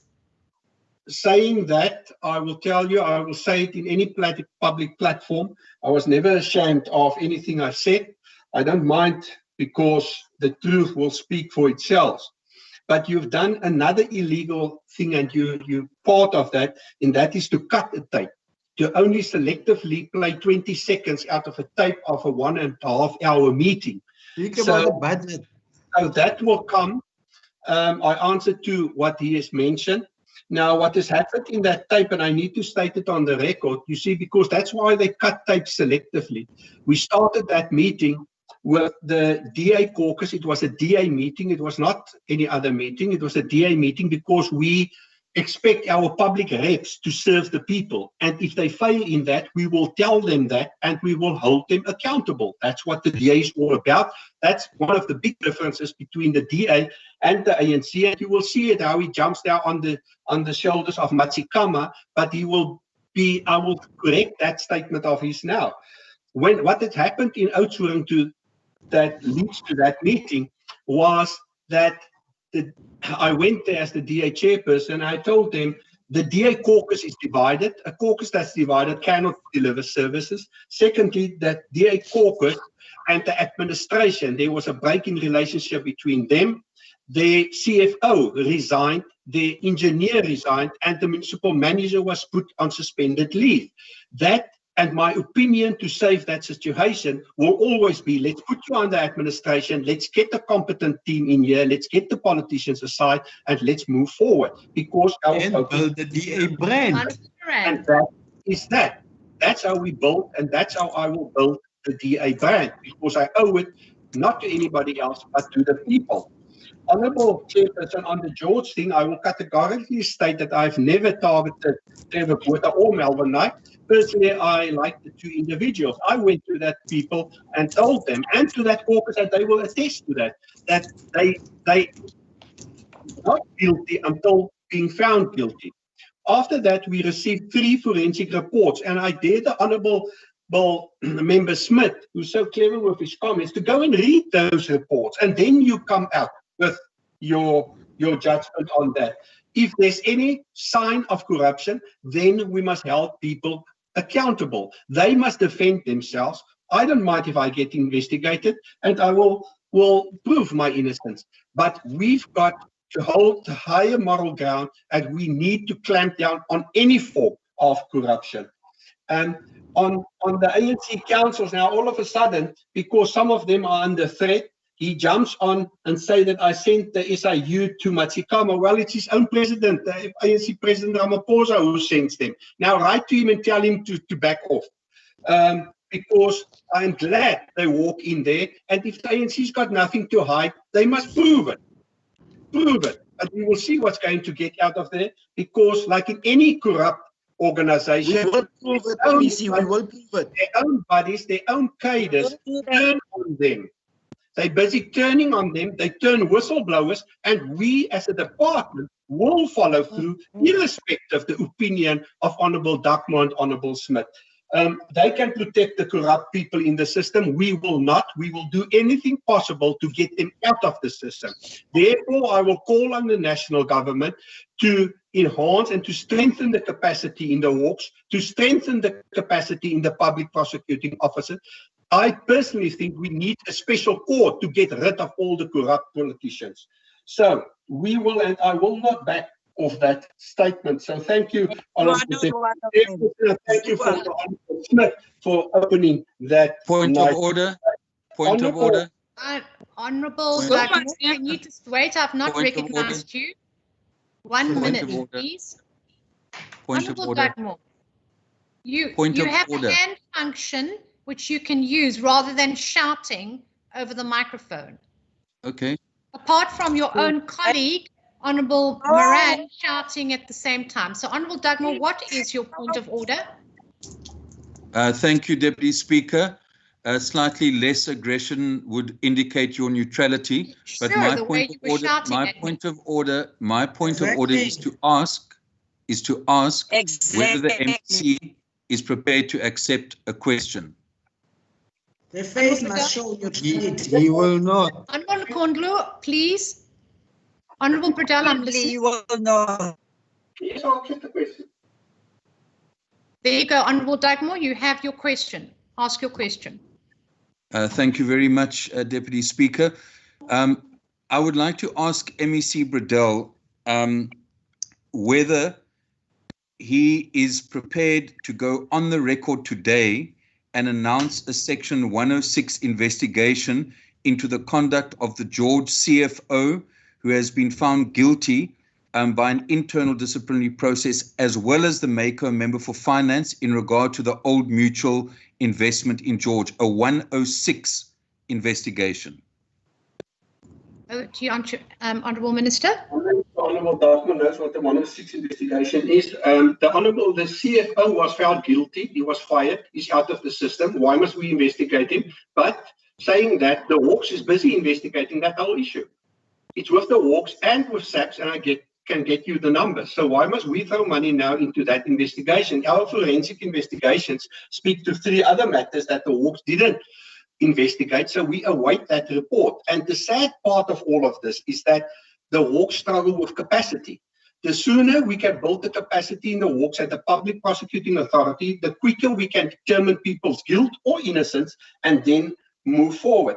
But I also want to tell to the Honourable Smith that if you must stop trying to shift the blame now to a Saldanha and a Berg River and if you know of any corruption, you're obliged to go and lay a case at the police station. You're obliged, give us the information, let's investigate it. Because I don't protect anybody on a party ticket.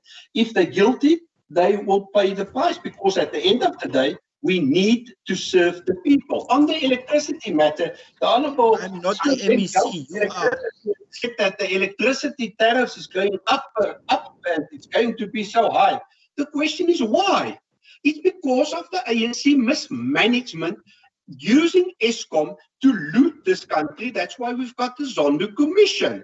The Zondo Commission don't give us any result. They've spent billions on the Zondo Commission already just to determine who in the ANC got more than the other cadre. How much billions? So, see, when the Honourable Dakpo and the Honourable Smith start any public meeting, I've got some advice for you. Start by apologizing to the people for looting this country and managing it into bankruptcy. I thank you.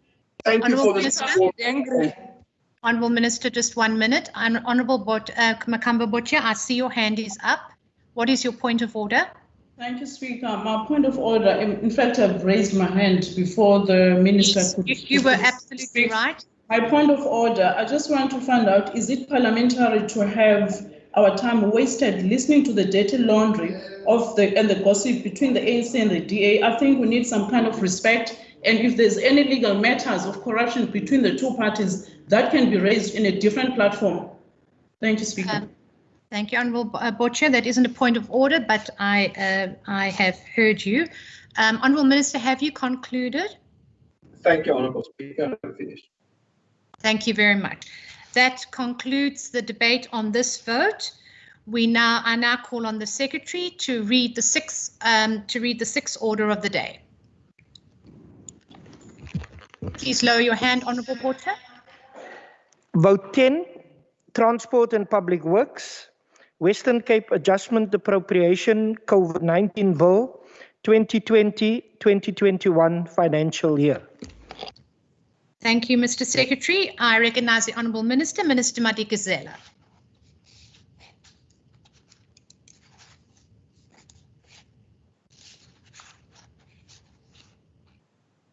Minister, just check that your mic is on.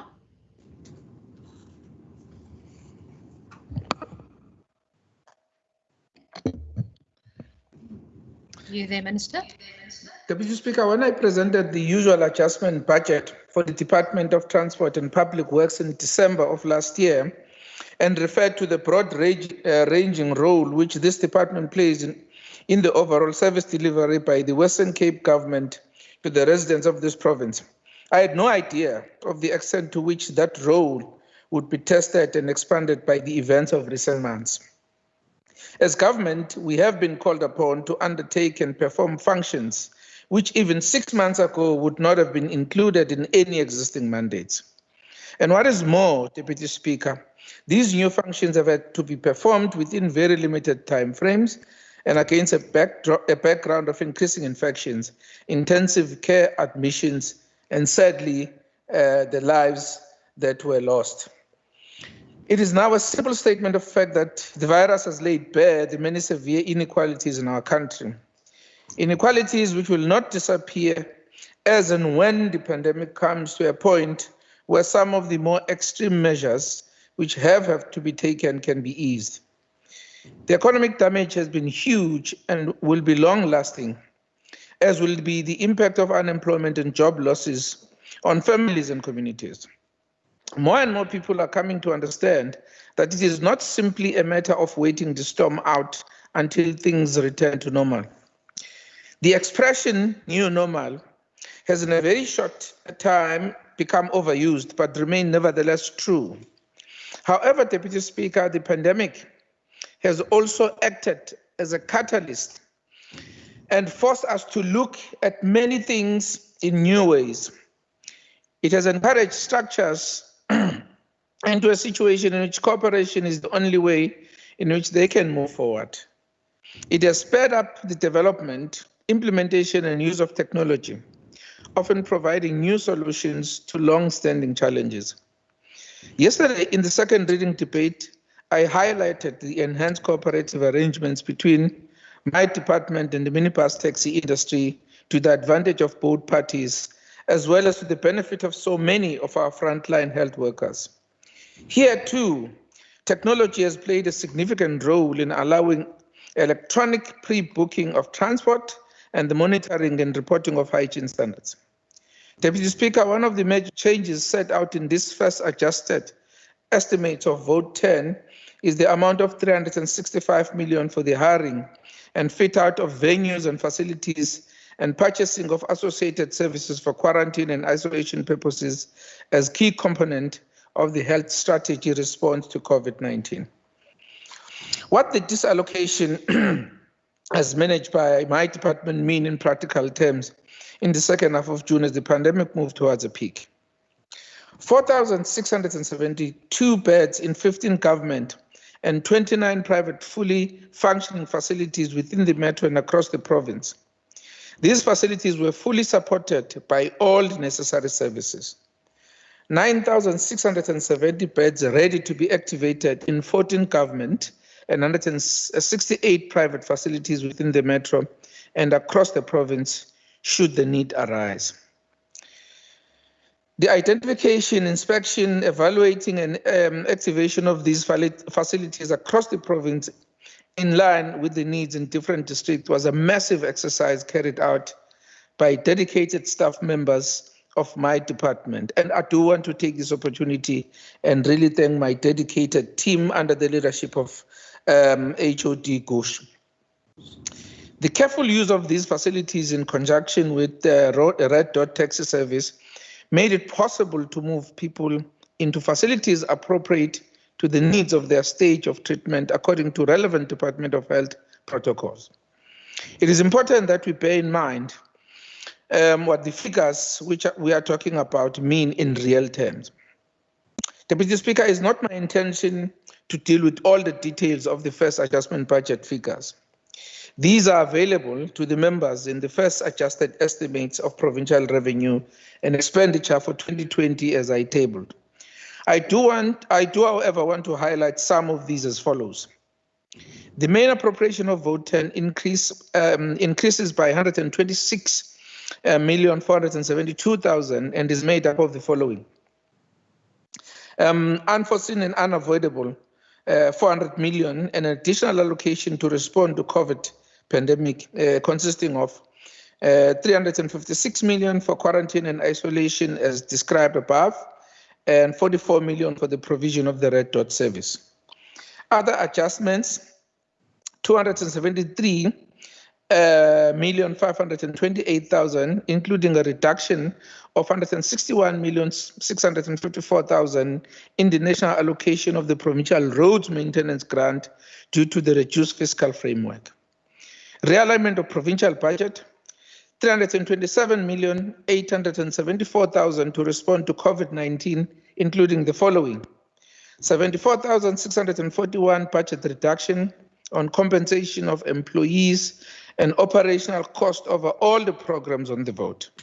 Program 2, Public Works Infrastructure, 16,672,000 budget reduction on maintenance of general infrastructure as part of the provincial response to COVID-19.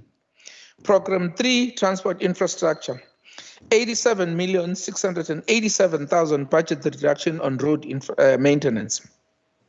111,874,000 budget reduction on the Wingfield and refinery interchange projects. And on provincial funding, 216 million, including the following. Program 1, Administration, 72 million. 71 million to provide for personal protective equipment for departmental staff and for the integrated team at 24/7 roadblocks. 1 million for operational costs such as computer equipment and light for roadblocks. Program 2, Public Works Infrastructure, 10 million. 10 million for sanitization and decontamination of office accommodation and fit out of Western Cape government accommodation in terms of COVID-19 requirements.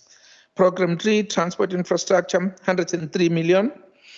103 million is for the estimated impact of contractual liabilities due to COVID-19 and lockdown regulations on transport infrastructure. Program 4, transport operations, is 31 million.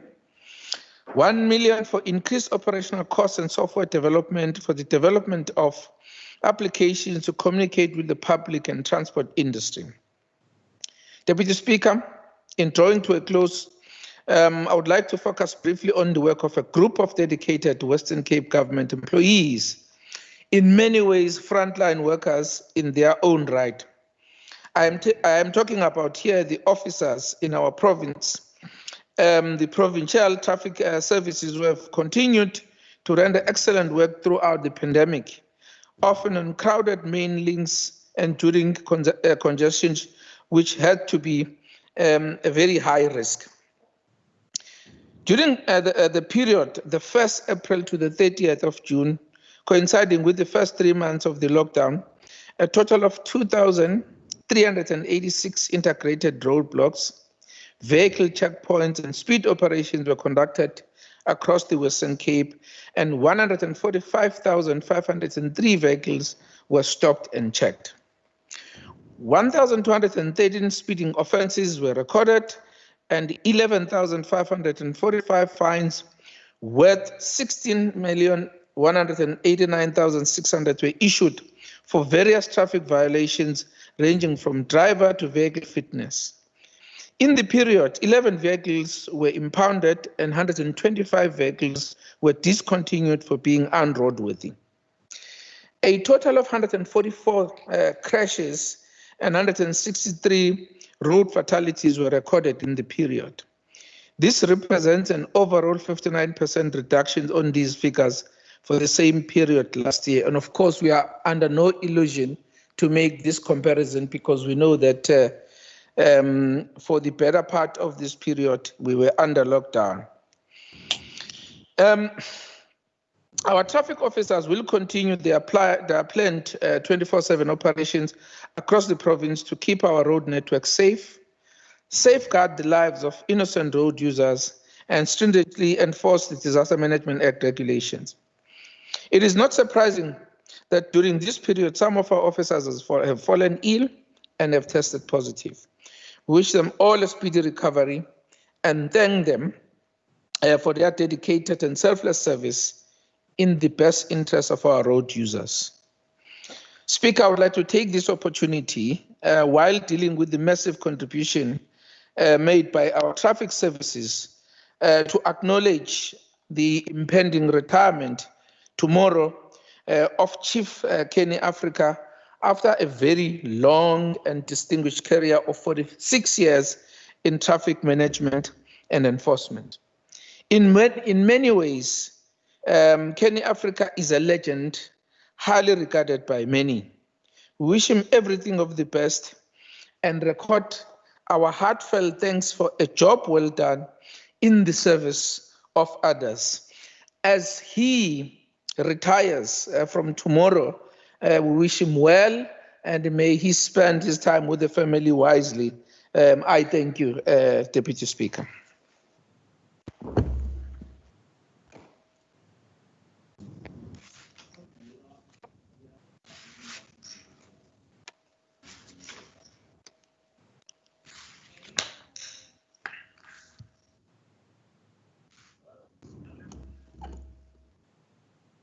Deputy Speaker, your microphone is muted.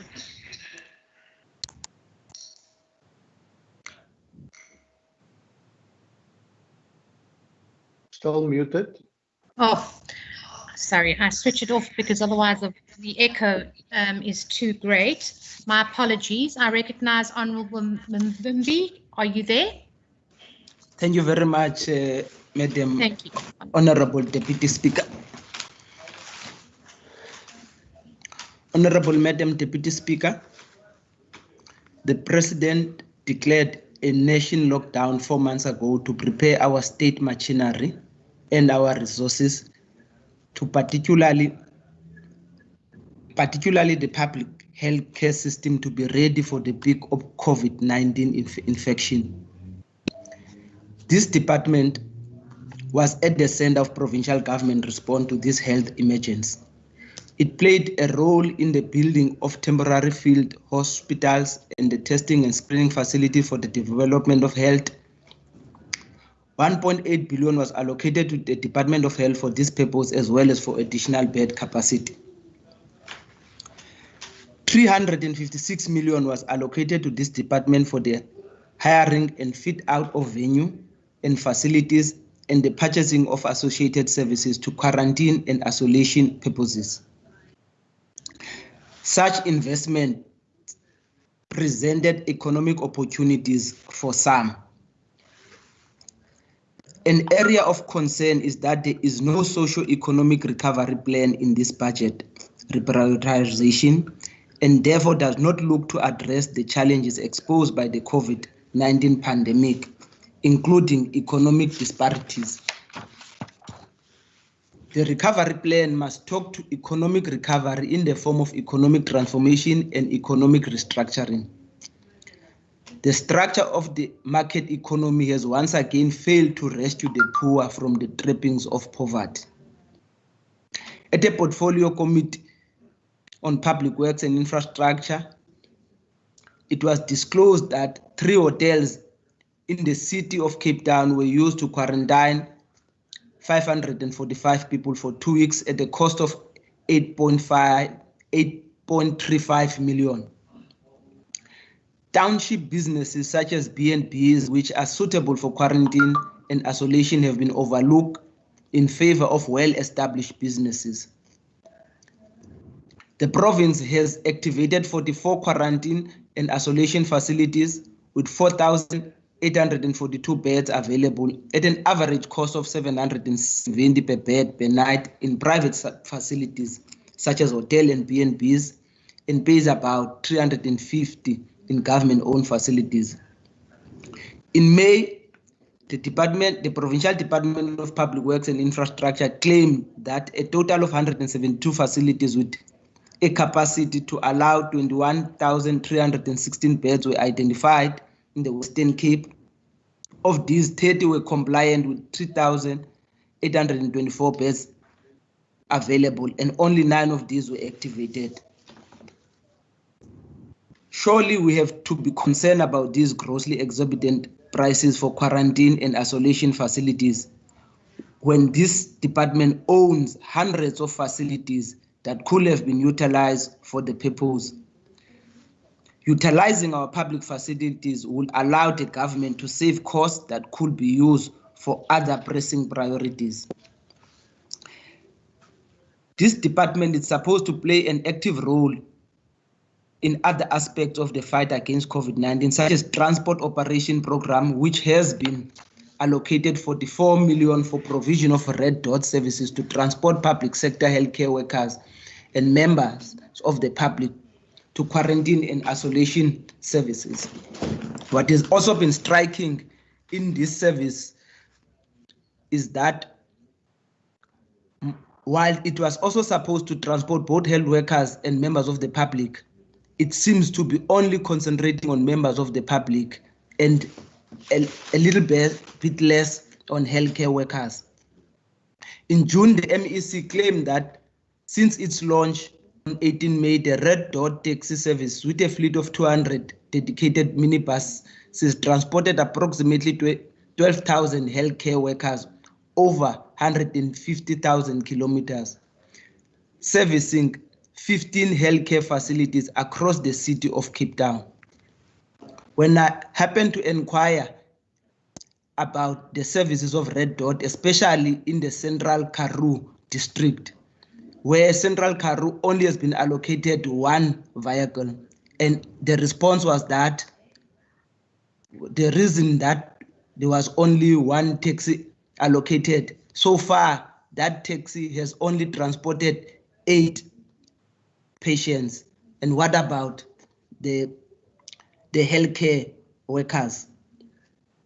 while 1,100 passengers have been transported from quarantine and isolation facilities across the province, we have to raise concern regarding the centralization of the first component in the Cape Metro. The insufficient and inadequate distribution of the red dot taxis to other regions in the province must be addressed immediately. The department has played a central role in preventing the spread of COVID-19 in public transport. Has to play a central role in the prevention of the spread of COVID-19 in public transport. The department has a 71 million budget for PPE for departmental staff and integrated team at 24/7 roadblocks, including SADAF, SANDF, and SAPS personnel. A further 10 million is earmarked for sanitation and decontamination of office accommodation and fit out of Western Cape government. In this budget, there is no provision for safety measures in public transport. Who is responsible for the sanitation of taxis and taxi ranks? What about PPEs for public transport drivers? The Eastern Cape government often blames the Western Cape for the high infection rate in the province, as it correctly claimed that many people have left the province undetected, unscreened, and with unverified permits. A glance at this budget shows the attitude of this government towards public transport system, especially the taxis. During a period in which the taxi industry has been hard hit by the nationwide lockdown and the subsequent regulation, this government could not even make special provision to subsidize the taxi industry in the adjustment budget. The 6 million reduction of the rail enforcement unit is another example of how this government undervalues public transport. We call for this 6 million to be reallocated towards COVID-19 related program for the taxi industry. Above, I mentioned that 172 facilities have been considered and only 9 were activated for the purpose of quarantine and isolation. The process of densification of densely populated areas have failed due to weak and ineffective leadership, especially in both the Department of Transport and Public Works, because when we raise the issue of de-densification in the Portfolio Committee of Transport and Public Works, the response will be that no, it's a human settlement responsibility. In this regard, the remaining government property should be used for the purposes of de-densification. COVID-19 is forcing us to address the structural challenges that we have ignored for decades. It is forcing this government to address the legacy of apartheid special planning. This budget presented an opportunity to address this real challenge in the province, and the MEC seem to have failed in this regard. It is in this regard that Remember, your time is up. Don't support the vote. Thank you. Thank you very much. Thank you very much. Honourable, I now recognise Honourable Mitchell. Thank you, Honourable Deputy Speaker. Honourable Deputy Speaker, I rise today to make a contribution to the Western Cape COVID-19 Special Adjustment Budget. In particular, the contribution to the Vote 10, the Department of Transport and Public Works, which aims to tirelessly pursue the delivery of infrastructure and transport services that is inclusive, safe, and technologically relevant, that seeks to heal, skill, integrate, connect, link, and empower every citizen in the Western Cape, driven by passion, ethics, and steadfast commitment to the environment and people as the cornerstone. Deputy Speaker, whilst the COVID-19 pandemic is undeniably the preeminent crisis of our time and one which knows no boundaries, the department now more than ever remain true to its commitment. That is, keeping the safety and best interest of the residents of the Western Cape at the forefront of mind. Deputy Speaker, when a crisis strikes, one would hope that leaders would lead with humanity. One would hope that the vulnerable citizens would be protected and the interest would be front and center of those who are elected to represent them. One would hope that decisive and ethical leadership would be the compass to direct the very nation that entrusted those elected to do so. Deputy Speaker, with the first announcement of the initial 21-day lockdown declared by the President, South Africans were scared and unsettled, but remained committed to beating this pandemic and willingly complied with the rules and regulations. We said yes to the very rules proposed and gazetted because as a nation we came together, we looked beyond our different political ideologies, and we looked ahead because we knew that together we could and we would beat this pandemic. Deputy Speaker, 4 months later, we are here today to vote in a COVID-19 budget in a province where we have leaders both politically and administratively who, when this crisis struck, led with humanity and made and proposed adjustments to the current budget to protect and serve the interests of the citizens of this province. Honourable Deputy Speaker, while it's deeply regrettable that the National Fiscal Framework has reduced our provincial roads maintenance grant allocation by over 161 million rand, it must be pointed out that once again, where national leaves us wanting, the province steps up in its support. Through prudent financial management and cost containment measures, the Provincial Department has invoked Section 25 of the PFMA, allowing for emergency expenditure to the value of 400 million rand. This will support the good work already in progress to beat COVID on the front lines. We further welcome the increase of over 350 million rand for public works infrastructure at a time when containing transmission of the pandemic is so vital. These funds directly relate to the hiring of venues and kitting out of facilities for quarantine and isolation purposes, so that those who are unable to safely self-isolate have support from this provincial government to do so. Deputy Speaker, with these adjustments, I would like to pause and focus on the success and the impact the Red Dot service had during this time. Because this government, Deputy Speaker, protects both lives and livelihoods, 200 minibus taxis were fitted with protective screens as part of the dedicated service for the transport of healthcare workers and individuals to and from quarantine and isolation sites. This comprehensive, immediate action came in the wake of a potential national taxi strike, because quite frankly, the national government, Deputy Speaker, had no plan, or let me rephrase, a lack of political will and leadership to save both lives and livelihoods with a sustainable, responsive and adaptable action plan.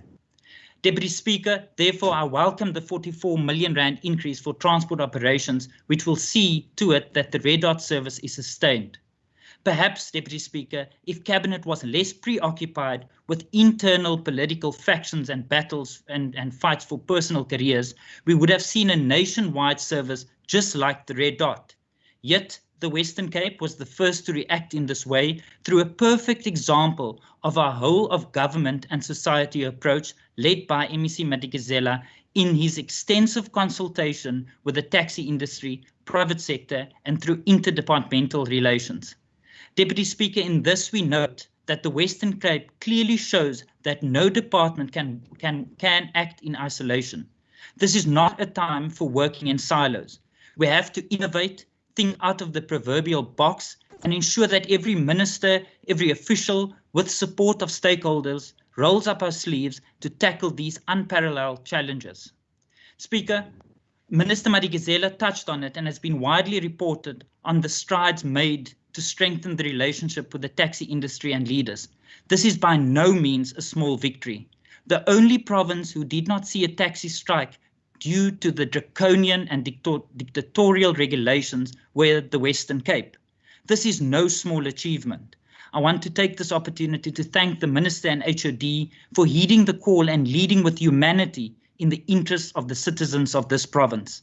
We trust that as we emerge from this pandemic, the department would look at building on the success of this initiative going forward. Deputy Speaker, without a shadow of a doubt, the Western Cape demonstrates excellence in transport and public works leadership. Where the ANC govern, we see 2.8 billion rand spent on a plan for buses in Rustenburg in the northwest that has never seen the light of day. The Go Durban bus plan in KZN, which after 7 years has but one transport corridor, though 9 ought to be in place by now. In the Free State, over 800 million rand was spent on a bus service that has led to buses being parked most likely for the next 10 years. And on a national level, Minister Mbalula has had no meaningful engagement on the violence related to truck drivers, the exploitation of foreign drivers, and he oversees a 2.5 billion rand recklessly spent on e-tolls.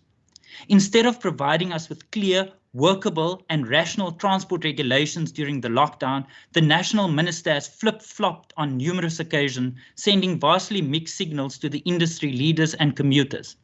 Perhaps, Deputy Speaker, it is his confusion in the uncertainty of whether he should be taking orders from President Ramaphosa or Minister Dlamini Zuma. But nevertheless, it is the resident who pays the ultimate price. Yes, Deputy Speaker, while the DA delivers a budget to beat COVID in the Western Cape, Pretoria uses this crisis to line the pockets of cadres and comrades. We see, and we will continue to see in the Western Cape, that there will be major breakthroughs in negotiation with taxi industry leaders and unions. We will see 0 increases in taxi fares in this province, supporting the safe commute of residents. We will outstanding provincial border support and maintenance through lockdown and beyond. We will see innovation through marking and IT solutions to tackle illegal operators. And we will continue to see world-class facilities, including the 44 activated quarantine and isolation facilities with over 4,600 beds available. Honourable Deputy Speaker, in conclusion, allow me the opportunity to echo the Minister's thanks and gratitude to Traffic Chief Mr. Kenny Africa for his immense contribution over a 46-year career. Mr. Africa, on behalf of the Democratic Alliance, we wish you well as you will officially be retiring tomorrow. And finally, but by no least, the HOD, Ms. Gooch, and the entire team who is at the forefront of delivery every single day to serve the citizens of this province. Thank you very much. Speaker, Deputy Speaker, I therefore express my sincere conviction that we do indeed have a budget to beat COVID in this province. We are on course to see the residents of the Western Cape through these turbulent times. We are together going to chart a safer future with opportunity, a safety net for those who need it most, and the political will and leadership that operates in the best interest of the next generation, Deputy Speaker, and not the next election. Honourable Deputy Speaker, I'm proud to say that the DA supports Vote 10, Transport and Public Works. I thank you. Yeah.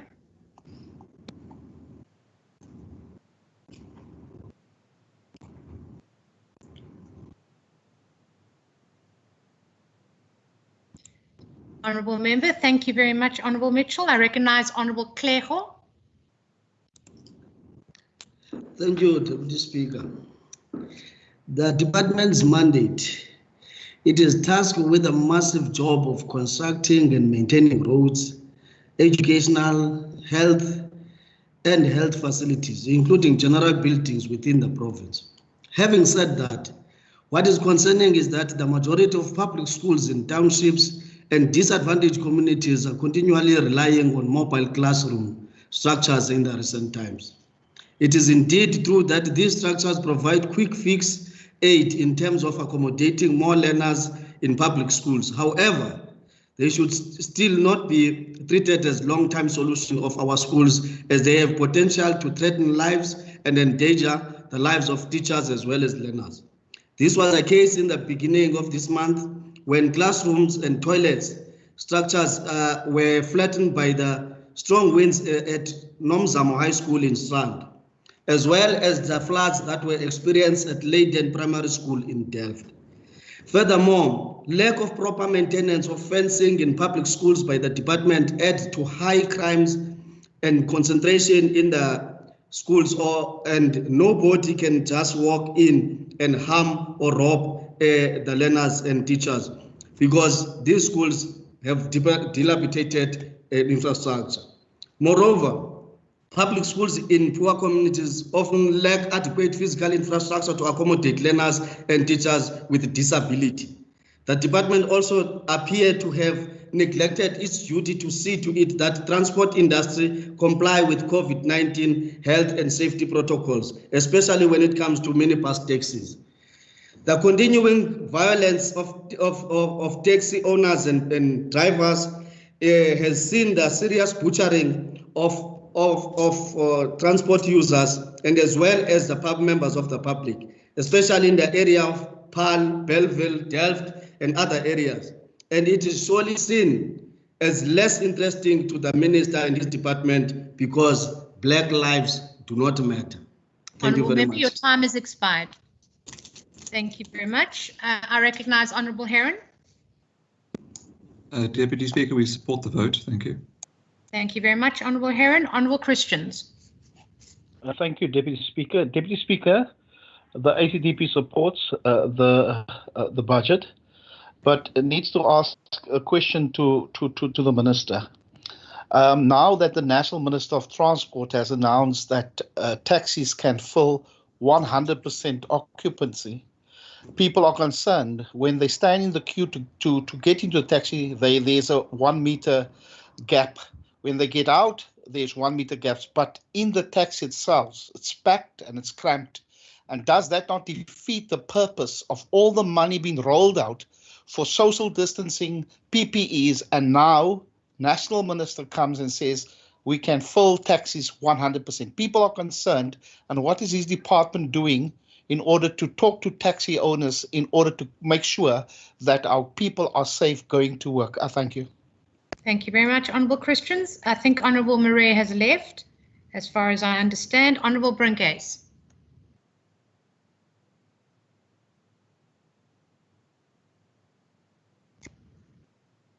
Honourable Brinkhays, are you there?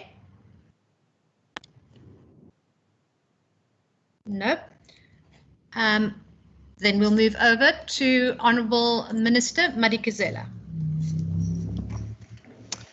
Thank you very much, Deputy Speaker, and thank you very much to all the colleagues who have participated in this. I want to react quickly to a couple of things that were mentioned by the members. And Member Mvimvi, the issue that you are raising, I mean, of the use of the hotels, I mean, I find it surprising because most of the facilities that we used were our own facilities.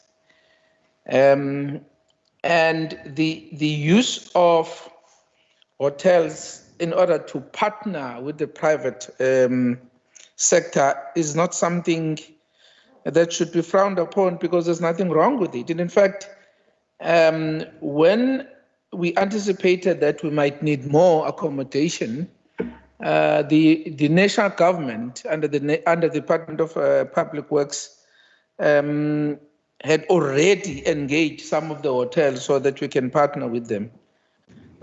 So if indeed we needed more accommodation that could be used, which is ready, to complement what we already had, I mean, I see nothing wrong in partnership with those, but I do want to put it on record that most of the facilities that we use were our own, which were converted. So it is not necessarily true that most of them were hotels. But also on the issue of the services that is provided in terms of Red Door, I mean, I find it surprising. I'm not sure whether I didn't hear correctly, because you are saying that instead of transporting health workers, we are now transporting the public, members of the public. Now, sir, the number of people that are transported, the health workers that are transported are far more than the public, which is the people that are transported to quarantine and isolation sites. I mean, as I said yesterday, we have provided 36,000 healthcare worker trips. And when we started this service, it started, we started with only 5 facilities, health facilities. It is now being used by 25 health facilities. And all, in all these areas, we are transporting healthcare workers. So, I mean, your assertion that you are transporting the public more than health workers is wrong. I mean, as I said, we are transporting about 720 passengers per day. So those are Honorable Deputy Speaker. Honourable Minister, if you could just wait a minute. I see there's a point of order. Honourable Mvimbi, what's your point of order? Yes, I think the minister did not get my point clear. I made an example about aid. That's not a point of order, Honourable Mvimbi. Not a point of order. No, because he's answering me wrong. He's not giving me the right answer because he got the question wrong. Okay, but I can't allow you time to clarify your question to him. I can just ask that if he chooses to answer you in the way that you would like, I don't have any jurisdiction to force him to do so. Honourable Minister? Chair, can I rise on a point of order, Chair? My hand is up. Yes, Honourable Sayed. Sorry, yes, I see you. Chair, on a point of order, this situation would have not arisen had the Honourable MEC spoken through you, Chair. So could you please call the Honourable MEC into order that he must not address the Honourable Mvimbi directly. Thank you. Thank you, Honourable Sayed. Honourable Minister, if you could talk through me, you may proceed.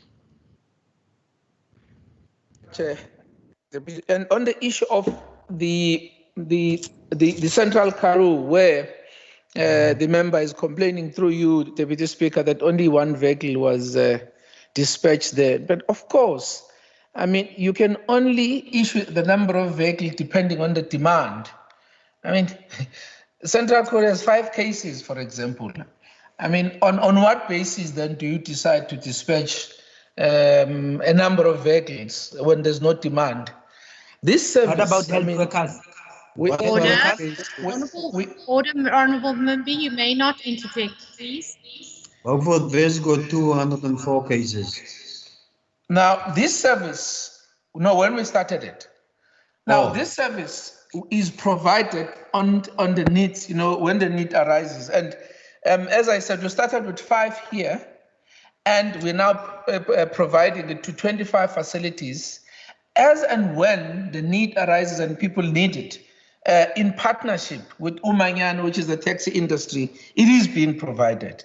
So I think I must make that point very clear that it is provided where it is needed, whether by health workers, through the partnership with the taxi industry, or by people who must be taken to quarantine and isolation sites. So there's 8 health workers, Central Car.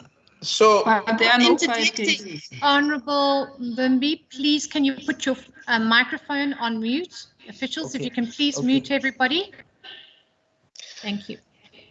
And again, I mean, on the issue of the support of the taxi industry, I mean, I just find that bizarre. I don't think there's any province that supported the taxi industry like this province. And he is saying that we must use that 6 million then to support the taxi industry. Now, I must make this very clear to the member that the issue of subsidizing the taxi industry is an issue that is led nationally. We've been talking about it for some time. But for your information, we said it from the word go, way before the impasse between the taxi industry and the Department of Transport nationally. We made a proposal as the Western Cape. We call it a blue dot. We have a red dot in terms of the taxi.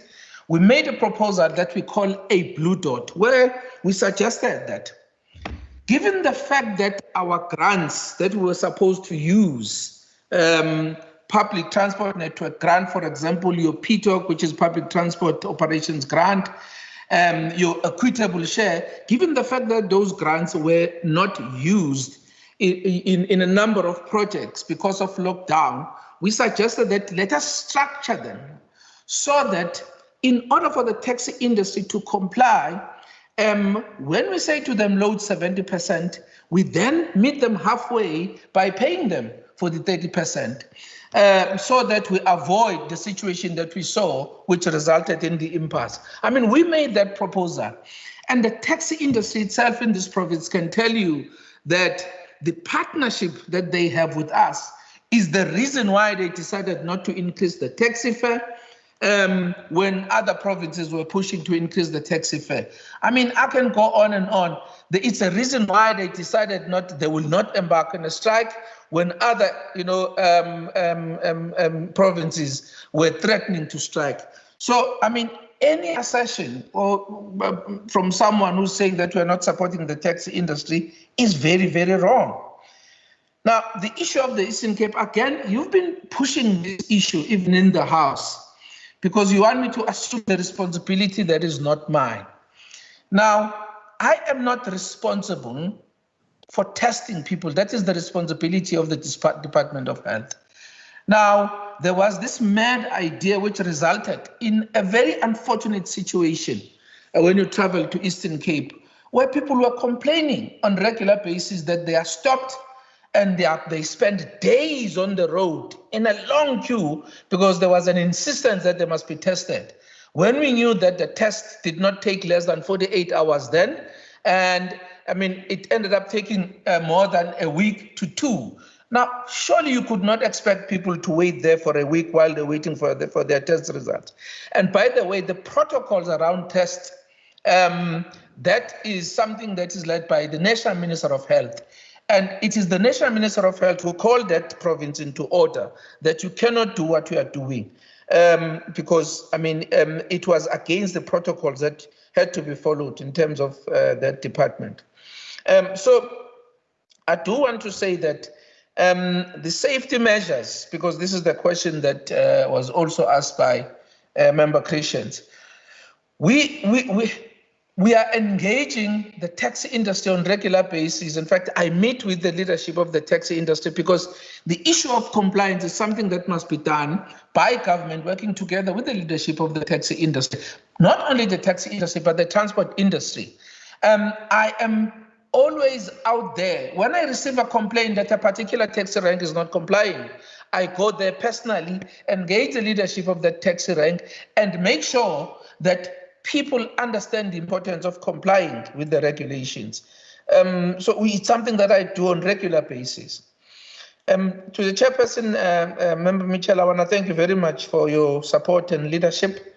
And I think you've really hit it, hit the nail right on the head when you spoke about the number of issues and the services that are provided by this department, especially during this pandemic, to make sure that we really minimize the impact. And as you said, the HOD and the team really did a sterling work in making sure that we secure the facilities. And the only province, by the way, that did what it was supposed to do in terms of making sure that there are enough facilities, whether it's isolation, whether it's quarantine, whether it's field hospital beds. And as I'm talking to you now, despite the concern that was there before, is that all the activated quarantine and isolation sites are being utilized. And there are those who are on standby so that if we need to activate them, we'll be able to do that just like that. But we are platooning now, unless then there's a second wave.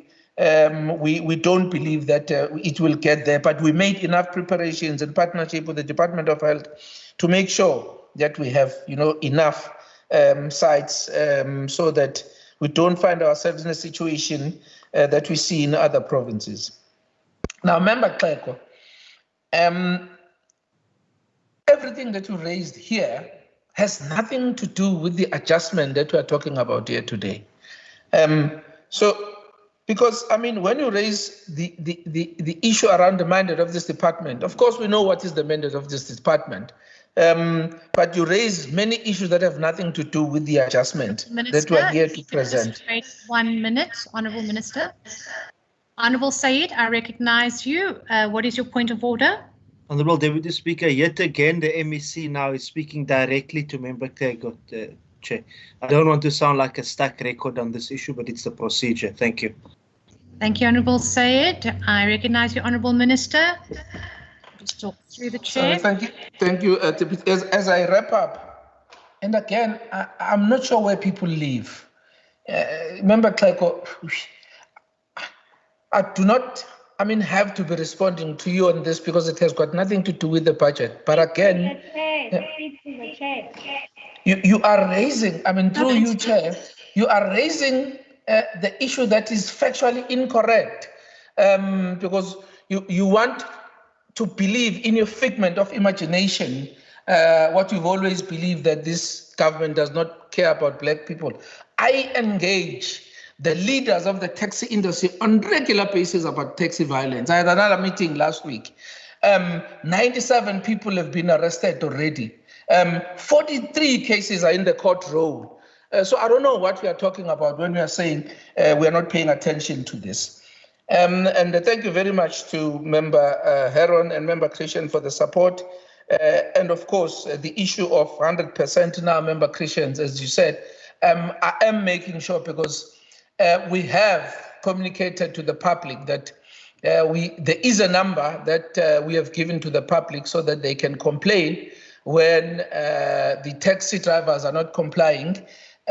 We look at all those complaints and visit all the ranks where the cases of non-compliance are high, and I make sure that I engage the leadership in those areas. Thank you, Deputy Chair.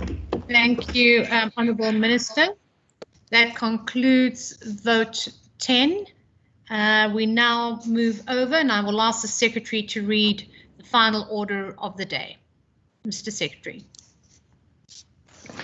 Vote 5, Education, Western Cape Adjustment Appropriation COVID-19 Bill, 2020-21 financial year. Thank you, Mr. Secretary. I recognise the Honourable Minister Schaefer. Thank you, Deputy Speaker. Deputy Speaker, this special adjustment budget has been made necessary by the COVID-19 pandemic, which together with the ongoing downward spiral of the economy over the last number of years is putting immense pressure on our department. We have been extremely good at making every cent count. So before I mention specifics, I will start off with some of the great work that has been done by the WCED so far in responding to the virus in the face of increasing fiscal pressures.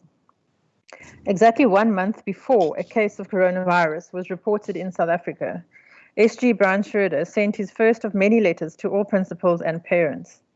He alerted them to the spread of the virus overseas, providing principal posters for schools to display explaining the important hygiene measures that learners and indeed everyone should follow to stop the spread. This set the tone for the consistent support and communication the department would provide to schools.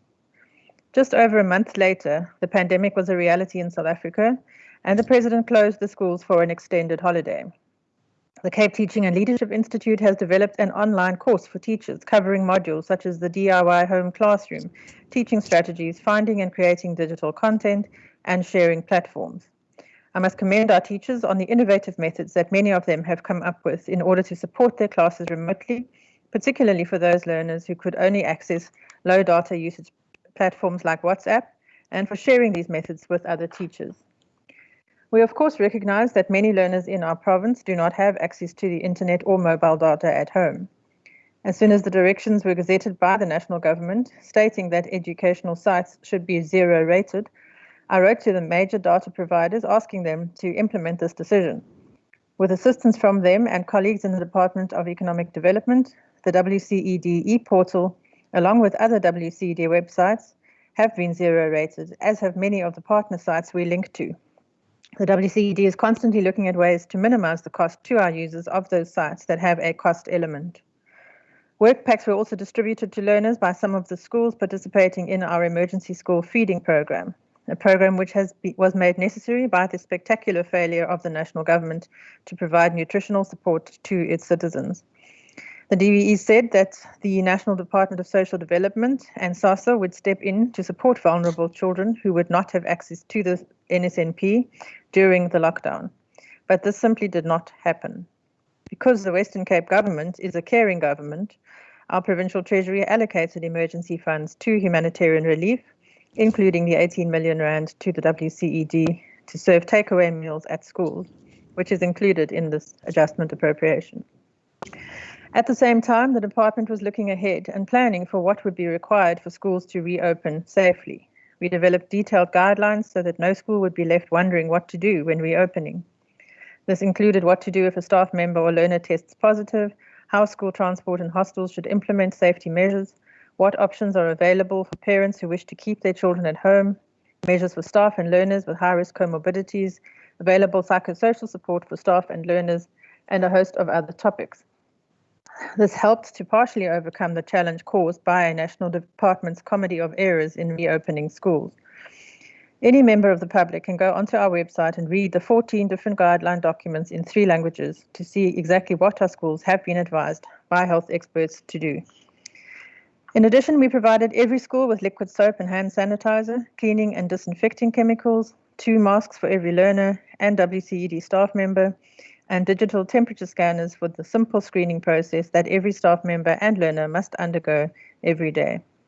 We budgeted 310 million rand for this, which is reflected in this adjustment budget as it had to be taken from other crucial programs in our department, mainly infrastructure. But the costs have already exceeded 400 million rand. All necessary materials were made available to schools in time for the scheduled opening dates. In addition, schools have to be decontaminated when a positive case at a school is identified. This costs an average of 3,500 rand each time, so an additional 21 million rand has been set aside for this purpose, over and above the cost of the health and safety supplies for schools. The cost of this work has been tremendous, which brings us to the triple blow dealt by the special adjustment budget. Firstly, the 159 million rand cut that the national government has made to the education infrastructure grant will mean that infrastructure projects will need to be put on hold. The cut comes at a time when the pandemic has exposed just how important having sufficient space at schools is. So we will not be able to provide that space to future generations of learners. If these cuts continue, we will be left with no infrastructure grant at all. Compounding this problem is the shameful burning and vandalizing of schools by protesters, 3 in the last 10 days. One is a special needs school that was petrol bombed on 2 separate occasions. We cannot allow this to continue, and we cannot prioritize repairing school buildings that are deliberately damaged over the other schools that have been waiting patiently for infrastructure upgrades and will continue waiting it as long as the budget keeps on getting cut. Secondly, despite the President's claim that money was no object in the fight against COVID-19, our department has not seen a cent from the national government. The millions required to purchase the cleaning and safety materials that our schools cannot do without was entirely funded from our own budget. This has had to come from our infrastructure budget predominantly, including what is left of our education infrastructure grant funding. Schools where teachers have tested positive need substitute teachers at a time when we are already short of staff. We've also made a number of classroom assistant posts available to be filled by those who have completed or who are currently studying toward education or other suitable degree. They will assist at schools where teachers are working from home because of high-risk comorbidities, delivering lessons in the classroom. Funding these positions will also cost a substantial amount, for which we have also received no extra funding from national government. Finally, we know that the national government will have to cut the provincial share if they are to continue funding corrupt state-owned enterprises whilst complying with the conditions of the IMF loan. Unfortunately, when cuts to the provincial share are made, education inevitably bears the brunt of this because our budget is large. But so are our needs, and every cut presents a massive challenge to our delivery of quality education. There is no spare money hanging around. There is no fat to cut. So this triple blow will be nothing short of devastating unless we finally see some of the money promised by President Ramaphosa during his visit to the Western Cape. As my HOD explained to the Standing Committee last week, we do not need the money because we are wasteful and frivolous spenders. We need it because the number of learners in this province is constantly increasing. Further cuts simply mean we have to stop building schools, hiring and training teachers, delivering learning materials and supporting security efforts. These are the cold, hard facts, facts which the members of this House are well acquainted with, having scrutinized the budgets each year. Yet whenever the opportunity arises for an opposition party to cash in on problems with crowded classrooms or school vandalism, they attack the department, knowing full well that the reason we cannot always assist is because of the national government's squandering and corruption. And they can repeat as often as they like that this is blaming and complaining. I will never stop blaming and complaining about corruption and incompetence when it means that our youth is being deprived of their future. Speaker, I told the Standing Committee on Education last week that budget meetings are never good news meetings for our department. This is true. We always seem to be facing cuts, and we never have enough. But I neglected to add that budget meetings are also a source of pride for me because the staff of the WCD, led by my HOD, Mr. Brian Schroeder, achieve incredible feats despite shrinking budgets. Sorry, in this terrible and unusual time, they have shown just what it means to put education first and have sacrificed countless hours to mitigate the negative effects of this pandemic on our children. I thank them all most sincerely. I also would like to end by offering my deepest condolences to the families of the 30 WCED staff members who have passed away due to this illness and of the many other residents of this province that this virus has claimed. I also share the happiness of those who have recovered and hope that many more will join their number in restored health. Thank you. Thank you, Honourable Minister. I recognise Honourable Sayed. Thank you very much, Honourable Deputy Speaker. Honourable Deputy Speaker, can you? I can hear you. Okay, can you hear me? Honourable Deputy Speaker, today I rise on behalf of the African National Congress to engage on the proposed budgetary adjustments for education. We do so aware that our country and the Western Cape battles against an invisible enemy. COVID-19 has already affected 1,920 staff and 379 learners at over 685 schools in our province. We pay tribute to the over 30 staff members who have sadly lost their lives to COVID-19. Deputy Speaker, leadership requires us to be sensitive to the concerns raised by our people and to act with humility and foresight when addressing their concerns. If we are dismissive and arrogant, we will not only fail to lead, but we will weaken the collective structures aimed at bettering education in our province. Deputy Speaker, humility and foresight is what the gigantic young African revolutionary intellectual, the former founding president of the ANC Youth League, President Anton Lembede, taught us. And we commemorate his untimely death in 1947 on this day.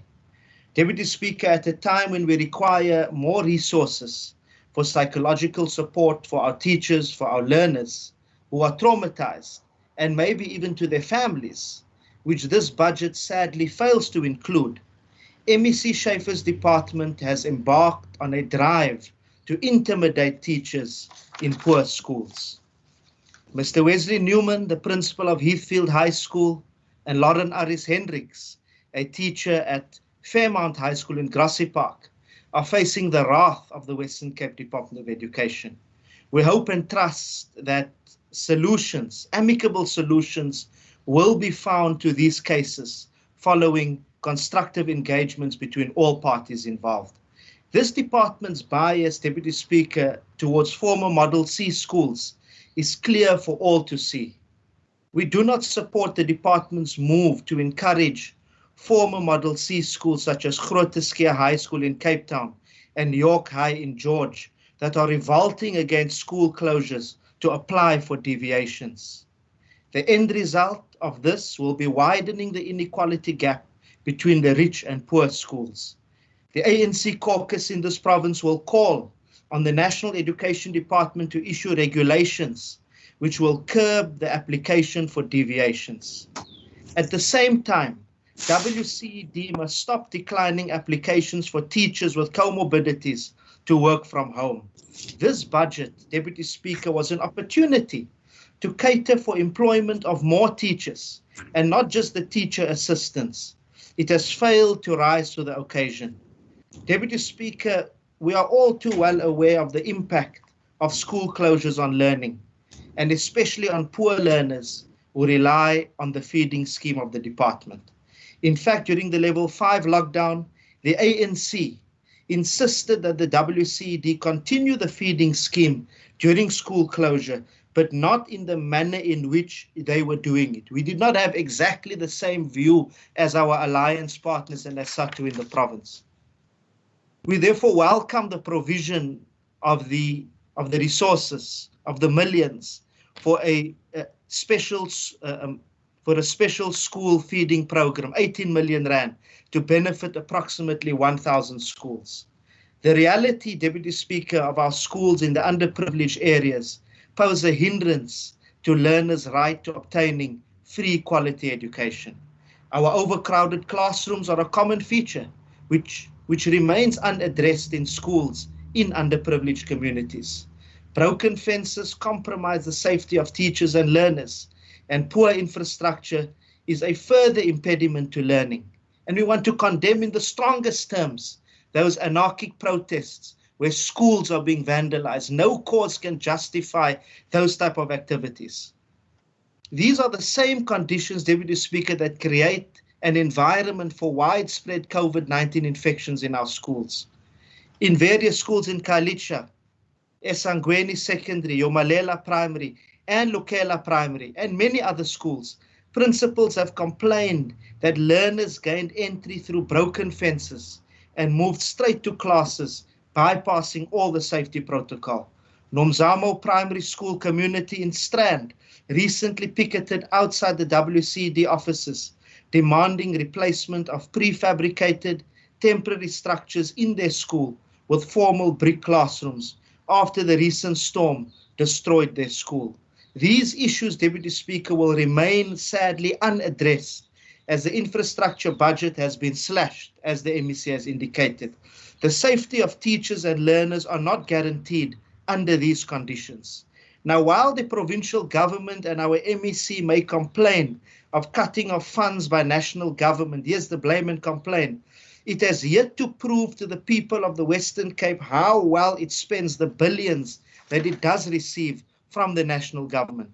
Over and above this, the WCED's ineffective handling of the outbreak in schools exposed more teachers to the COVID-19 danger. Rivier Sonne N Primary School in Overberg, Vooruitzicht Primary in Darling, waited for over 5 days for decontamination after COVID-19 positive cases were identified. At Paul Joubert Secondary School in Paarl, spraying and fogging took place while learners were seated in those classrooms. All these budget decisions follow the 203.7 million under expenditure by the department in the 2019-2020 financial year.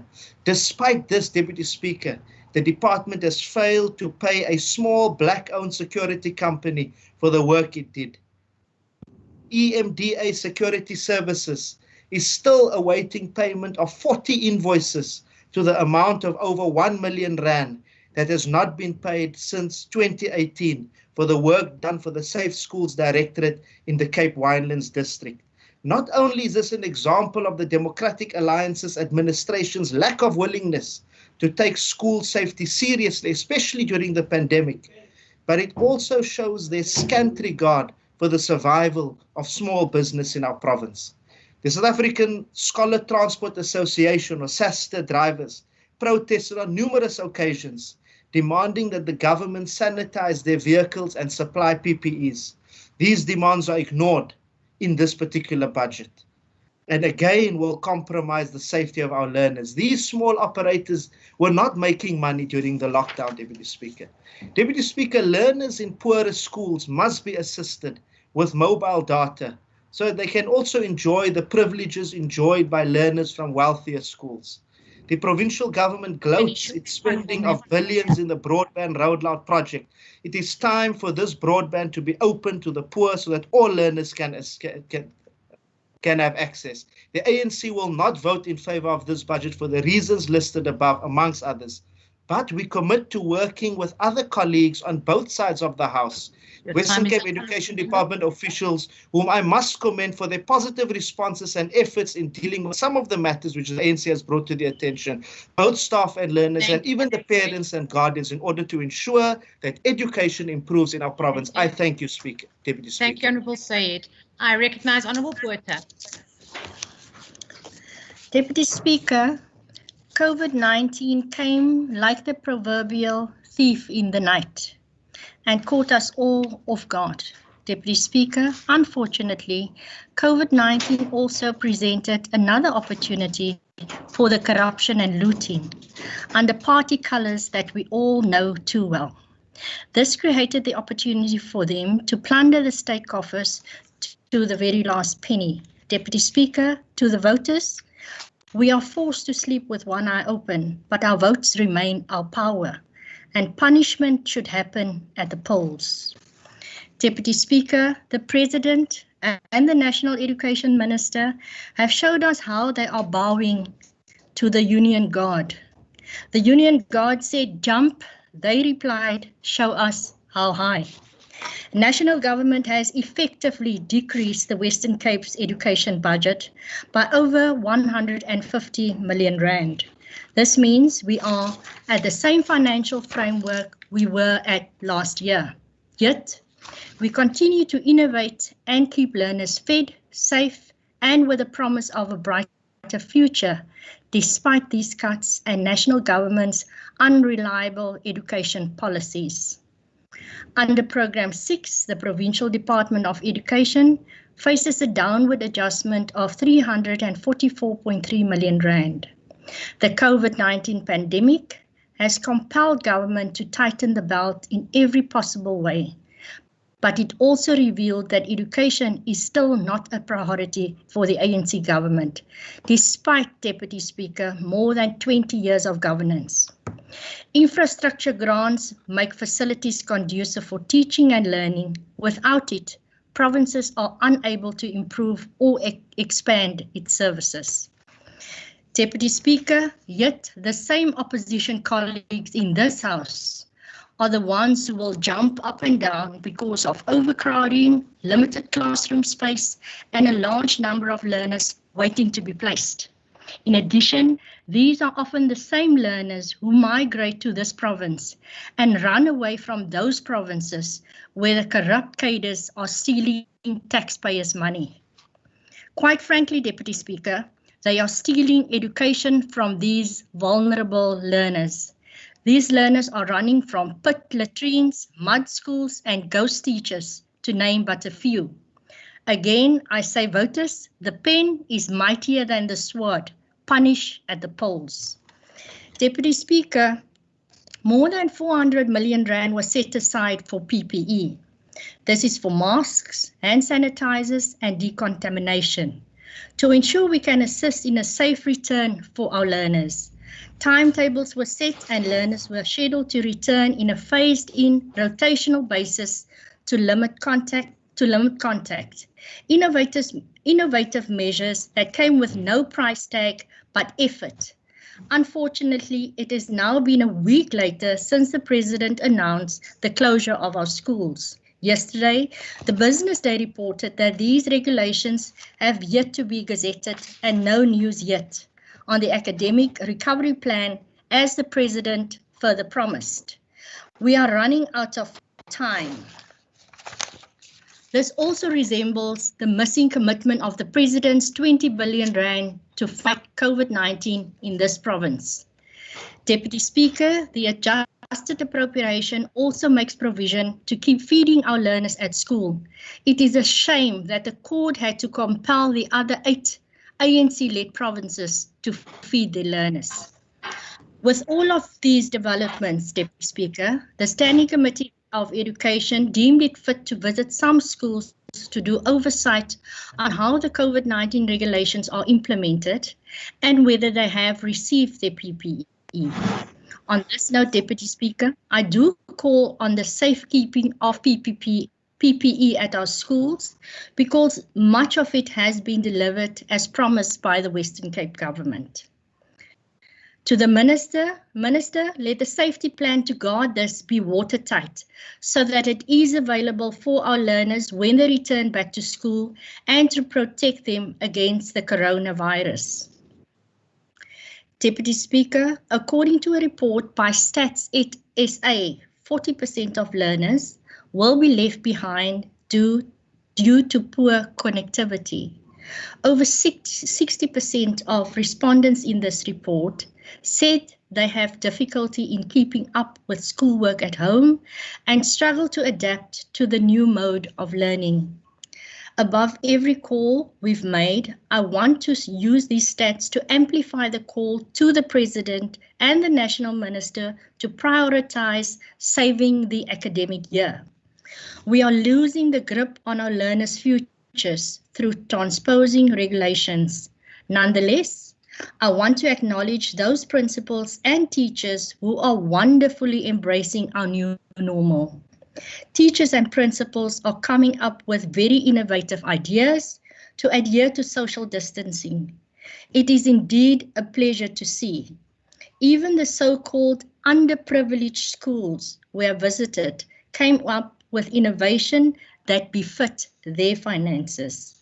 Deputy Speaker, the budget was tabled under long-standing but still unprecedented economic constraints. Deputy Speaker, therefore I urge all my colleagues in this House in joining me to pay tribute to the heroes and heroines who are leading us in the fight against COVID-19, for which no budgetary allocation can compensate. We salute you with the reference you deserve. Deputy Speaker, COVID-19 changed the nature of heroes and heroines. It's no longer a Superman, a Wonder Woman, Spider-Man, or the Incredible Hulk from our childhoods. Speaker, the heroes and heroines today wear white uniforms with burgundy epaulets and stethoscopes around their necks. They are registered with the South African Council of Nurses. Speaker, our heroes and heroines have education degrees. They are registered with the South African Council for Educators.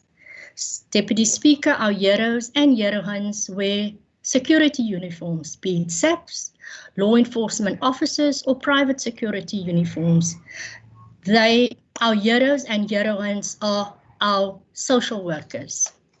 Adjunct Speaker, ons helde en heldinne kom in die vorm van Jan Alleman, diegene in ons gemeenskappe wat hand opgesteek het deur te sê, ek is bereid om te help, wys my net wat ek moet doen en waarin ek moet help.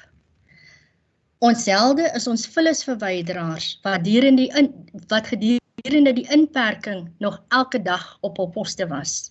Deputy Speaker, with sadness, there are many who have been unable to fight this virus, and I want to extend my sincere condolences to all those who have lost loved ones due to the pandemic.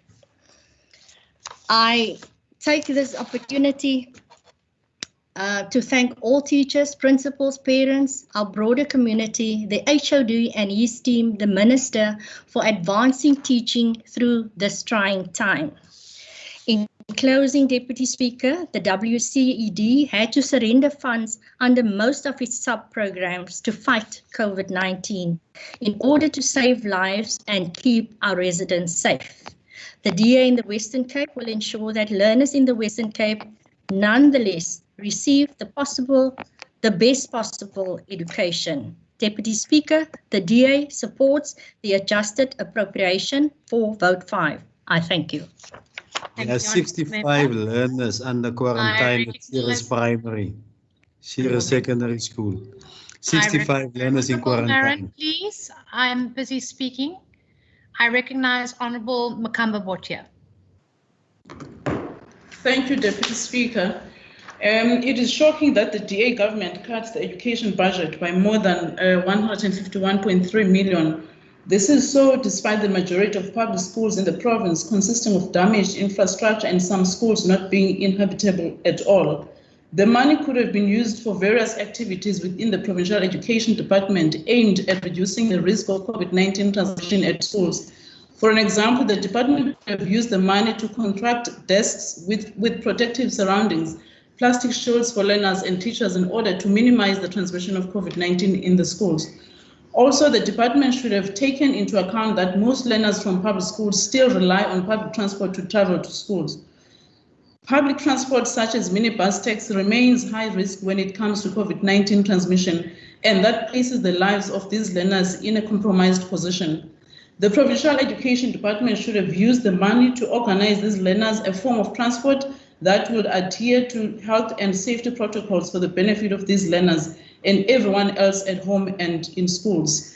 By the way, the EFF is not in support for opening of schools during such a pandemic period of COVID-19, more specifically in the Western Cape that has been declared as an epicenter of COVID-19, And DA thinks Western Cape is a republic inside the Republic of South Africa, playing with the lives of poor people, and they should stop testing waters with the lives of people.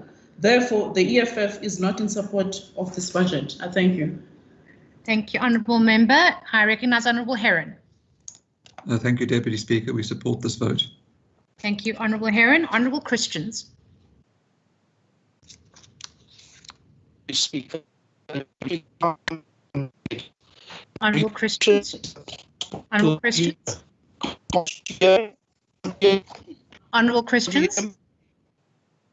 Can you hear me?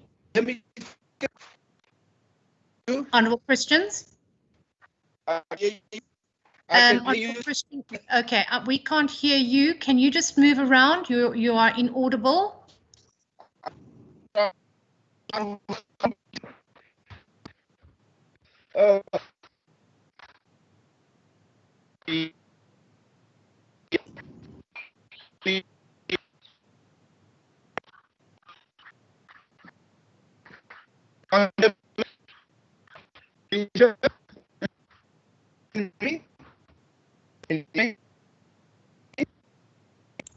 No, I can't hear you, Honourable Christians. Try again.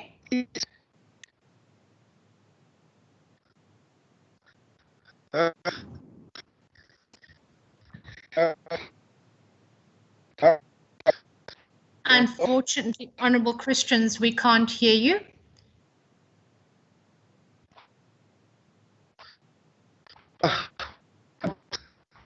Do you want to try once more? And then unfortunately, we'll have to move on if that's not possible to hear you. There. I've got you. Try. You may go ahead.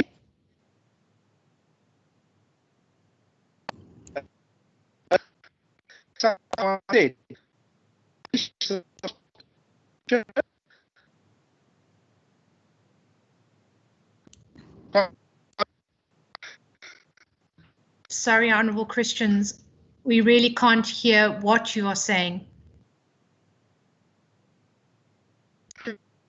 I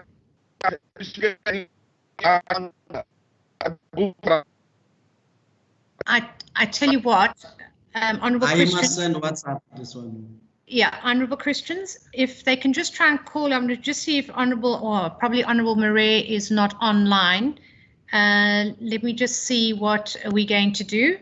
Is Honourable Murray and Honourable Brinkcase. Honourable Brinkcase, are you still in the House? Would you like to speak?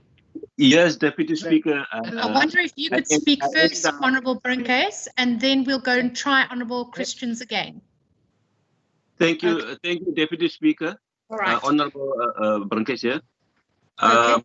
The Al-Jama does not support this budget. Thank you, Speaker. That was quick. Thanks, Honourable Brinkcase. Honourable Christians, I didn't give you much time. Do you want to try one more time?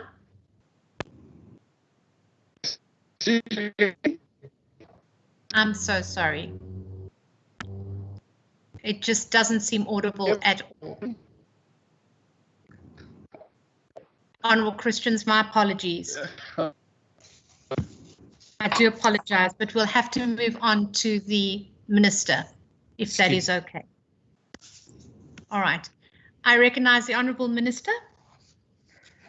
Thank you very much, Deputy Speaker. Thank you to those who contributed to the debate and those who are supporting the vote. I think I'll start from the bottom. Honourable Brinkcase, your reasons for not supporting the bill would be interesting to hear. As far as Honourable Botha I is wanted to get to my car to open the gate. You didn't open the gate. Ah, now we hear Honourable. What door's open? Honourable Christians? No, nothing. No, it's fine. Please open the gate for the Open the gate. Okay, I've I had to mute Honourable Christians, who then became audible. Sorry, Honourable Minister. Thank you, Speaker. Thank you, Honourable Heron, also for the support. Honourable Makamba Botha, yeah, unfortunately, we had to cut the budget because that was cut from the National Treasury. It wasn't our choice, I can assure you, and I completely agree with everything you say. We could have really used that money. It's from our infrastructure grant. and we desperately need it for infrastructure. So I agree with all of that, but it's not the DA that's cutting it. We are just implementing the cuts that has been imposed on us by National Treasury. As far as the transport is concerned, I also agree with you. It is posing a huge risk to our learners when the national government agreed to allow taxis to operate at 100% capacity because the taxi associations informed them that they were going to do so. So it just shows that the national government has no backbone whatsoever, that they kowtow to whoever makes the most noise and whoever says we're not going to do it. I think it's extremely concerning. As far as the Western Cape being the epicenter, you may not have been following the news recently, but we certainly are not the epicenter anymore. Fortunately, our numbers are now going down, and the epicenter seems to be Gauteng, which has got hugely increasing cases, as well as testing Cape, anymore. which is now the epicenter. Also, Eastern Cape, of course, is now also the epicenter of corruption. Honourable Botha, thank you very much for your comments. The looting is an extreme concern, and I think a looter continua takes on a whole new meaning with the ANC in government. And I completely agree with you that punishment should take the place at the polls, and also support you in recognizing the heroes of the pandemic. It is a concern that a week after the president announced school closures, that there are yet no regulations in place. So effectively, the closing is illegal. But given the implications it has on our system, we've gone with it in the honest belief that they would be published very shortly. And I sincerely hope that by tomorrow they will be. As far as Honourable Said is concerned, that's the most I have to reply to. So I agree with you that we must be humble in the face of leadership, and I think we've been extremely humble in the face of some incredibly vicious personal attacks on myself and the HOD, sometimes by some of our staff members, actually. And we certainly have exhibited foresight, as I mentioned, in our planning for this pandemic. As far as intimidation is concerned, I am not going to comment on specific individuals because I am the appeal authority in any disciplinary action. But I do want to point out that the ANC is aligning itself with a dismissed former principal who was dismissed from the department because he just could not exercise self-discipline on an ongoing basis, and he would not work with the people he was supposed to work with. So I think if staff members in general think that they can intimidate other people to try and follow their course of action, insult their employer in public on an ongoing basis, refuse to comply with lawful instructions, they can expect action to follow. And that's not intimidation, that's called discipline. As far as bias is concerned towards Model C schools, for example, Groote we will certainly not accept your call to not accept a deviation. In fact, we don't have the authority to not accept a deviation because the regulations allow for them to do so, on condition that they can comply with the relevant protocols. And I commend them for doing so, quite honestly. The ANC stance is that if everyone can't have the same, then nobody must have anything. And why don't we rather concentrate on making other schools better instead of making everybody else worse? That seems to be the ANC philosophy, and that's not what we subscribe to. Let's uplift the others, not try and bring everyone down to the lowest common denominator. As far as our money is concerned, we've done extremely well in providing for the poor. The only reason we haven't done more for the poor, which we would love to have done, is because of the ANC's corruption. So costing us hundreds of billions of rand, and even in the COVID crisis, they still carry on looting. So I would love to have done even more, but we've done extremely well with the money we've had from National Treasury.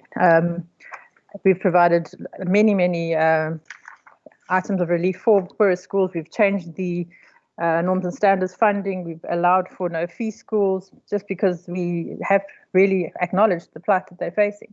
And we would love to do more if there was more money available instead of continuous cuts. Nomzamo cannot have a brick and mortar school right now because it is leased land where the mobile school is. We've done extremely well in fixing it within a week of it. And thank you to our colleagues in Public Works together with my infrastructure team. We've also acquired land in that area because of growth for a new primary and high school, which will serve the youth of Nomzamo and Luanle. And it already is in planning, and first expected phased in occupancy is 2022 if all goes according to plan, which I hope it will. As far as Refison is concerned, it didn't need decontaminating. People had been tested positive far long in. Sorry, I'm getting tongue-tied here. They were tested positive about a week before the time of the demand for decontamination, so it wasn't necessary. and we were not very happy with the way that was dealt with. As far as this business is concerned, I don't know why it has to be emphasized that it's a black-owned business. Whatever business it is, it's not acceptable if we owe them money and we haven't paid. And I will certainly take that up with the department. If you would like to send me further details, I will happily receive those. Small transporters is an ongoing thing, an ongoing topic that Honourable Side wants to keep on beating about. It is not our job to supply sanitizers and money to independent companies and small businesses. We're just not able to do that. It's not our mandate. We don't have the funds. We have engaged with private operators that are contracted as part of the learner transport scheme. All transport companies are expected to comply with the gazetted directions of the National Minister of Transport, and we certainly don't have the mandate or resources to prop up private businesses. Honourable Side knows how tight the budget is. And we can't transport people, but everyone is losing money because of the ongoing illogical regulations that is affecting every aspect of our economy. And unfortunately, education can't pick up the tab for the ANC's ongoing incompetence. Data, same story. We would love to give more data, but we are the only province really that has rolled out broadband to all our schools at least. And we put out many Wi-Fi hotspots for people to access. So we've done as much as we possibly can. But we simply, Honourable Side doesn't appear to have an understanding of the desperate state of financial peril that we're actually facing at the moment. So I think I have covered most of those issues. I think I've covered all the issues. So I would like to just end by saying thank you very much to all the contributors. I want to thank the members of this House, my cabinet colleagues, all of my senior executive members in my department, and of course also to the chairperson of the Standing Committee and the members of the Standing Committee, and I hereby table Budget Vote 5 for adoption. Thank you. Thank you, Honourable Minister. That concludes the debate on this vote. Honourable members, before you, is there a point of order? It is Member Brackens here. Yes, it is Member Brackens here. The MEC for Education wanted a response from Al Jama. If you could allow me, Deputy Speaker, to respond to the MEC. Yes, no, unfortunately, you can't do that. And you can do that via email, Honourable Brackens. We can't do that once the minute is spoken according to the rules. Honourable Marin, can I just have a word with you? You have been for the entire sitting interjecting without any respect for the presiding officer, which is myself. And I've asked on numerous occasions that you respect the rules of this House. So I ask again that you don't interject when I'm talking to a member and that you respect the rules of this House and this sitting.